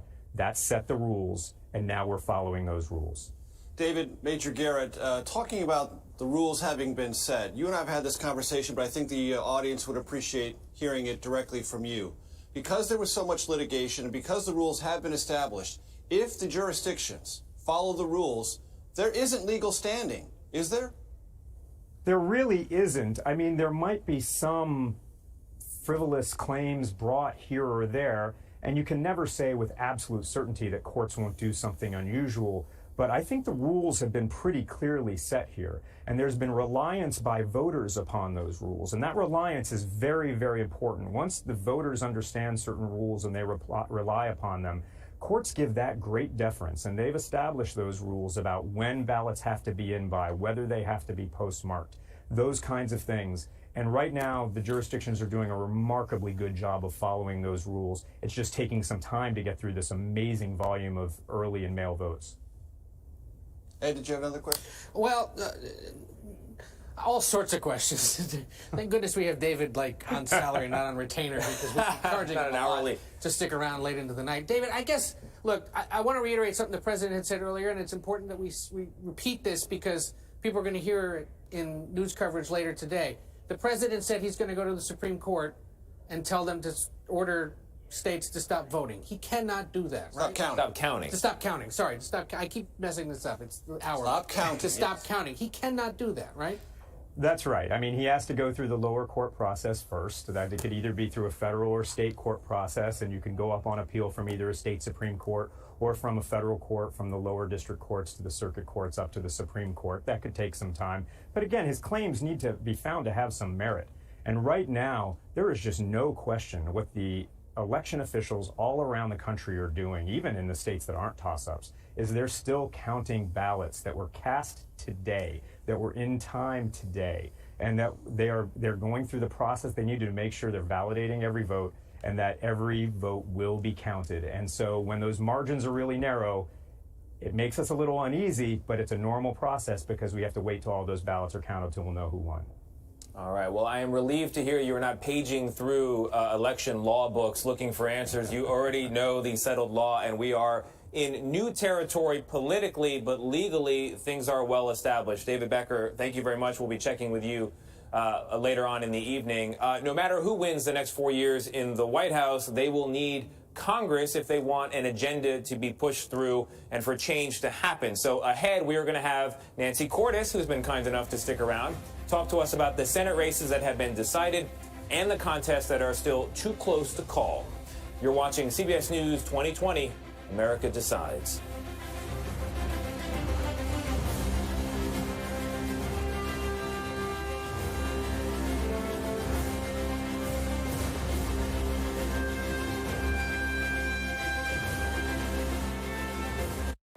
Wherever you are, wherever you go, breaking Bay Area news live.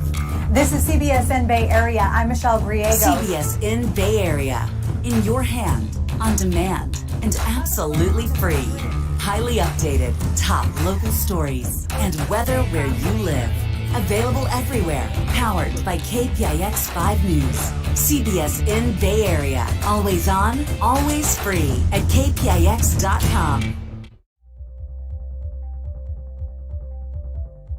Go to the ends of the earth. Right now. We got something crazy. And reach for the stars. Here we are. Time. Yes, it's my comeback. Hey, this is pretty fun. But wait, there's more. Experience thought-provoking, I'm open to the idea of being a human being. innovative, and truly original reporting. Look through a telescope and go, wow. Because there's always something new under the sun on CBS Sunday morning. COVID has taken the lives of tens of thousands of Americans. Rural areas like this here in Navajo Nation are especially hit hard. 15 to 30% of our Navajo citizens don't have running water. In any indigenous reservation, there is a shortage of physicians. Native Americans are amongst the most vulnerable and hardest hit by COVID. Yeah, the more we lose our elders to COVID-19, the more we lose our language and our way of life. We need to bring awareness to the attention of Washington, D.C. and United States citizens that there is a need to focus on the first citizens of this country.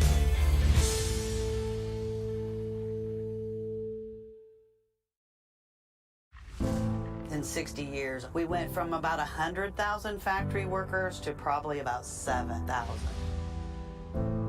Off in the distance, you can see some factories that are still humming, but most of them are just kind of abandoned. The restaurant industry right now is one of the largest and fastest growing industries in America. And yet it continues to be the absolute lowest paying employer in the United States. Barely anybody's making enough to live. You're donating plasma to get by. It's literally a slave wage. I don't remember growing up like this. My mom didn't have to go to food banks. It's pretty sad. Even really young kids are feeling what's going on right now. How should parents be talking to them about this whole question of racial justice? How do we embrace this moment and turn it into real change? What we really must focus on is moving from protesting to policy. Join Gail, Anthony, and Tony on CBS This Morning. CBSN Los Angeles. Get local news, breaking news, anytime, anywhere. It's easy to find us, and it's free. Download the CBS News app on your favorite devices. CBSN Los Angeles, streaming 24/7. You can watch CBSN 24/7. We've got an amazing story to share with you. I understand you have some breaking news. How does it all play out? It's quite an adventure here at CBSN. It's been a day.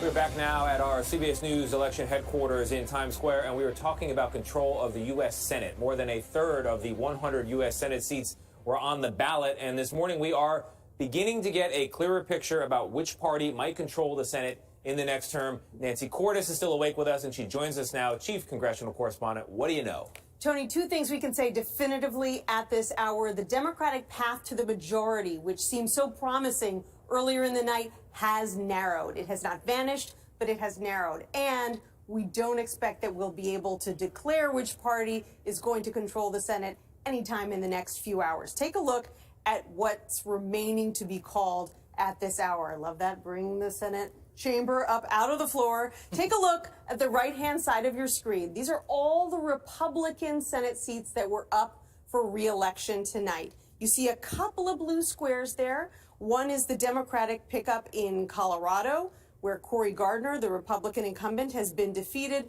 And then in Arizona, we haven't called that race yet. We haven't projected a winner, but Mark Kelly, the Democrat, former astronaut, is likely to be declared the winner over the incumbent Martha McSally. So that's two potential pickups for Democrats. But remember, they need 4 or 5 in order to take control. And there are only I thought it was 3 if they take the White House, 4 if they don't.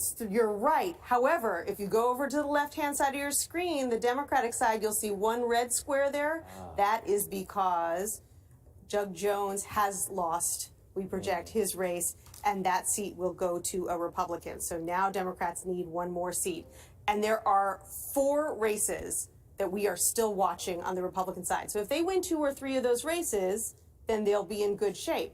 But it doesn't look so hot for them right now. North Carolina, we have not declared a winner. Same problem that we're having in the presidential race. There are still votes that need to be called. I think that race is about 94% counted at this point. Tom Tillis, the Republican incumbent, has a 2-point lead. Then you've got Maine. Susan Collins has a lead, but only about 2/3 of the votes have been counted there. So we really can't say anything meaningful about that race. And then you've got those 2 Georgia Senate races, the Perdue race and the Loeffler race. Loeffler definitely going to a runoff in January, and we're still watching to see what happens with Perdue. Very quickly, I'm going to leave this over here and tell you a little bit about what's been going on in the House tonight, because that's another really interesting story. You know, we went into the night projecting, a lot of outlets were projecting that Democrats would pick up more seats in the House, maybe anywhere from 8 to 18 seats. Well, things are going in the opposite direction. Take a look at some of the races we've been watching tonight, and we've been keeping a close eye on the 41 Democrats who won and flipped seats 2 years ago. They were the majority makers for the Democrats, but tonight some of them look like they're in danger of losing their seats. So you've got Debbie McCarsell-Powell in Florida. She's down to her Republican challenger. Then let's go to Iowa. Iowa won. Abby Finkenauer. Democrats were so proud to pick up that seat back in 2018, but tonight she is trailing her Republican challenger. Then in New York, you know, Tony, I'm sure you've seen the ads for Max Rose where he talks about the fact that Bill de Blasio is the worst mayor in the world. Well, take a look. He's not doing so hot himself. He is really trailing Nicole Maliotakis, so it's not looking good for him there either. And then one more I want to point out to you is in Oklahoma, Oklahoma 5, another big pickup for Democrats, Kendra Horn back in 2018. But we've already declared that that her challenger is going to be victorious tonight. And so, you know, the story has really turned out very differently than what we expected when we went into the night. All right, but quickly, Nancy, we do think Democrats will maintain control of the House? Yes, Republicans would have had to pick up 17 seats. It doesn't look like they're going to do that, but they're certainly in a better position than they were before. But the other thing we're going to have to factor for is which party controls the delegation or has the majority delegation in each of these states potentially if we get to that 269 electoral college time. That is true, but we got to tuck in a break right now, so I'm going to do that. I'm going to do that. We are following a presidential race that is too close to call. Stay with us. We'll be right back.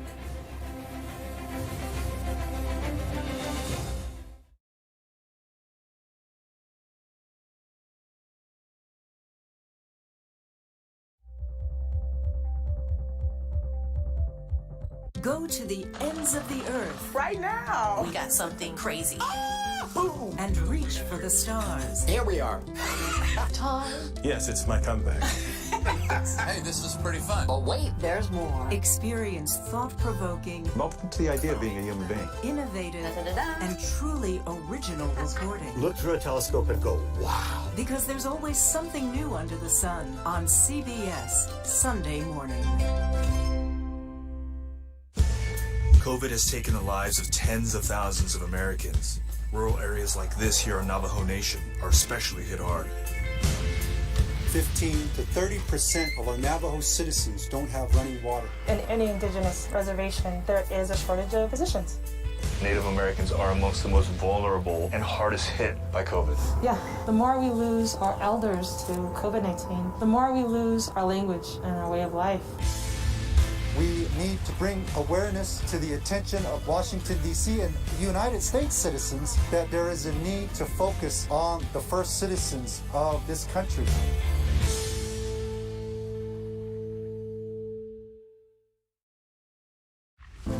In 60 years, we went from about 100,000 factory workers to probably about 7,000. Off in the distance, you can see some factories that are still humming, but most of them are just kind of abandoned. The restaurant industry right now is one of the largest and fastest growing industries in America. And yet it continues to be the absolute lowest paying employer in the United States. Barely anybody's making enough to live. You're donating plasma to get by. It's literally a slave wage. I don't remember growing up like this. My mom didn't have to go to food banks. It's pretty sad.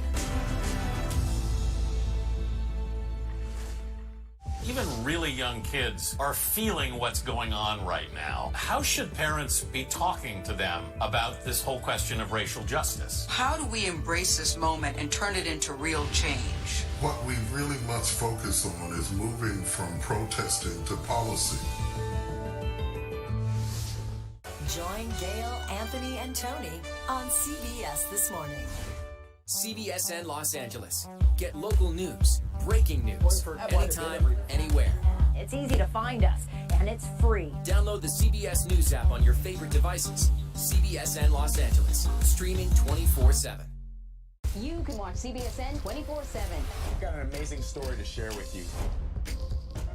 I understand you have some breaking news. How does it all play out? It's quite an adventure here at CBSN. It's been a day.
As we approach the youthful hour of 4 a.m. in the East, ballot counting is ongoing in this country, and we just got a statement from the Biden campaign, which we will have momentarily. But for now, some stations will be leaving us for local election returns. For the rest of you, our coverage continues. You're watching CBS News 2020, America Decides.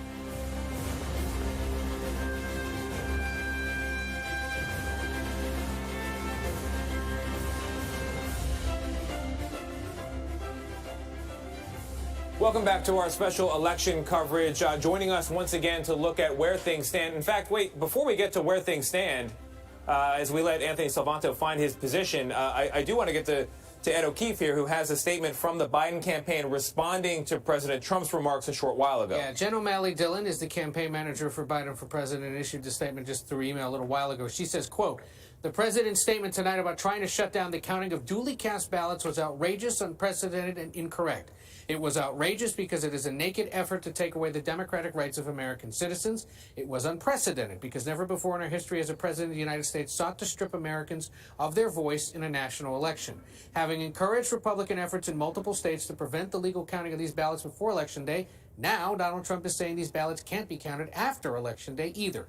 Later, she says, "If the president makes good on his threat to go to court to try to prevent the proper tabulation of votes, we have legal teams standing by ready to deploy to resist that effort, and they will prevail." She adds, "Joe Biden and Kamala Harris will stand for the right of all Americans to have their votes counted, no matter who they voted for. And we remain confident that when that process is completed, Joe Biden will be the next president of the United States." Major, I consider you an expert in interpreting statements from political campaigns. Sure. What do you make of that one?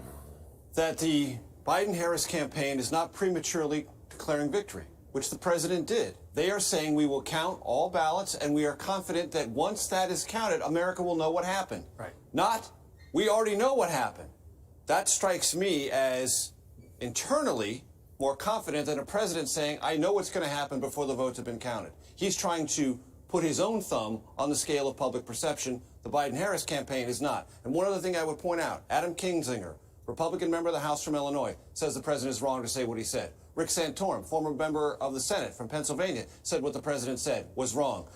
Chris Christie said, as a former U.S. attorney, I don't agree with the president. He shouldn't say what he said. Those things are not consistent with counting votes and letting the process play out. But let's see how many current Republican office holders say something like that as the day progresses today. Given the returns we've seen so far in the Senate, we just heard from Nancy Cordes, I cannot imagine many Republican members of Congress or Senate coming out and chastising the president. The question also is, what cost will he pay for the statements he has made? You've got some former officials making comments, but the votes are in. They're just being tabulated now. So it's not like voters can penalize him as well. Voters can't penalize him, but this is a country in which what the president says and what a rival campaign where the votes haven't all been counted can do, either in the court of public opinion or in any court where some litigation may arise. Now, look, and that has to play out. Look, publicly they believe they will win, right? She says here, we believe that Joe Biden will be the next president of the United States. But to your point earlier, if the polling was so incorrect in so many of these states where it looked like Biden had a chance to win. You and I stood right there this morning, many hours ago, yesterday morning, and made the point that the polls suggested Joe Biden had an advantage. that advantage has evaporated in many states. So what's to say that that polling advantage that we thought was there is going to be there once Georgia, North Carolina, Pennsylvania, Michigan, Wisconsin come in, where they believe they can still win tonight? So they're saying all this, and they may lose. But for now, what they're saying is we're going to respect the process. We want every vote counted. They believe, at least publicly, that Biden can win. And yes, mathematically he could, should most of those states go blue. Yeah, we're going to have a lot to say about the polling, and we'll get more from Salvanto coming up very shortly. We have much more coverage ahead. You are watching our CBS News 2020 America Decides, and deciding continues.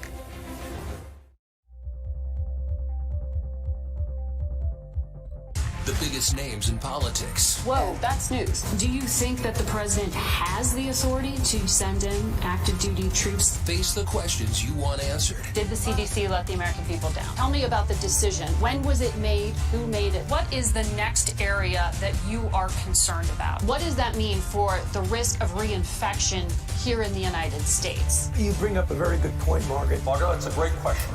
Face the Nation with Margaret Brennan on CBS. Go to the ends of the earth. Right now. We got something crazy. And reach for the stars. Here we are. Time. Yes, it's my comeback. Hey, this is pretty fun. But wait, there's more. Experience thought-provoking, I'm open to the idea of being a human being. innovative, and truly original reporting. Look through a telescope and go, wow. Because there's always something new under the sun on CBS Sunday morning.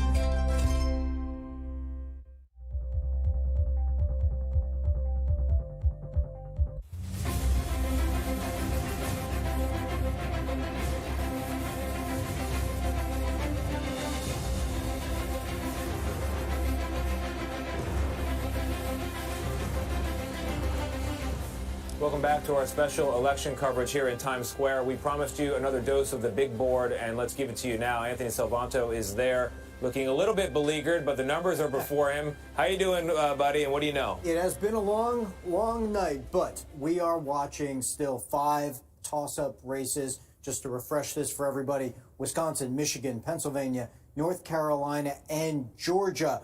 All of them came into this night as toss-ups in our estimates, and they are ending this night and rolling into the next day as toss-ups. Look, here's Wisconsin. I want to be specific about what we are seeing. In our estimates, there are 648,000 ballots still outstanding. They've been cast, but they haven't yet been counted. We are awaiting that. Michigan, it's a similar story with a different number, 1.6 million. Outstanding, they've been cast. Elections officials have not given us those vote tallies and those reports. And I'll pick another one here, Georgia, which is really tight. And in here, we've got a couple of large counties that have still yet to cast, yet to count all their votes, expected at 5.1 million, still 400,000. Many of them, some of them anyway, from some of the larger counties like DeKalb. Let me see what's in here. Show you 80%, 82,000 there, just as an example. So you're getting a broader picture across the country in all these states. There are still many ballots left to count. And Anthony, where do things stand with Pennsylvania? Are we getting results in? We haven't gotten too many of late. By of late, I mean within the last hour or so, Tony. But one of the things we're watching here is that if I show you this, 1.8 million still outstanding. They are from all over the state, so we don't know if they're Republican votes or Democratic votes, but we can make some inferences. If they're, say, from Philadelphia, let me give you that as an example, well, only 48% of what we have expected there is counted. Still over 400,000 left to count there in the city of Philadelphia as well. I mean, these could be ballots that are sitting there waiting to be counted. They could be ballots that are in the mail. We don't know. We're going to find out. So we've got 1.8 million in Pennsylvania yet to be counted. That's an estimate. And the gap at present time between Joe Biden and President Trump is how much? I can't quite make it out from here. Yeah, the gap here is about 700,000 votes, 2.2 million, 2.9 million. But a lot of the counties here that you've seen are Republican-leaning counties. However, all night we've been following the story of the big vote difference between people who cast votes early, favoring Joe Biden, and people who cast votes on Election Day, and what really turned out to be a Republican turnout surge favoring the president. Can you zoom in on the Philly region for a second? Yeah. Okay, so we see Montgomery County, Philadelphia itself, Delaware. Those are three places that Biden expected to do well. Mm-hmm. But he'd like to be winning Chester and Bucks counties as well, right? Well, we don't know that he won't. Look, so there's 106 to 107, so it's basically, you know, a razor-thin margin, and still almost 100,000 votes still to come. And can you head up to Scranton? Certainly can. Where Joe Biden was born, in case you hadn't heard, because he likes to mention at least 9 times a day. Look, he's winning Lackawanna County, right? Yeah. So there's Lackawanna, 61, 51. Let me show you what's... Oh, that's all in. Okay. So there we go. Can we push back on that camera? Hold on. Let's see that again. Sure. There's Scranton. So there's Lackawanna County. Is that enough to help pad his advantages in Pittsburgh and Philadelphia and potentially win the state? Well, I think Allegheny out here we're watching because, let's see, yeah, still 250,000 ballots to come in from there. Obviously a Democratic area just right around Pittsburgh, too. So, Anthony, did you think in your wildest dreams, because you're not just your poll, everyone's poll, they seem to suggest that the former vice president might have a 2, 3, 4 point advantage. Yeah.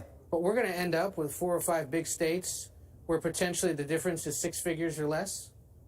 that is certainly possible. That is certainly possible. A lot of people had Biden up at least marginally in Pennsylvania. Right. Okay. So at the end of the day here, the model suggests certainly that he could still win it. Will he win it by 5, 6, 7 points? No. No. Might be 1 or 2. Yeah, it might well be. Yep. All right, we shall see. Anthony Salvanto, thank you very much. Do you have additional commentary to make there? I mean, it's just very this interesting. is I mean, we've all thought about what this could look like this year, and this is one of those scenarios that was out there. A days-long count resulting in a very close. But let's be candid. For the Trump supporters who are watching us, they would say, yes, it's a scenario, but it's not one you guys talked about very much. That's true, because we had... No, we didn't. No, we didn't. We did not talk about a scenario where Democrats would lose seats in the House. We did not talk about a scenario But we did talk about the days-long Hold count. on, hear me out, because I'm speaking for the Trump supporters, because I know I'm going to hear from them all the time. You didn't talk about the House Democrats losing seats. You didn't talk about the likelihood that Republicans could retain control of the Senate, which they may not or may not do, but it's a lot closer than a lot of Senate Democrats thought it would be, and the president would outperform in Florida, outperform in other places like Texas, win easily in Ohio, win easily in Iowa. You guys were not talking about that, and yet it appeared. Well, you're dipping your toe in something very important here. We were not talking about it, not out of choice, but because the polls were very stable. Which they would say, uniformly. What else is new? Well, you know... I remember I watched 2016. We all remember. But adjustments were made, and people who were hopeful that those adjustments would capture the mood of the country. Apparently they haven't. And the Trump supporters would say, whatever your models, whatever your attempt, you can't find us in the large enough numbers that we actually represent. And we're there, we're real, we love this guy, and we're going to show up for him. And we're going to defy your odds relentlessly. And that's one of the things that's playing out tonight. It hasn't played out in total. I don't know what's going to happen in those 5 toss-up states. But what you can say is the president has outperformed the polls yet again. Yeah. That we had not discussed. We will be chewing. We will chew it over. Days-long count. The possibility. We are talking about polling, and we have a reporter in Philadelphia, but we've got a raised finger from our polling expert, Anthony Salvanto, so I want to go to him. May I quick, on this very program 2 days ago, we ran through 2 scenarios. One was where Biden got a turnout surge. The other was the Republican turnout surge, which was based on polling, and we said that if there was large Republican turnout on Election Day, that a number of states would flip red. Every poll is a model. When we looked at the model on this show and showed that Republicans could flip these states, we talked about it. All right. No doubt. But the totality of the national conversation is different. The totality of the national conversation across all outlets, Trump supporters would say, I don't think I heard that very much. Yeah, and they're justified. I guess maybe they should answer the phone when the pollster calls next time, and then we'll get it right, you know? Sometimes they don't want to. Maybe they don't want to. All right, CBS News political reporter Caitlin Huey-Burns is in Philadelphia for us this morning. Caitlin, good morning to you. You're in a crucial area. What do you know? Hi, good morning. Well, votes are still waiting to be counted. I'm in Philadelphia. There were over 400,000 mail-in ballots that are now being counted at the convention center across the street from my hotel right now. Those are not going to resume counting until tomorrow morning, officials say. Remember, Philadelphia is the most populous county in the state. The second most populous county, Allegheny County, is also waiting till tomorrow to finish counting ballots. About 146,000 ballots still remaining to be counted. This is a key state, as we know. Over the past couple of days, both the president and the former vice president have been furiously campaigning in Pennsylvania, competing for every last vote. We know and have known that Pennsylvania would not know the election tonight, would not know the results of the election this morning, I guess we're at, because they had not been able to start opening up mail ballots, absentee ballots, until 7 a.m. on Election Day. That was a decision made by the Republican legislature not to open up those ballots. That separates Pennsylvania from some of these other states that have been able to process these ballots. So we knew going into this that there would not be the results coming from Pennsylvania, but this is a state that offers 20 electoral votes, as we know, was determined by just 44,000 votes in 2016. And I can say that being on the ground here for the past 5 days or so, talking to voters at various polling locations, and as they've been dropping off their absentee ballots, they knew going into this how close this race would be, and they expressed their concern to us about how tight it would be as well, kind of knowing that every vote counts. But officials on the ground here have been telling us for weeks that we shouldn't be alarmed at the delay in reporting results, because they would still have to take the time to count all those ballots coming in. An unprecedented amount of absentee ballots here in Pennsylvania, the first time that they are voting this way. All right, Caitlin Huey-Burns, thank you very much. I'm dying, actually, to hear from Anthony Salvanto and what you have been running through earlier, the scenarios if Joe Biden loses North Carolina, loses Georgia, and loses Pennsylvania. If that were to happen, does he still have a path with Michigan, Wisconsin, and Arizona, plus Nebraska, that little sliver? That's 270, 268, if I remember the big board from about 2 hours ago. Yeah, he'll get by the skin of his teeth. So right. This is close. Okay. Omaha will get a new highway if it comes down to the 2nd Congressional District of Nebraska. All right. Up next, we're going to hear from CBS News political analyst Leslie Sanchez and CBS News political contributor Jamal Simmons for their take on the impact that minority voters have had on this election. You are watching our CBS News 2020 America Decides.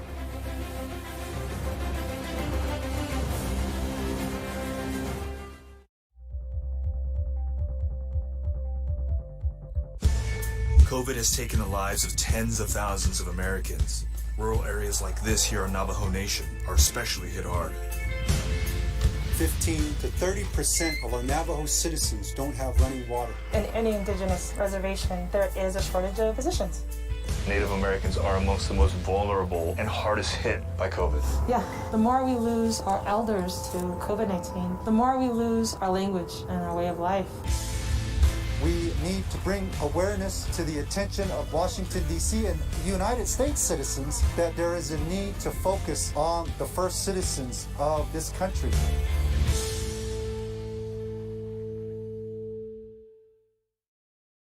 CBSN Los Angeles. Get local news, breaking news, anytime, anywhere. It's easy to find us, and it's free. Download the CBS News app on your favorite devices. CBSN Los Angeles, streaming 24/7. CBSN Pittsburgh, your neighborhood news, streaming 24/7. Anytime, anywhere. Find it on KDKA.com and on all your favorite devices.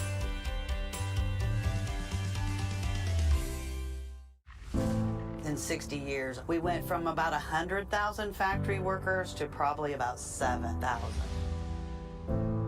Off in the distance, you can see some factories that are still humming.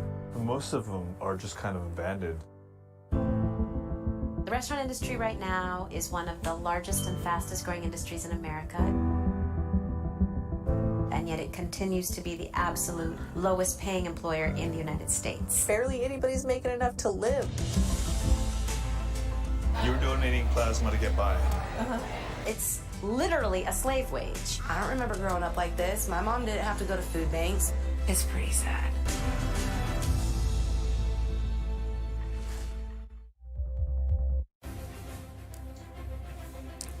Welcome back to CBS News Election Headquarters. Just as we went to break, we were talking about how Joe Biden has a path if he wins Arizona, even if he loses Pennsylvania, Georgia, North Carolina. Arizona is emerging as a very crucial state for the Biden campaign, and we have a reporter there. Jamie Yuccas is in Phoenix. Jamie, good morning to you. What do you know?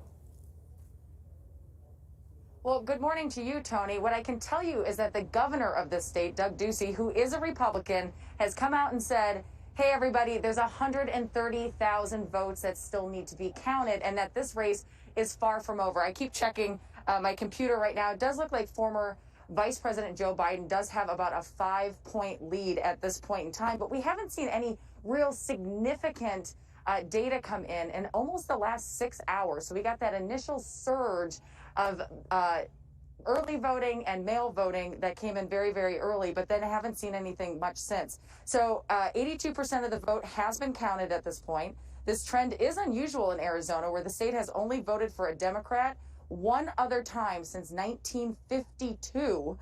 What could also be historic here is if Democrats pick up a Senate seat. The state has not had 2 Democratic senators since 1948. That's when Harry Truman was president. So Mark Kelly, the Democrat, is up over Republican incumbent Martha McSally, and he did sound very confident when he spoke to his supporters. Take a listen. I want to start off by thanking a few people. Gabby, my best friend, the ultimate partner through this campaign and in life. Gabby's the person who taught me about this side of public service and what it means to use public policy to improve people's lives, and who taught me to never, ever give up.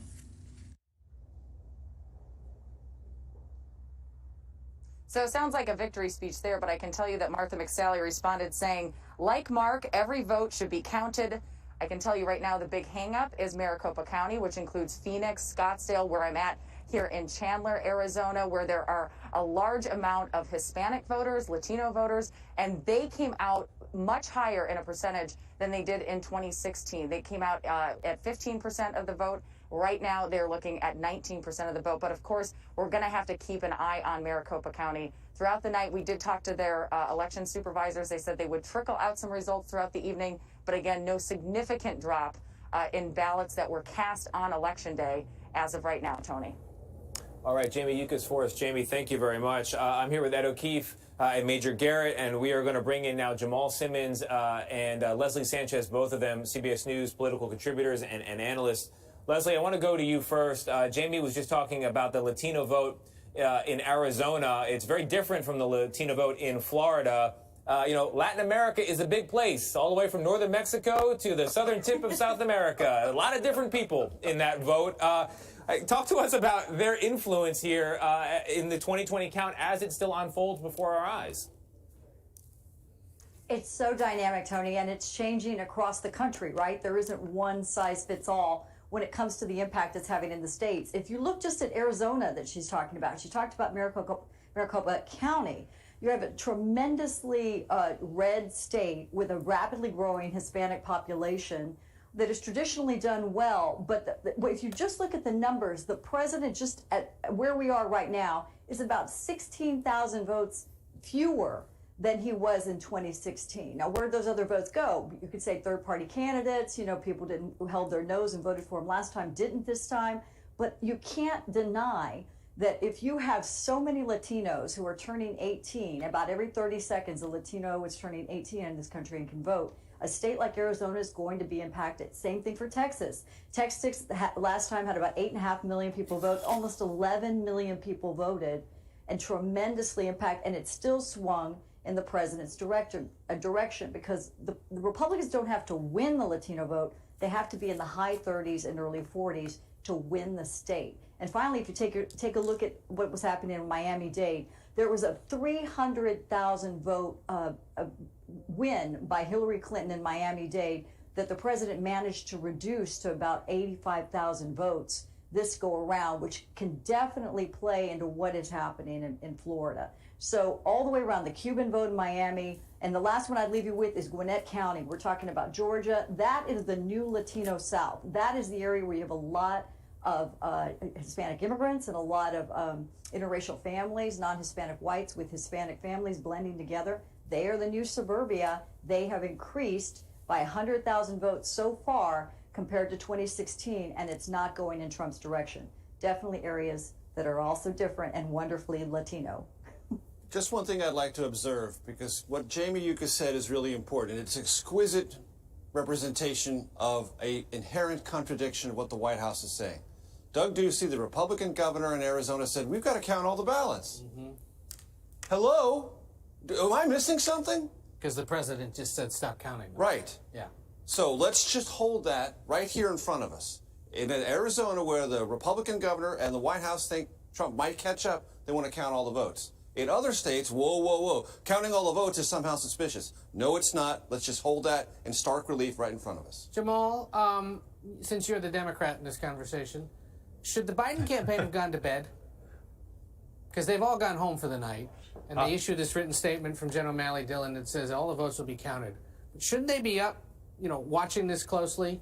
Because, Americans are going to wake up in a few hours, and potentially, they may have... Biden got out before the president tonight asking for patience, saying all the votes will be counted, but the president came out and did what he did, said what he said, and immediately the conversation has gone in that direction. I mean, there's a potential that even if Biden pulls ahead in the next few hours and wins some of these states, that he may look like a weak winner because he was dragged through this process by the president in the middle of the night into Wednesday morning with the world watching. I guess a win is a win, but is this the way you think Democrats are going to want to win it? And you might be making the case about why they should have gone to bed, because somebody's got to be fresh in the morning to get on the fight that's coming when Donald Trump gets up. I think I'm sure somebody is paying attention to this, and they have plans and scenarios. Bob Bauer's been talking about this. They've been running scenarios about an eventuality, maybe not exactly this, but something like this, where these things get put into a contest. And so they've got to figure out how to wage that fight. I'm thinking about the question you were just asking about Latino voters. I'm thinking about the focus we've been having about African-American voters and turnout. But 70% of the electorate in America is white. And I think we've got to also have a conversation about all the Americans who were raised in the same diet of the Pledge of Allegiance, one nation under God, the Declaration of Independence, we hold these truths to be self-evident, all men are created equal. The rule of law and the way that most Americans think the country ought to operate. And yet so many Americans support a president of the United States who doesn't seem to have any regard for any of those things.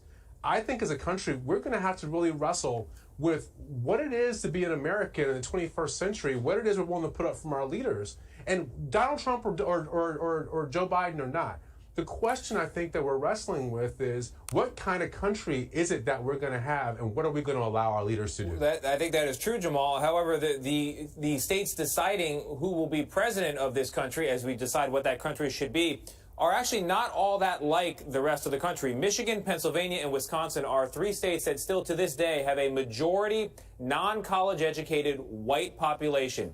You might call them the working class. They have come out for Donald Trump in a huge way. As a Democrat watching this unfold, seeing it come down in many ways to those three states, how are you feeling? I'm feeling that Democrats need to come up with a really blunt conversation. Listen, Donald Trump has said very directly that he understands the plight of the workers and of the Americans that you're talking about, and he's offering them a path about how to improve their lives. It's more nationalist, it's more xenophobic, it others people, it takes babies from mothers on the border.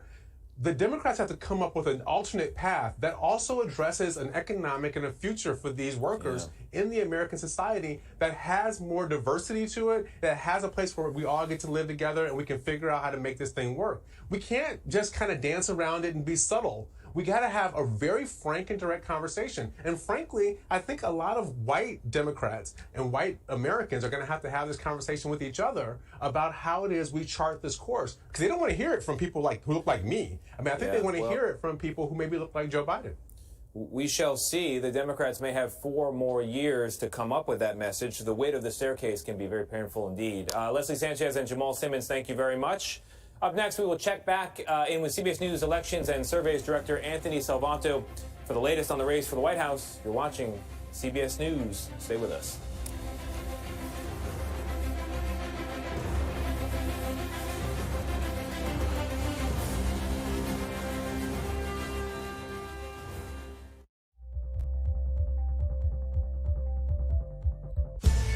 COVID has taken the lives of tens of thousands of Americans. Rural areas like this here on Navajo Nation are especially hit hard.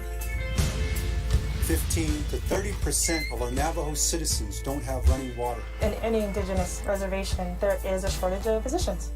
Native Americans are amongst the most vulnerable and hardest hit by COVID. Yeah, the more we lose our elders to COVID-19, the more we lose our language and our way of life.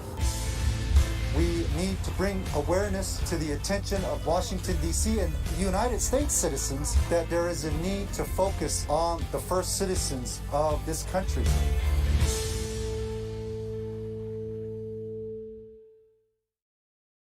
CBSN Los Angeles. Get local news, breaking news, anytime, anywhere.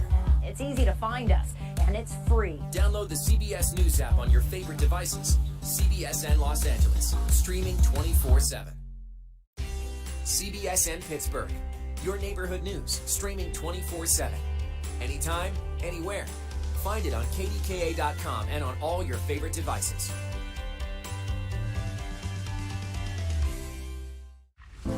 In 60 years, we went from about 100,000 factory workers to probably about 7,000. Off in the distance, you can see some factories that are still humming, but most of them are just kind of abandoned. The restaurant industry right now is one of the largest and fastest growing industries in America. And yet it continues to be the absolute lowest paying employer in the United States. Barely anybody's making enough to live. You're donating plasma to get by. It's literally a slave wage. I don't remember growing up like this. My mom didn't have to go to food banks. It's pretty sad.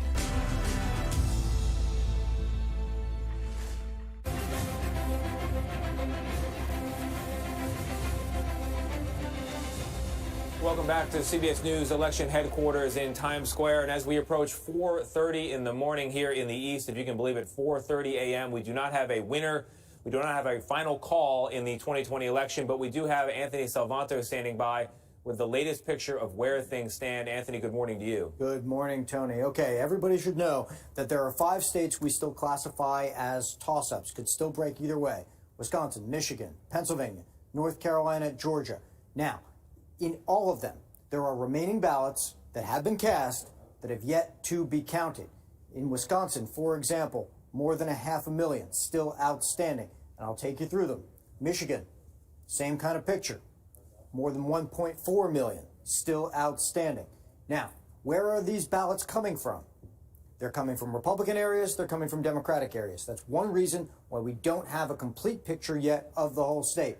Pennsylvania, 74% in, but 1.8 million still outstanding. We have reason to believe that many of them are absentee ballots, and for folks who've been watching all night, I'll just remind everybody that there's been a dramatic difference this night between people who cast ballots absentee or by mail and those who voted in person. We saw a huge Republican surge in turnout among people voting in person. Now, go down to Georgia, and we've got a really close race. I'll show you what's outstanding there. 92% is in. Often, we can say something more about a race, but this one is just so tight. 400,000 ballots left, and many of those are from Democratic areas. North Carolina as well, just walk you through it. Again, a lot in, very tight race so far, but still almost 300,000 ballots left. Same story everywhere, tens of thousands, actually millions of ballots left to count, Tony. All right, Anthony, get some tea. Or are you going to have questions for him? Because I was going to... Yeah, go ahead. Did we do Wisconsin? Because I was trying to read up here for a second. Yep. So our Adriana Diaz in Milwaukee just witnessed the Milwaukee city officials finishing the absentee count of 169,000 ballots. Mm-hmm. And on her Twitter feed, she's posted the video of the woman being escorted by police escort to a car to go deliver them to the Milwaukee County officials. Isn't that add them exciting? To the tally. Well, it is exciting on a morning like this when we're waiting for them. Yes. I was not being sarcastic. It's also transparent. It is. Also to make sure that there is a recorded record of what happens, how this is playing out. And I want to tell everyone this. We can do this. You know how I know? Because in 2016, at about 3 a.m., the President of the United States was declared. It was Donald Trump. By 77,000 votes in 3 states. Right. All those votes were counted. They were verified. They were close margins. And it happened. We know how to do this. Wait for the count. It will be done. It will be verified. It will be believable. Wait for it. That's what's going to happen. We can do this. We are bumping up. You have something to add? Let's look at Milwaukee real quick. What would he need? Milwaukee? Here. So it's Milwaukee 174 to 110 with still more than half, slightly more than half. Okay. Still to be counted. All right, well, we are bumping up to the end of our evening here. We're going to take a short break and then resume programming in the morning. You guys have been here for more than 11 hours by my calculation. Who's counting? Care to wrap up your experience so I just far? did. Okay. We can do this. Mr. O'Keefe. It's not over. We'll see you a little later this morning. Yeah. It is not over. Yeah. You two are going to be going to bed. Changing a shirt. Changing a shirt, yeah. Changing a shirt. I'm going to put on a stocking cap, get a little bit of shut-eye. I think Mr. Salvanto is going to be doing the same. We're going to pour some cold water on the equipment, let everything cool down, and then we're going to be back at 6 a.m., I believe. There is much more news on your local news station, on this CBS station. A special edition of CBS This Morning with myself, Gayle King, and Anthony Mason begins at 6 a.m. Eastern, 3 a.m. in the West. Stick with CBS News and CBSNews.com for the latest on the race for the White House. Thank you for watching CBS News 2020.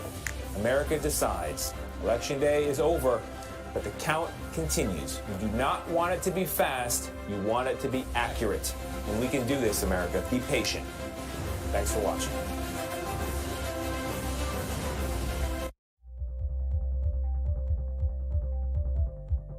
The biggest names in politics. Whoa, that's news. Do you think that the president has the authority to send in active duty troops? Face the questions you want answered. Did the CDC let the American people down? Tell me about the decision. When was it made? Who made it? What is the next area that you are concerned about? What does that mean for the risk of reinfection here in the United States? You bring up a very good point, Margaret. Margaret, that's a great question.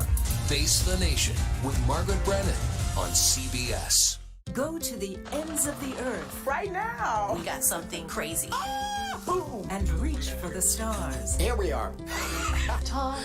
Yes, it's my comeback. Hey, this is pretty fun. But wait, there's more. Experience thought-provoking, I'm open to the idea of being a human being. innovative, and truly original reporting. Look through a telescope and go, wow. Because there's always something new under the sun on CBS Sunday morning.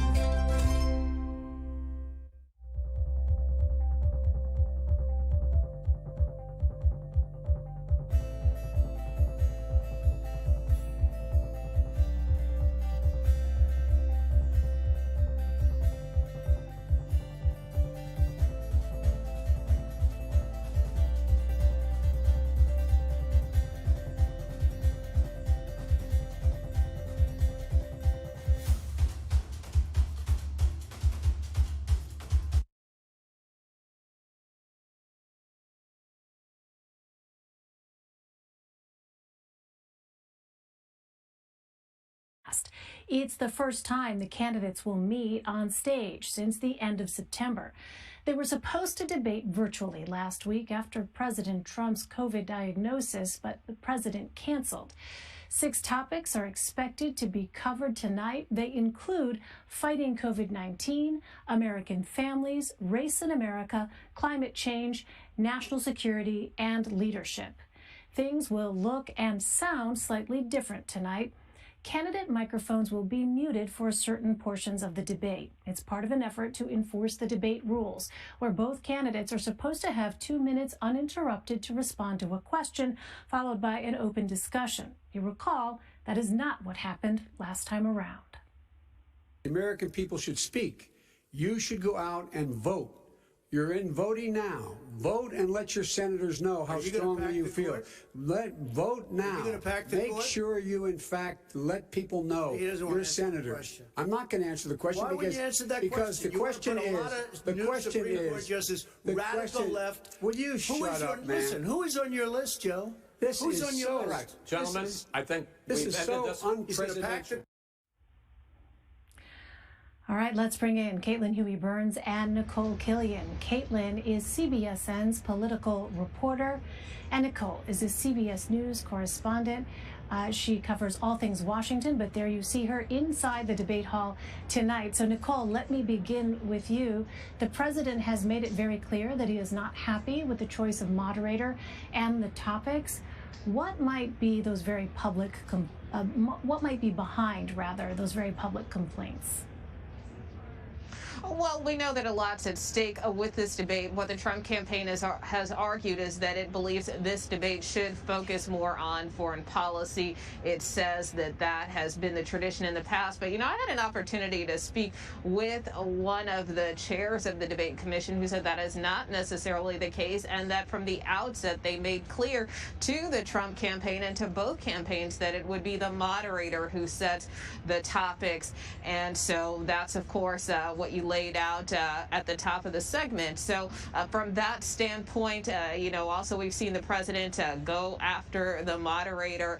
We know he wasn't happy with the last debate with Chris Wallace as the moderator. So perhaps it might be an attempt to try to undercut whoever is in that role before the debate happens. But again, you know, the debate commission stands by its selection of these moderators. It believes that this has been a fair process. And so, again, just minutes away from seeing how it'll play out tonight.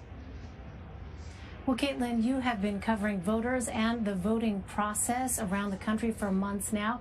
Give us some of the common themes that you've been hearing. Hi, Lane. Well, two things stand out to me after spending the past several days on the ground in key battleground states talking to voters. The first is the way in which the act of voting has become a campaign issue in and of itself. We've seen voters be very strategic about how they are going to cast their ballots. We've talked to voters who are tracking lines on apps.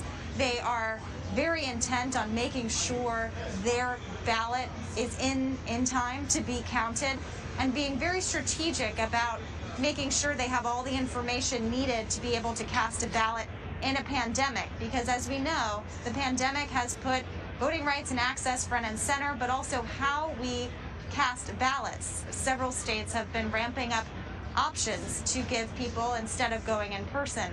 The other interesting dynamic that we've seen on the ground is how coronavirus is playing in terms of shaping how people are viewing this race. Lots of supporters of former Vice President Biden that we talked to say that the pandemic is front and center, that it's uprooted their lives, that they see this race as a referendum on the president's handling of the pandemic. When we talk to supporters of the president, they don't see the pandemic as front and center. Most of them say the economy is top of mind heading into this election. They tell us that the president did what he could do on the pandemic, and they want things to return back to how they were before. This idea of returning back to normalcy is actually playing on all sides and among lots of different voters that we talk to. Supporters of the president say turning back to normal means getting back to the economy before the pandemic. And supporters of Joe Biden who want to return to normalcy think of it very different. They think of it as a time before Trump took office. Well, Nicole, the president's path to victory seems to be fairly narrow, according to CBS's Battleground Tracker. Has the Trump campaign had any sort of recalibration in these closing weeks? Well, I think the campaign's mission has always been to try to defend those states that the president won in 2016, and also try to find paths through other states, for instance, like Nevada or like Minnesota. You know, I can tell you that certainly one state that both the Trump campaign, the Biden campaign are really targeting in these final days is Florida, Florida, Florida. If I had a whiteboard like Tim Russert used to, I mean, that really is a key state. You know, certainly the president needs that one. You know, we've talked about states like Michigan, Wisconsin, Pennsylvania, and that support in those states may be slipping for the president. But if he doesn't win Florida, that could spell big trouble for him. So he really does need that state. At the same time, Democrats see an opportunity there. I had a chance to speak with the chair of the Democratic National Committee, Tom Perez, who said he would like to make up some ground there if they can in these final final days. And as you know, we saw former President Barack Obama on the trail for the first time in Philadelphia, another pivotal state that we discussed, but also in Florida. He will be there this weekend as there will be a lot of emphasis on vote early day. So again, you know, everything is very strategic in these final days. The president, of course, holding some rallies in Florida following the debate. So certainly that is one of the states to watch. Absolutely. Well, Caitlin, as we've been reporting, the U.S. Elections Project says more than 47 million people have already voted across the country, with many states breaking early voting records. How does that change the dynamic of tonight's debate? Does it? That's right. These record-breaking numbers. We were just in Georgia, which every day is reporting record-breaking numbers when it comes to the early vote. As you mentioned, 47 million people already having cast their ballot raises the question about how an event like tonight can do anything to change voters' minds if they've already participated. What's been really interesting to see in this race is that even though we've had a global pandemic, that there haven't been many instances over the course of the past several months that we've been in a general election mode that have changed the trajectory of this race. Nationally and in key battleground states, Joe Biden continues to lead. That's why his campaign wants to see tonight as a kind of a do no harm, get through it.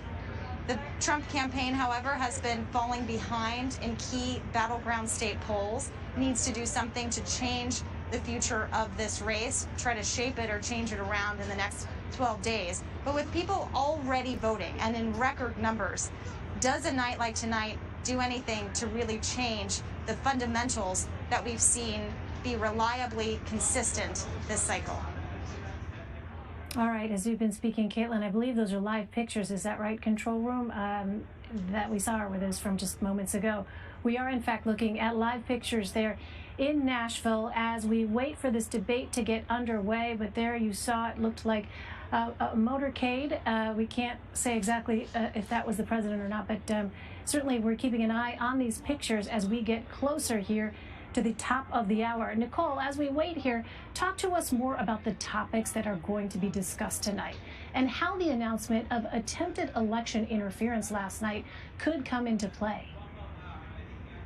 Well, we know that the topics will cover a variety of ground. There's going to be one segment focused, again, on COVID-19, on American families, on national security, on race in America, on climate change, and on leadership. So each of those segments will run about 15 minutes apiece. And then, you know, as far as this issue of national security, we would certainly expect that this issue of foreign election interference, especially in light of that very hastily called press conference that we saw yesterday by the FBI and the DNI director, that will come up, because we really have not heard from the president or former Vice President Joe Biden to even know their reaction, to know what the president might know about this. So certainly we expect that to be pretty high up, that the moderator would raise that topic with both candidates this evening.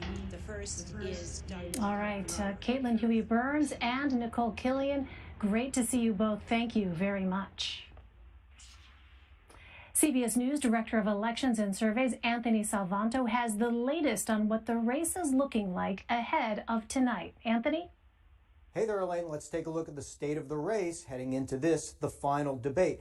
First thing to note, if this year we see record turnout, let's suppose it is, as some estimate, and we think, it could get to 150 million votes. Well, about a third of that has already been cast, with people showing up early to vote at early voting centers and casting their ballots by mail. So the pool of voters left to be persuaded by this debate is getting smaller. Couple that with the fact that well over 90-95% in some places in these polls, people say they've already made up their minds. So what's this about? It could be about motivating turnout for Joe Biden, maybe trying to seal in those voters who are already backing him. You look at these states across the upper Midwest, and they're leaning blue towards Joe Biden. He's also got a couple of possibilities in toss-ups in places like Florida, Georgia, North Carolina, Ohio, etc.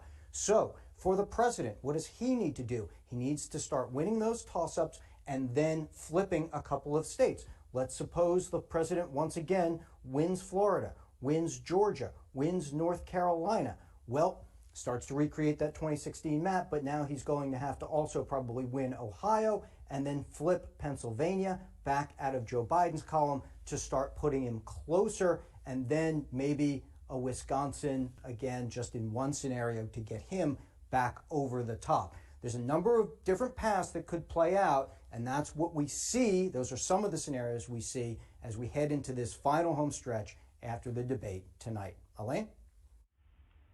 All right, Anthony, thank you.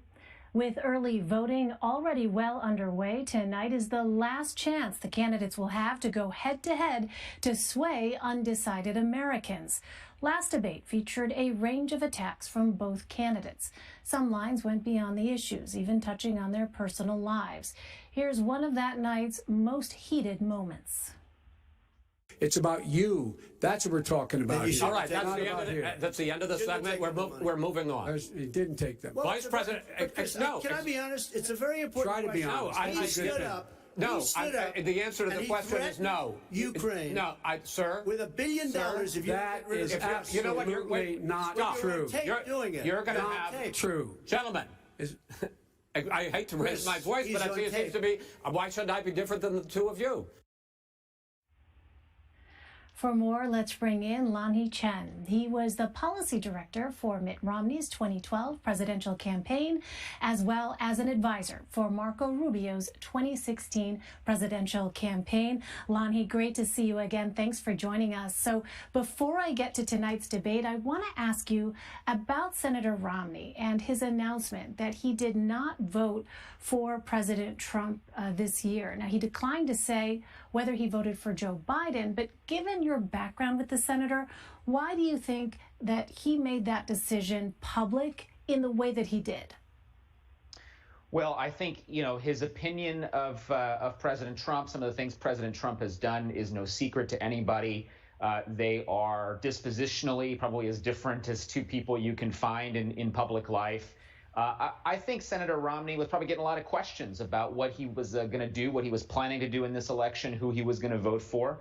And I think he's letting it be known that he didn't support President Trump. Obviously, we don't know who he voted for. We're not going to know unless he lets us know that. But part of this was his effort to answer the question. It's a very important election. Some may wonder where he stands, and I think he wanted to make that as clear as he could during this time when people are already casting votes and making decisions about this year's election. So let's turn to the debate. The format of this debate, complete with this now mute function, is in response to that first debate where we saw that series of interruptions. Do you think, Lanhee, this debate will be vastly different compared to what we saw earlier? I don't know that it'll be vastly different, Elaine. I think both candidates are still going to try and get their points in, regardless of whether they're speaking over their opponent, regardless of whether their time is up. I do think the mute function, if used properly, can ensure that we have a little bit better back and forth, a little bit more organized back and forth than we saw in that first debate. But fundamentally, President Trump has got a certain style. And if you look at how he approaches these debates, it tends to be a little bit more confrontational. It tends to be a little bit more combative, a lot more combative in some cases. And so I wouldn't expect him to deviate too much from that style. I think that's largely how he's going to make his points tonight. And so, I'm skeptical the mute button is going to have too much of an impact, but hopefully it will make some difference on the margins and the American people can actually hear some reasonable exchanges between these candidates. Right. After all, this is, in fact, an opportunity, or is supposed to be an opportunity for voters to hear directly from the candidates themselves. So let's talk about the president's strategy. The playbook looks in some ways similar to 2016, calling for his opponent to be jailed. There are unsubstantiated claims about voter fraud. This year, of course, we have seen the president attacking doctors and scientists, contradicting his claims. I wonder, Lanhee, what you make of that. Does that appear to be an effective strategy at this point, given what we have seen from public polling on some of these issues? And do you expect to see more of that tonight? A couple of things are clear. First of all, I think the president is engaging in this strategy because he's comfortable in it. It's kind of where he feels like he goes to when he needs to to make headway on one point or another. I would say I think it's effective with respect to his political base. It's very clear that they are mobilized. They are very encouraged and enthusiastic about the president. Not a particularly effective set of techniques if you're trying to speak to undecided voters or voters who might, for example, wonder what will the next 4 years look like in a Trump presidency. I've made the argument repeatedly that I think the president would be strongest if he was willing to get out there and talk about his plan for the next 4 years as opposed to all of these other things. But that hasn't been where the president, it hasn't been where his campaign has been. I think the president believes it is effective at mobilizing his base, but his base is going to be supporting him regardless. The question now is where he gets the additional support necessary to get him across 270 electoral votes. I don't think that the strategy we've seen pursued thus far is frankly going to be very effective if that is the ultimate goal. So I think that the president and the Trump campaign have a fundamental decision to make with less than 2 weeks left. And that is, are they going to speak to voters who haven't made up their minds, or are they going to speak to those who probably are already going to support the president and try and gin them up even more? In our final minutes, Lanhi, I want to ask you about where you see Joe Biden's biggest vulnerabilities. You know, you have President Trump bringing a guest tonight who is a business partner of Hunter Biden's to the debate. He's been attempting to push, as you know, these debunked allegations of fraudulent activities by the Biden family. So I wonder, Lanhi, as we look at the landscape now, you have Amy Coney Barrett on the verge of confirmation, it appears, as a Supreme Court justice. What is your take on those areas that the president should be focusing in on? And when you look at Joe Biden's vulnerabilities as well, what are those areas that you see as places where the president should focus his efforts? It's a line of attack, Elaine, very similar to what we saw from Mike Pence in his debate against Kamala Harris a few weeks ago. And that is to try and tag Joe Biden as a liberal, out-of-touch progressive whose policies will take America in a fundamentally bad direction when it comes in particular to the economy. So I think one imperative is to tie his opponent to the far progressive left from a policy perspective. You saw him try to do that, for example, in Pennsylvania the other day, talking about Joe Biden's opposition to fracking.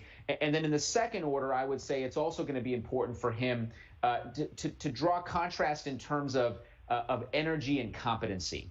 And that's going to be something, you know, it's a hard sell because I think a lot of people know Joe Biden has a lot of experience in government, but it is fundamentally about that competency. For 47 years, Joe Biden's been in public life. You've heard this line, and he hasn't gotten a whole lot accomplished. It's about contrasting the president's accomplishments over the last few years with those of Vice President Biden during his 47 years in public life. I think trying to paint Joe Biden as an element of Washington, from Washington, you know, we are still in a political cycle where outsiders are favored to a certain degree. I think those are going to be the strongest places for the president to go. Whether he actually gets there, whether he can be successful, we'll have to see. All right, Lanhi Chen. Lanhi, always great to have you. Thank you very much. Thank you, Elaine. Coming up, new rules for tonight's debate. Will cutting off the candidates' microphones help or hurt the candidates? Former senior advisor to Hillary Clinton, Philippe Reines, will be here to give us his take. Stay with us. You're streaming Red and Blue.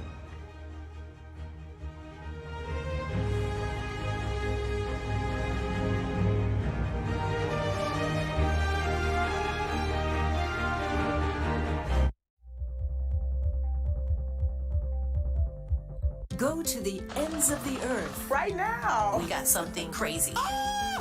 And reach for the stars. Here we are. Tom. Yes, it's my comeback. Hey, this is pretty fun. But wait, there's more. Experience thought-provoking, I'm open to the idea of being a human being. innovative, and truly original reporting. Look through a telescope and go, wow. Because there's always something new under the sun on CBS Sunday morning. COVID has taken the lives of tens of thousands of Americans. Rural areas like this here on Navajo Nation are especially hit hard. 15 to 30% of our Navajo citizens don't have running water. In any indigenous reservation, there is a shortage of physicians. Native Americans are amongst the most vulnerable and hardest hit by COVID. Yeah, the more we lose our elders to COVID-19, the more we lose our language and our way of life. We need to bring awareness to the attention of Washington, D.C. and United States citizens that there is a need to focus on the first citizens of this country.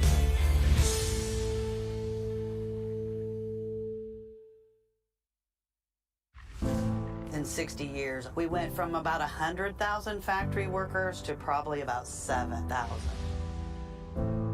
Off in the distance, you can see some factories that are still humming, but most of them are just kind of abandoned. The restaurant industry right now is one of the largest and fastest growing industries in America.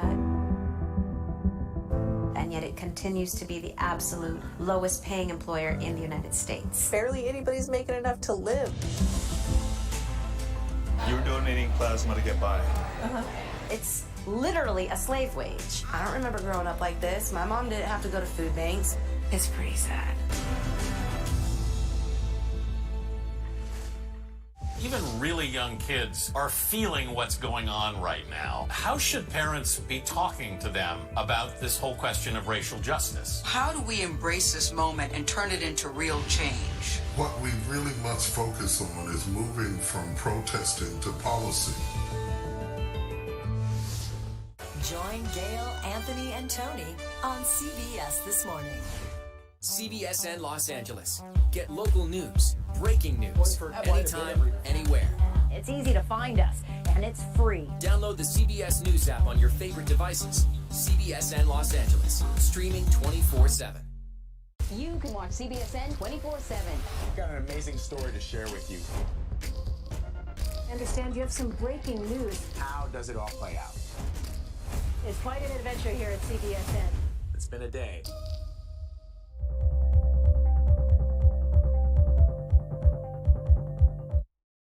Hopefully he's going to play by the rules.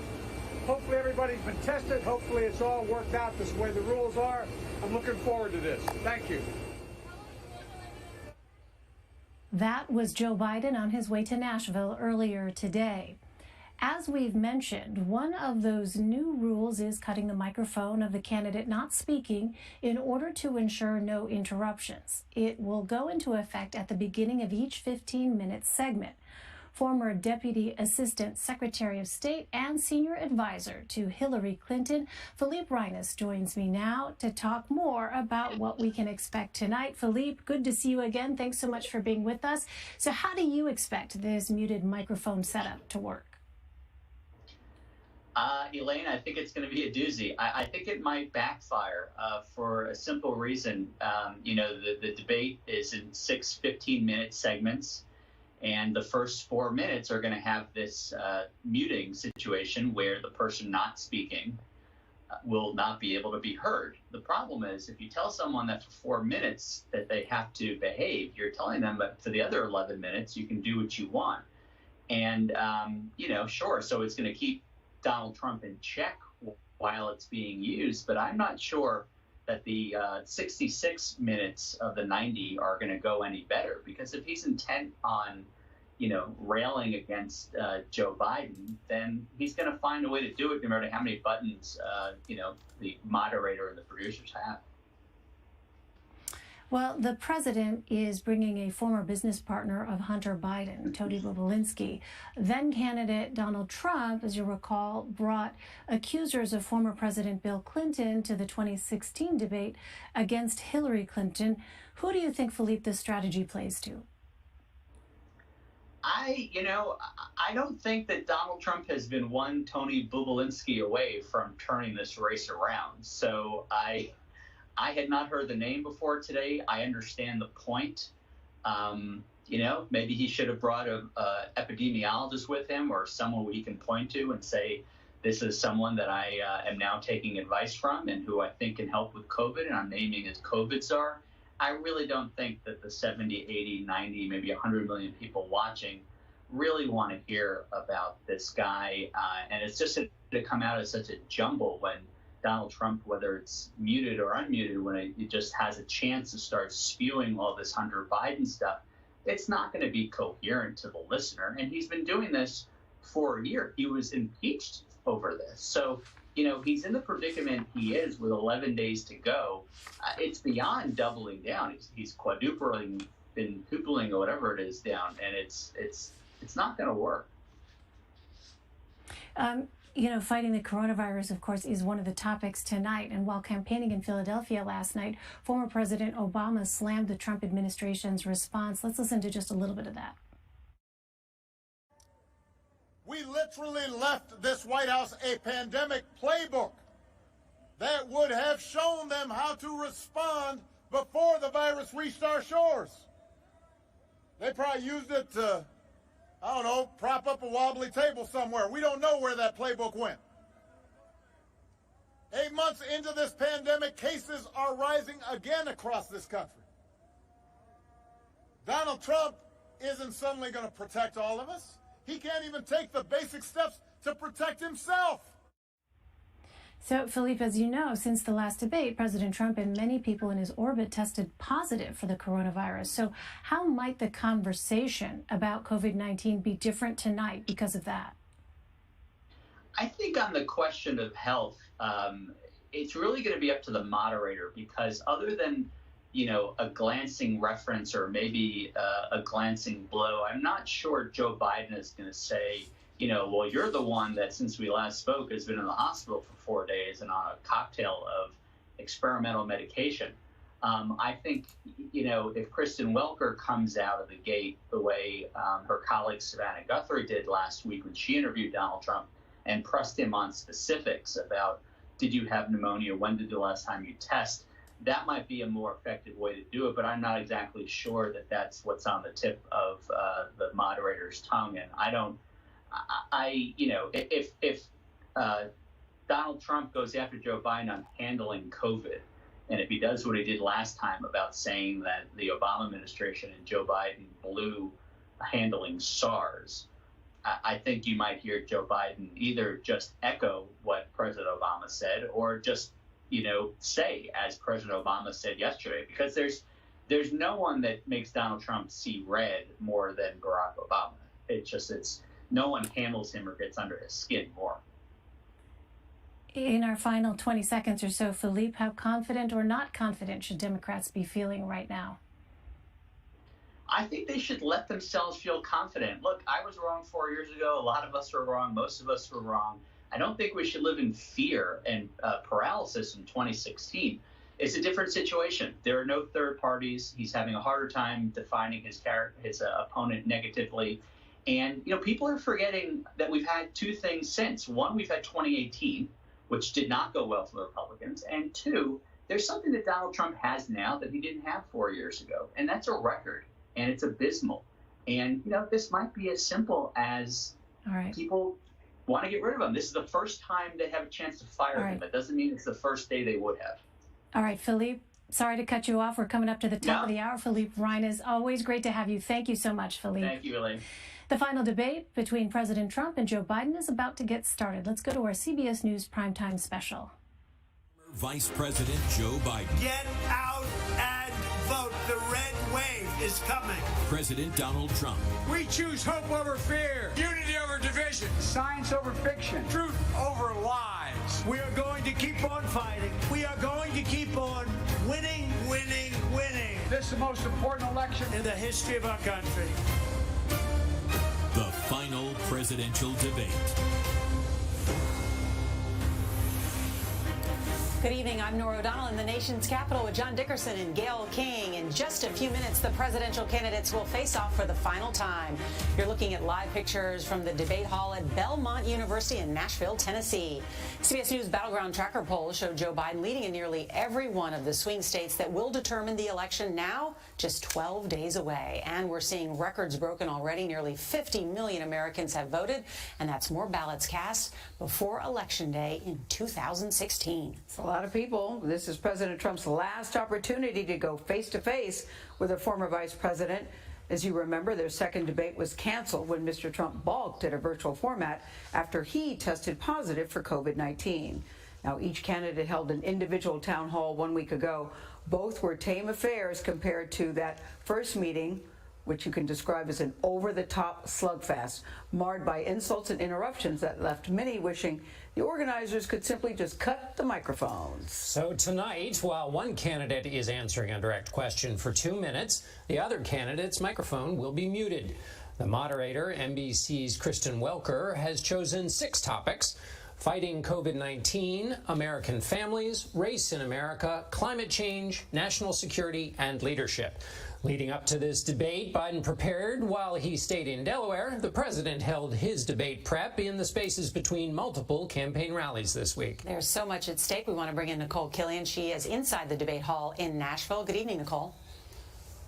Good evening, Nora. The Biden campaign says the former vice president will use tonight as another opportunity to speak directly to the American people and lay out his agenda. They view this debate as a test of presidential temperament and say Biden is prepared for whatever comes his way. They do expect the president will go after Biden and his son Hunter, but they think that's going to backfire. Biden told reporters today he hopes the president plays by the rules. Nora?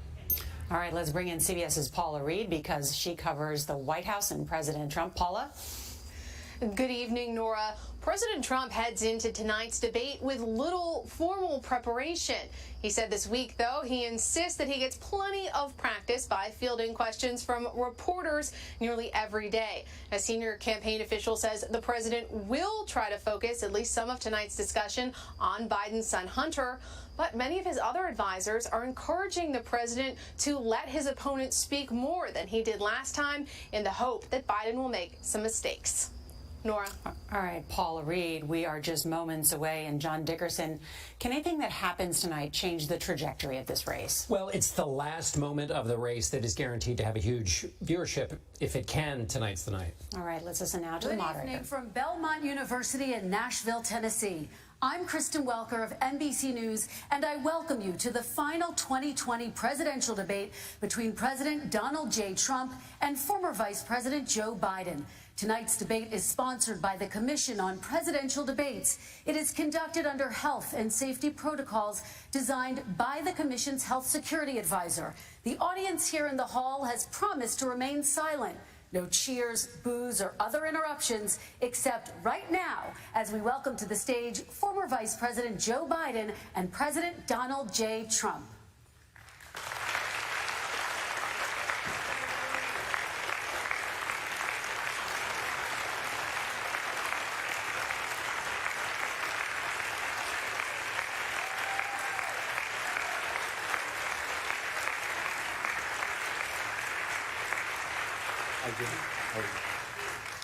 And I do want to say a very good evening to both of you. This debate will cover 6 major topics. At the beginning of each section, each candidate will have 2 minutes uninterrupted to answer my first question. The debate commission will then turn on their microphone only when it is their turn to answer, and the commission will turn it off exactly when the 2 minutes have expired. After that, both microphones will remain on, but on behalf of the voters, I'm going to ask you to please speak one at a time. The goal is for you to hear each other and for the American people to hear every word of what you both have to say. And so with that, if you're ready, let's start. And we will begin with the fight against the coronavirus. President Trump, the first question is for you. The country is heading into a dangerous new phase. More than 40,000 Americans are in the hospital tonight with COVID, including record numbers here in Tennessee. And since the two of you last shared a stage, 16,000 Americans have died from COVID. So please be specific. How would you lead the country during this next stage of the coronavirus crisis? 2 minutes uninterrupted. So, as you know, 2.2 million people modeled out were expected to die. We closed up the greatest economy in the world in order to fight this horrible disease that came from China. It's a worldwide pandemic. It's all over the world. You see the spikes in Europe and many other places right now. If you notice, the mortality rate is down 85%. The excess mortality rate is way down and much lower than almost any other country. And we're fighting it, and we're fighting it hard. There is a spike. There was a spike in Florida, and it's now gone. There was a very big spike in Texas. It's now gone. There was a very big spike in Arizona. It's now gone. And there are some spikes and surges in other places. They will soon be gone. We have a vaccine that's coming. It's ready. It's going to be announced within weeks, and it's going to be delivered. We have Operation Warp Speed, which is the military is going to distribute the vaccine. I can tell you from personal experience that I was in the hospital. I had it. And I got better, and I will tell you that I had something that they gave me, a therapeutic, I guess they would call it. Some people could say it was a cure. But I was in for a short period of time, and I got better very fast, or I wouldn't be here tonight. And now they say I'm immune. Whether it's 4 months or a lifetime, nobody's been able to say that, but I'm immune. More and more people are getting better. We have a problem that's a worldwide problem. This is a worldwide problem. But I've been congratulated by the heads of many countries on what we've been able to do. If you take a look at what we've done in terms of goggles and masks and gowns and everything else, and in particular ventilators, we're now making ventilators all over the world, thousands and thousands a month, distributing them all over the world. It will go away, and as I say, we're rounding the turn, we're rounding the corner. It's going away. Okay, former Vice President Biden, to you, how would you lead the country out of this crisis? You have 2 minutes uninterrupted. 220,000 Americans dead. If you hear nothing else I say tonight, hear this. Anyone who's responsible for not taking control, in fact, not saying I take no responsibility initially, anyone who's responsible for that many deaths should not remain as President of the United States of America. We're in a situation where there are 1,000 deaths a day now, 1,000 deaths a day. And there are over 70,000 new cases per day. Compared to what's going on in Europe, as the New England Medical Journal said, they're starting from a very low rate. We're starting from a very high rate. The expectation is we'll have another 200,000 Americans dead between now and the end of the year. If we just wore these masks, the president's own advisors have told him, we could save 100,000 lives. And we're in a circumstance where the president thus far and still has no plan, no comprehensive plan. What I would do is make sure we have everyone encouraged to wear a mask all the time. I would make sure we move in the direction of rapid testing, investing in rapid testing. I would make sure that we set up national standards as to how to open up schools and open up businesses so they can be safe and give them the wherewithal, the financial resources to be able to do that. We're in a situation now where the New England Medical Journal, one of the most serious journals in the whole world, said for the first time ever that the way this president has responded to this crisis has been absolutely tragic. And so, folks, I will take care of this. I will end this. I will make sure we have a plan. President Trump, I'd like to follow up with you in your comments. You talked about taking a therapeutic. I assume you're referencing Regeneron. You also said a vaccine will be coming within weeks. Yes. Is that a guarantee? No, it's not a guarantee, but it will be by the end of the year. But I think it has a good chance. There are two companies, I think, within a matter of weeks, and it will be distributed very quickly. Can you tell us which companies? Johnson & Johnson is doing very well. Moderna is doing very well. Pfizer is doing very well. And we have numerous others. Then we also have others that we're working on very closely with other countries, in particular Europe. Let me follow up with you, and because this is new information, you have said a vaccine is coming soon, within weeks now. Your own officials say it could take well into 2021 at the earliest for enough Americans to get vaccinated. And even then, they say the country will be wearing masks and distancing into 2022. Is your timeline realistic?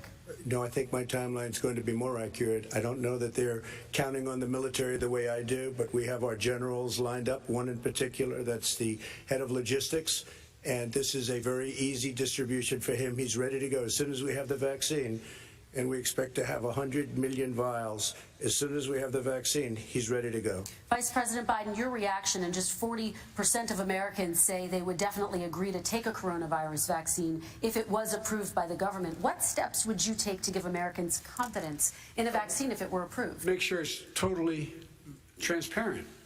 Have the scientists of the world see it, know it, look at it, go through all the processes. And by the way, this is the same fellow who told you this is going to end by Easter last time. This is the same fellow who told you that, don't worry, we're going to end this by the summer. We're about to go into a dark winter, and he has no clear plan, and there's no prospect that there's going to be a vaccine available for the majority of the American people before the middle of next year. President Trump, your reaction, he says you have no plan. I don't think we're going to have a dark winter at all. We're opening up our country. We've learned and studied and understand the disease, which we didn't at the beginning. When I closed and banned China from coming in heavily infected, and then ultimately Europe. But China was in January. Months later, he was saying I was xenophobic. I did it too soon. Now he's saying, oh, I should have, moved quicker. But he didn't move quicker. He was months behind me, many months behind me. And frankly, he ran the H1N1 swine flu, and it was a total disaster, far less lethal, but it was a total disaster. Had that had this kind of numbers, 700,000 people would be dead right now, but it was a far less lethal disease. Look, his own person who ran that for him, who, as you know, was his chief of staff, said it was catastrophic, it was horrible, we didn't know what we were doing. Now he comes up and he tells us how to do this. Also, everything that he said about the way every single move that he said we should make, that's what we've done. We've done all of it. But he was way behind us. Vice President Biden, your response. Our response is he is xenophobic, but not because he shut down access from China. And he did it late after 40 countries had already done that. In addition to that, what he did, he made sure that we had 44 people that were in there in China trying to get to Wuhan to determine what exactly the source was. What did the president say in January? He said, no, he said, he's being transparent. The president of China is being transparent. We owe him a debt of gratitude. We have to thank him. And then what happened was we started talking about using the Defense Act to make sure we go out and get whatever is needed out there to protect people. And again, I go back to this. He had nothing. He did virtually nothing. And then he gets out of the hospital and he talks about don't worry, it's all going to be over soon. Come on. There's not another serious scientist in the world who thinks it's going to be over soon. President Trump, your reaction? I say over soon. I say we're learning to live with it. We have no choice. We can't lock ourselves up in a basement like Joe does. He has the ability to lock himself up. I don't know. He's obviously made a lot of money someplace, but he has this thing about living in a basement. People can't do that. By the way, I, as the president, couldn't do that. I'd love to put myself in the basement or in a beautiful room in the White House and go away for a year and a half until it disappears. I can't do that. And Kirsten, every meeting I had, and I'd meet a lot of families, including Gold Star families and military families, every meeting I had, and I had to meet them. I had to. It would be horrible to have canceled everything. I said, this is dangerous. And you catch it. And, I caught it. I learned a lot. Great doctors, great hospitals. And now I recovered. 99.9% of young people recover. 99% of people recover. We have to recover. We can't close up our nation. We have to open our school, and we can't close up our nation, or you're not going to have a nation. And of course, the CDC has said young people can get sick with COVID-19 and can pass it. Vice President Biden, I want to talk broadly about strategy, though. Can I respond to that? 30 seconds, please, and then I have a question. No, number one, he says that we're learning to live with it. People are learning to die with it. You folks home will have an empty chair at the kitchen table this morning. That man or wife going to bed tonight and reaching over to try to touch out of habit where their wife or husband is gone. Learning to live with it. Come on. We're dying with it because he has never said, you said it's dangerous. When's the last time? Is it really dangerous still? Are we dangerous? You tell the people it's dangerous now? What should they do about the danger? And you say, I take no responsibility. Let me talk about your two. Excuse me, I take full responsibility. It's not my fault that he came here. It's China's fault. And you know what? It's not Joe's fault that he came here either. It's China's fault. They kept it from going into the rest of China for the most part, but they didn't keep it from coming out to the world, including Europe and ourselves. Vice President Biden. The fact is that when we knew it was coming, when it hit, what happened? What did the president say? He said, don't worry, it's going to go away. Be gone by Easter. Don't worry. The warm weather. Don't worry. Maybe inject bleach. He said he was kidding when he said that, but a lot of people thought it was serious. A whole range of things the president has said. Even today, he thinks we are in control. We're about to lose 200,000 more people. President Trump. Look, perhaps just to finish this, I was kidding on that, but just to finish this, when I closed, he said I shouldn't have closed. And that went on for months. Nancy Pelosi said the same thing. She was dancing on the streets in Chinatown in San Francisco. But when I closed, he said, this is a terrible thing. You're xenophobic. I think he called me racist even. And because I was closing it to China. Now he says I should have closed it earlier. It just, Joe, it doesn't work. I didn't say either of those things. You certainly did. You certainly did. I talked about a xenophobia in a different context. It wasn't about closing the border to Chinese coming to the United States. All right, I want to talk about both of your different strategies to handle He thought I shouldn't have closed the border. Well, that's obvious. Do you want to respond to that quickly, Vice President Biden? Okay. Let's talk about your different strategies toward dealing with this. Mr. Vice President, you suggested you would support new shutdowns if scientists recommended it. What do you say to Americans who are fearful that the cost of shutdowns, the impact on the economy, the higher rates of hunger, depression, domestic and substance abuse outweighs the risk of exposure to the virus? What I would say is I'm going to shut down the virus, not the country. It's his ineptitude that caused the country to have to shut down in large part. Why businesses have gone under, why schools are closed, why so many people have lost their living, and why they're concerned. Those other concerns are real. That's why he should have been, instead of in a sand trap at his golf course, he should have been negotiating with Nancy Pelosi and the rest of the Democrats and Republicans about what to do about the acts they were passing for billions of dollars to make sure people had the capacity. But you haven't ruled out more shutdowns. Oh, well, no, I'm not shutting down the name, but there are, look, you need standards. The standard is if you have a reproduction rate in a community that's above a certain level, everybody says, slow up. More social distancing. Do not open bars and do not open gymnasiums. Do not open until you get this under control, under more control. But when you do open, give the people the capacity to be able to open and have the capacity to do it safely. For example, schools. Schools, they need a lot of money to open. They need to deal with ventilation systems. They need to deal with smaller classes, more teachers, more pods. And he's refused to support that money, or at least up to now. Let's talk about schools. President Trump, I think we have to respond, if I might. Please, and then I have a follow-up. Thank you, and I appreciate that. Look, all he does is talk about shutdowns, but forget about him. His Democrat governors, Cuomo in New York, you look at what's going on in California, you look at Pennsylvania, North Carolina, Democrats all, they're shut down so tight, and they're dying. They're dying. And he supports all these people. All he talks about is shutdowns. No, we're not going to shut down, and we have to open our schools. And it's like, as an example, I have a young son. He also tested positive. By the time I spoke to the doctor the second time, he was fine. It just went away. Young people, I guess it's their immune system. Let me follow up with you, President Trump. You've demanded schools open in person and insist they can do it safely. But just yesterday, Boston became the latest city to move its public school system entirely online after a coronavirus spike. What is your message to parents who worry that sending their children to school will endanger not only their kids, but also their teachers and families? I want to open the schools. The transmittal rate to the teachers is very small, but I want to open the schools. We have to open our country. We're not going to have a country. You can't do this. We can't keep this country closed. This is a massive country with a massive economy. People are losing their jobs. They're committing suicide. There's depression, alcohol, drugs at a level that nobody's ever seen before. There's abuse, tremendous abuse. We have to open our country. You know, I've said it often. The cure cannot be worse than the problem itself. And that's what's happening. And he wants to close down. He'll close down the country if one person in our massive bureaucracy says we should close it down. Vice President Biden, your response. Simply not true. We ought to be able to walk and chew gum at the same time. We ought to be able to safely open, but when they need resources to open.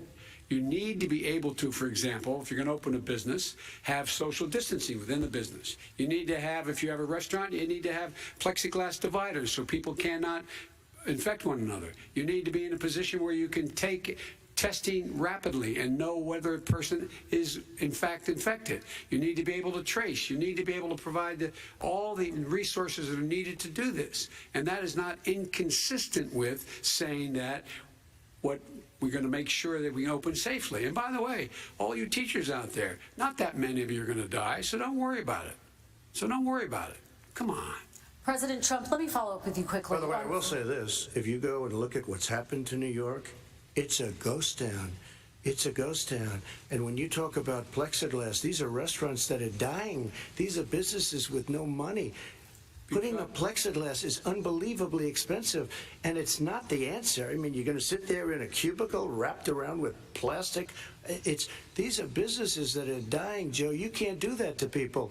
You just can't. Take a look at New York and what's happened to my wonderful city for so many years. I loved it. It was vibrant. It's dying. Everyone's leaving New York. Take a look at what New York has done in terms of turning the curve down in terms of the number of people dying. And I don't look at this in terms of the way he does. Blue states and red states. They're all the United States. And look at the states that are having such a spike in the coronavirus. They're the red states. They're the states in the Midwest. They're the states in the upper Midwest. That's where the spike is occurring significantly.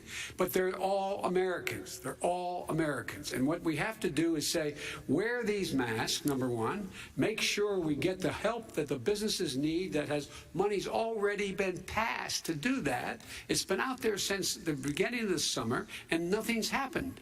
President, New York has lost more than 40,000 people, 11,000 people in nursing homes. President Trump, what about... When you say spike, take a look at what's happening in Pennsylvania, where they've had it closed. Take a look at what's happening with your friend in Michigan, where her husband's the only one allowed to do anything. It's been like a prison. Now, it was just ruled unconstitutional. Take a look at North Carolina. They're having spikes, and they've been closed. And they're getting killed financially. We can't let that happen, Joe. You can't let that happen. We have to open up. And we understand the disease. We have to protect our seniors. We have to protect our elderly. We have to protect especially our seniors with heart problems and diabetes problems. And we will protect them. We have the best testing in the world by far. That's why we have so many cases. Let me follow up with you before we move on to our next section. President Trump, this week you called Dr. Anthony Fauci, the nation's best-known infectious disease expert, quote, a disaster. You described him and other medical experts as, quote, idiots. If you're not listening to them, who are you listening to? I'm listening to all of them, including Anthony. I get along very well with Anthony. But he did say, don't wear masks. He did say, as you know, this is not going to be a problem. I think he's a Democrat, but that's okay. He said this is not going to be a problem. We are not going to have a problem at all. When Joe says that, I said, Anthony Fauci said, and others, and many others, and I'm not knocking him a lot. Nobody knew. Look, nobody knew what this thing was. Nobody knew where it was coming from, what it was. We've learned a lot. But Anthony said, don't wear masks. Now he wants to wear masks. Anthony also said, if you look back, exact words, here's his exact words. This is no problem. This is going to go away soon. So he's allowed to make mistakes. He happens to be a good person. Vice President Biden, your response quickly, and then we're going to move on to the next section. My response is that think about what the president knew in January and didn't tell the American people. He was told this was a serious virus that spread in the air, and it was much worse than the flu. He went on record and said to one of your colleagues, recorded, that in fact he knew how dangerous it was, but he didn't want to tell us. He didn't want to tell us because he didn't want us to panic. He didn't want us. Americans don't panic. He panicked. But guess what? In the meantime, we find out in the New York Times the other day that, in fact, his folks went to Wall Street and said this is a really dangerous thing. And a memo out of that meeting, not from his administration, but from some of the brokers, said sell short because we got to get moving. It's a dangerous problem. Well, this is I'm going to give you 30 seconds to respond, and then we're going to move on. The Wall Street one, I don't know. Somebody went to Wall Street. You're the one that takes all the money from Wall Street. I don't take it. You have raised a lot of money, tremendous amounts of money. And every time you raise money, deals are made, you know. I could raise so much more money as president and as somebody that knows most of those people. I could call the heads of Wall Street, the heads of every company in America. I would blow away every record, but I don't want to do that because it puts me in a bad position. And then you bring up Wall Street. You shouldn't be bringing up Wall Street because you're the one that takes the money from Wall Street, not me. I could blow away your records that, like you wouldn't believe. We don't need money. We have plenty of money. In fact, we beat Hillary Clinton with a tiny fraction of the money that she was able to. All right, gentlemen, we're going to move on. Average contribution, $43. All right, we're going to move on to our next section, which is national security. And I do want to start with the security of our elections and some breaking news from overnight. Just last night, top intelligence officials confirmed again that both Russia and Iran are working to influence this election. Both countries have obtained U.S. voter registration information, these officials say, and Iran sent intimidating messages to Florida voters. This question goes to you, Mr. Vice President. What would you do to put an end to this threat? You have 2 minutes uninterrupted. I made it clear and I ask everyone else to take the pledge. I made it clear that any country, no matter who it is, that interferes in American elections will pay a price. They will pay a price. And it's been overwhelmingly clear this election, I won't even get into the last one, this election, that Russia has been involved, China has been involved to some degree, and now we learn that Iran is involved. They will pay a price if I'm elected. They're interfering with American sovereignty. That's what's going on right now. They're interfering with American sovereignty. And to the best of my knowledge, I don't think the president said anything to Putin about it. I don't think he's talking to him a lot. I don't think he said a word. I don't know why he hadn't said a word to Putin about it. And I don't know what he has recently said, if anything, to the Iranians. My guess is he'd probably be more outspoken with regard to the Iranians. But the point is this, folks. We are in a situation where we have foreign countries trying to interfere in the outcome of our election. His own national security advisor told him that what is happening with his buddy, his buddy, Rudy Giuliani, he's being used as a Russian pawn. He's being fed information that is Russian, that is not true. And then what happens? Nothing happens. And then you find out that everything that's going on here about Russia is wanting to make sure that I do not get elected the next president of the United States because they know I know them and they know me. I don't understand why this president is unwilling to take on Putin when he's actually paying bounties to kill American soldiers in Afghanistan, when he's engaged in activities that are trying to destabilize all of NATO. I don't know why he doesn't do it, but it's worth asking the question, why isn't that being done? Any country that interferes with us will, in fact, pay a price because they're affecting our sovereignty. President Trump, same question to you. Let me ask the question. You're going to have 2 minutes to respond. For 2 elections in a row now, there has been substantial interference from foreign adversaries. What would you do in your next term to put an end to this? 2 minutes uninterrupted. Well, let me respond to the first part, as Joe answered. Joe got $3.5 million from Russia, and it came through Putin because he was very friendly with the former mayor of Moscow, and it was the mayor of Moscow's wife, and you got $3.5 million. Your family got $3.5 million, and you know, someday you're going to have to explain, why did you get 3.5? I never got any money from Russia. I don't get money from Russia. Now, about your thing last night, I knew all about that, and through John Ratcliffe, who is fantastic, DNI, he said the one thing that's common to both of them, they both want you to lose, because there has been nobody tougher to Russia. Between the sanctions, nobody tougher than me on Russia. Between the sanctions, between all of what I've done with NATO, you know, I've got the NATO countries to put up an extra $130 billion, going to $420 billion a year. That's to guard against Russia. I sold, while he was selling pillows and sheets, I sold tank busters to Ukraine. There has been nobody tougher on Russia than Donald Trump. And I'll tell you, they were so bad. They took over the submarine port. You remember that very well. During your term, during you and Barack Obama, they took over a big part of what should have been Ukraine. You handed it to them, but you were getting a lot of money from Russia. They were paying you a lot of money, and they probably still are. But now, with what came out today, it's even worse. All of the emails, the horrible emails of the kind of money that you were raking in, you and your family. And Joe, you were vice president when some of this was happening, and it should have never happened. And I think you owe an explanation to the American people.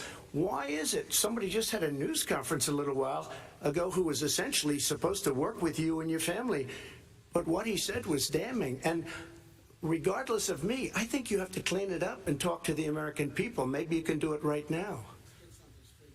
Vice President Biden, you may respond. And then I do want to follow up on the election security. I have not taken a penny from any foreign source ever in my life. We learned that this president paid 50 times the tax in China, has a secret bank account with China, does business in China, and in fact is talking about me taking money. I have not taken a single penny from any country whatsoever, ever. Number one. Number two, this is a president, I have released all of my tax returns, 22 years. Go look at them. 22 years of my tax return. You have not released a single solitary year of your tax return. What are you hiding? Why are you unwilling? The foreign countries are paying you a lot. Russia's paying you a lot. China's paying you a lot. And your hotels and all your businesses all around the country, all around the world. And China's building a new road to a new a golf course you have overseas. So what's going on here? Why don't release your tax return or stop talking about corruption? President Trump, your response. First of all, I called my accountants, underwrote it. I'm going to release them as soon as we can. I want to do it. And it'll show how successful, how great this company is. But much more importantly than that, people were saying $750. I asked them a week ago, I said, what did I pay? They said, sir, you prepaid tens of millions of dollars. I prepaid my tax. Tens over the last number of years. Tens of millions of dollars I prepaid.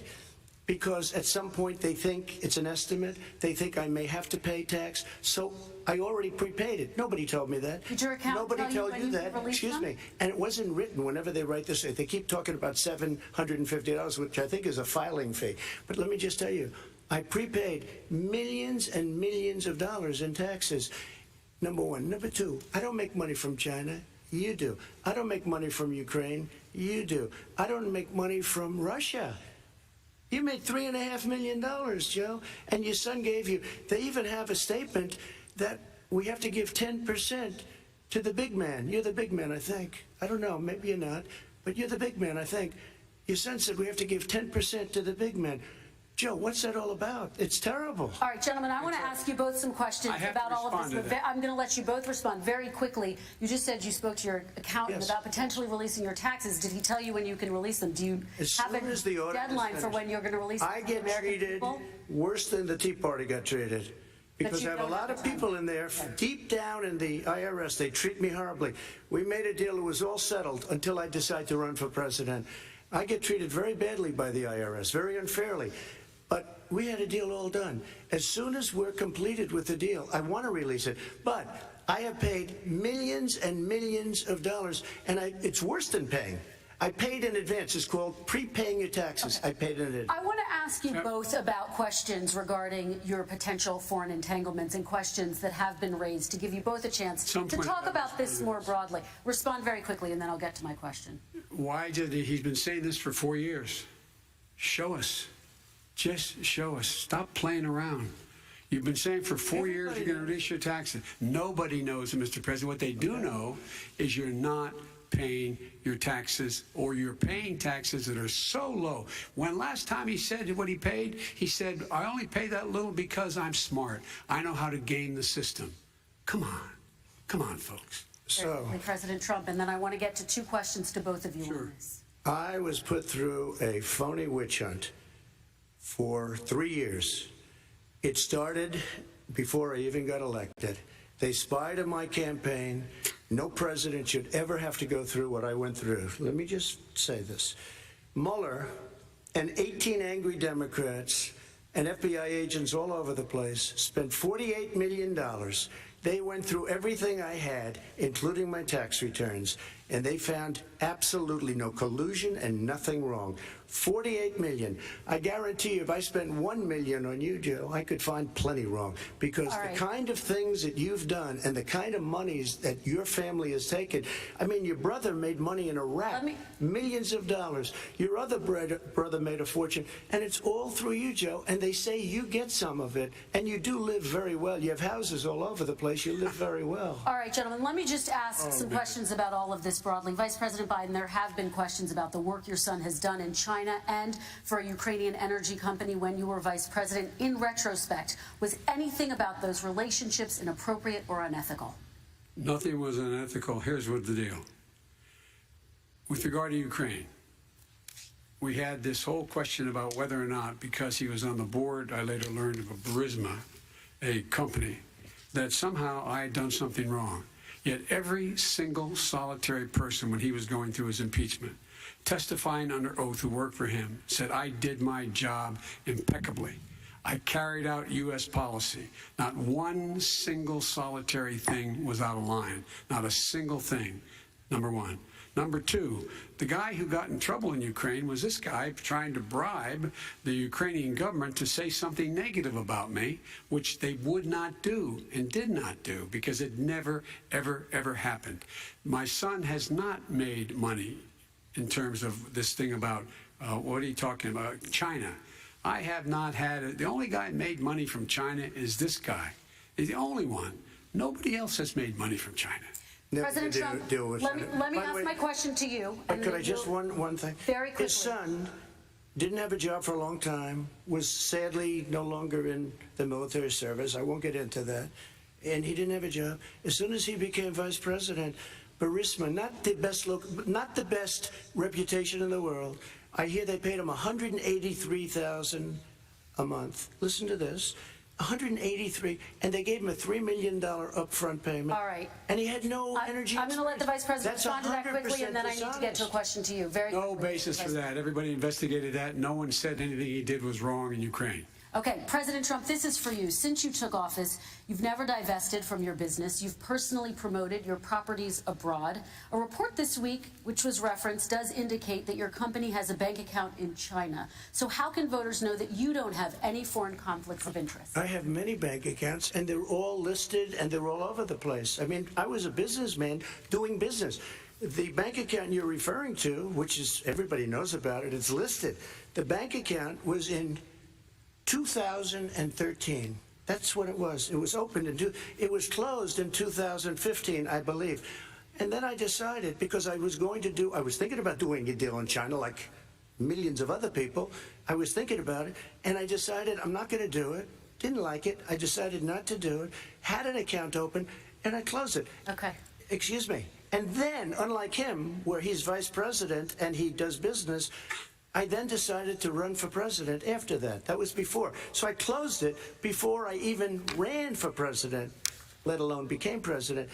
Big difference. He is the vice president of the United States, and his son, his brother, and his other brother are getting rich. They're like a vacuum cleaner. They're sucking up money every President Trump, place he thank you. goes. We do need to move on. I do want to ask you, Vice President Biden, about China. Let's talk about China more broadly. There have, of course, President Trump has said that they should pay for not being fully transparent in regards to the coronavirus. If you were president, would you make China pay? And please be specific. What would that look like? What I'd make China do is play by the international rules, not like he has done. He has caused the deficit of China to go up, not down, with China, up, not down. We are making sure that in order to do business in China, you have to give all your intellectual property. You have to have a partner in China. It's 51%. We would not do that at all, number one. Number two, we're in a situation where China would have to play by the rules internationally as well. When I met with Xi, when I was still vice president, he said we're setting up air identification zones in the South China Sea. You can't fly through them. I said we're going to fly through them. We just flew B-52, B-1 bombers through it. We're not going to pay attention. They have to play by the rules. And what's he do? He embraces guys like the thugs like in North Korea and the Chinese president and Putin and others, and he pokes his finger in the eye of all of our friends, all of our allies. We make up we're 25% of the world's economy. We need to be having the rest of our friends with us saying to China, these are the rules. You play by them or you're going to pay the price for not paying by them economically. That's the way I will run it, and that's what we did in upholding steel tariffs and a range of other things when we were president and vice president. All right, let's talk about North Korea. Excuse me, no, I have to respond to that. Okay. Very quickly, and then we're going to move on to North Korea. $1.5 billion from China to manage after spending 10 minutes in office and being in Air Force Two, number one. Number two, there's a very strong email talking about your family wanting to make $10 million a year for introductions. President Trump, on China policy, though, what specifically are you going to do? What specifically are you going to do to make China pay? You've said you're going to make them pay. China is paying. They're paying billions and billions of dollars. I just gave $28 billion. New sanctions? I just gave $28 billion to our farmers. Taxpayers' money. It's what? Taxpayers' money. Didn't come from China. You know the taxpayers. It's called China. China paid $28 billion, and you know what they did to pay it, Joe? They devalued their currency, and they also paid up. And you know who got the money? Our farmers, our great farmers, because they were targeted. You never charged them anything. Also, I charged them 25% on dumped steel because they were killing our steel industry. We were not going to have a steel industry. Okay. And now we have a steel industry. Vice President Biden, your response, please. Our response is, look, this isn't about, there's a reason why he's bringing up all this malarkey. There's a reason for it. He doesn't want to talk about the substantive issues. It's not about his family and my family. It's about your family. And your family's hurting badly. If you're making less than, if you're a middle-class family, you're getting hurt badly right now.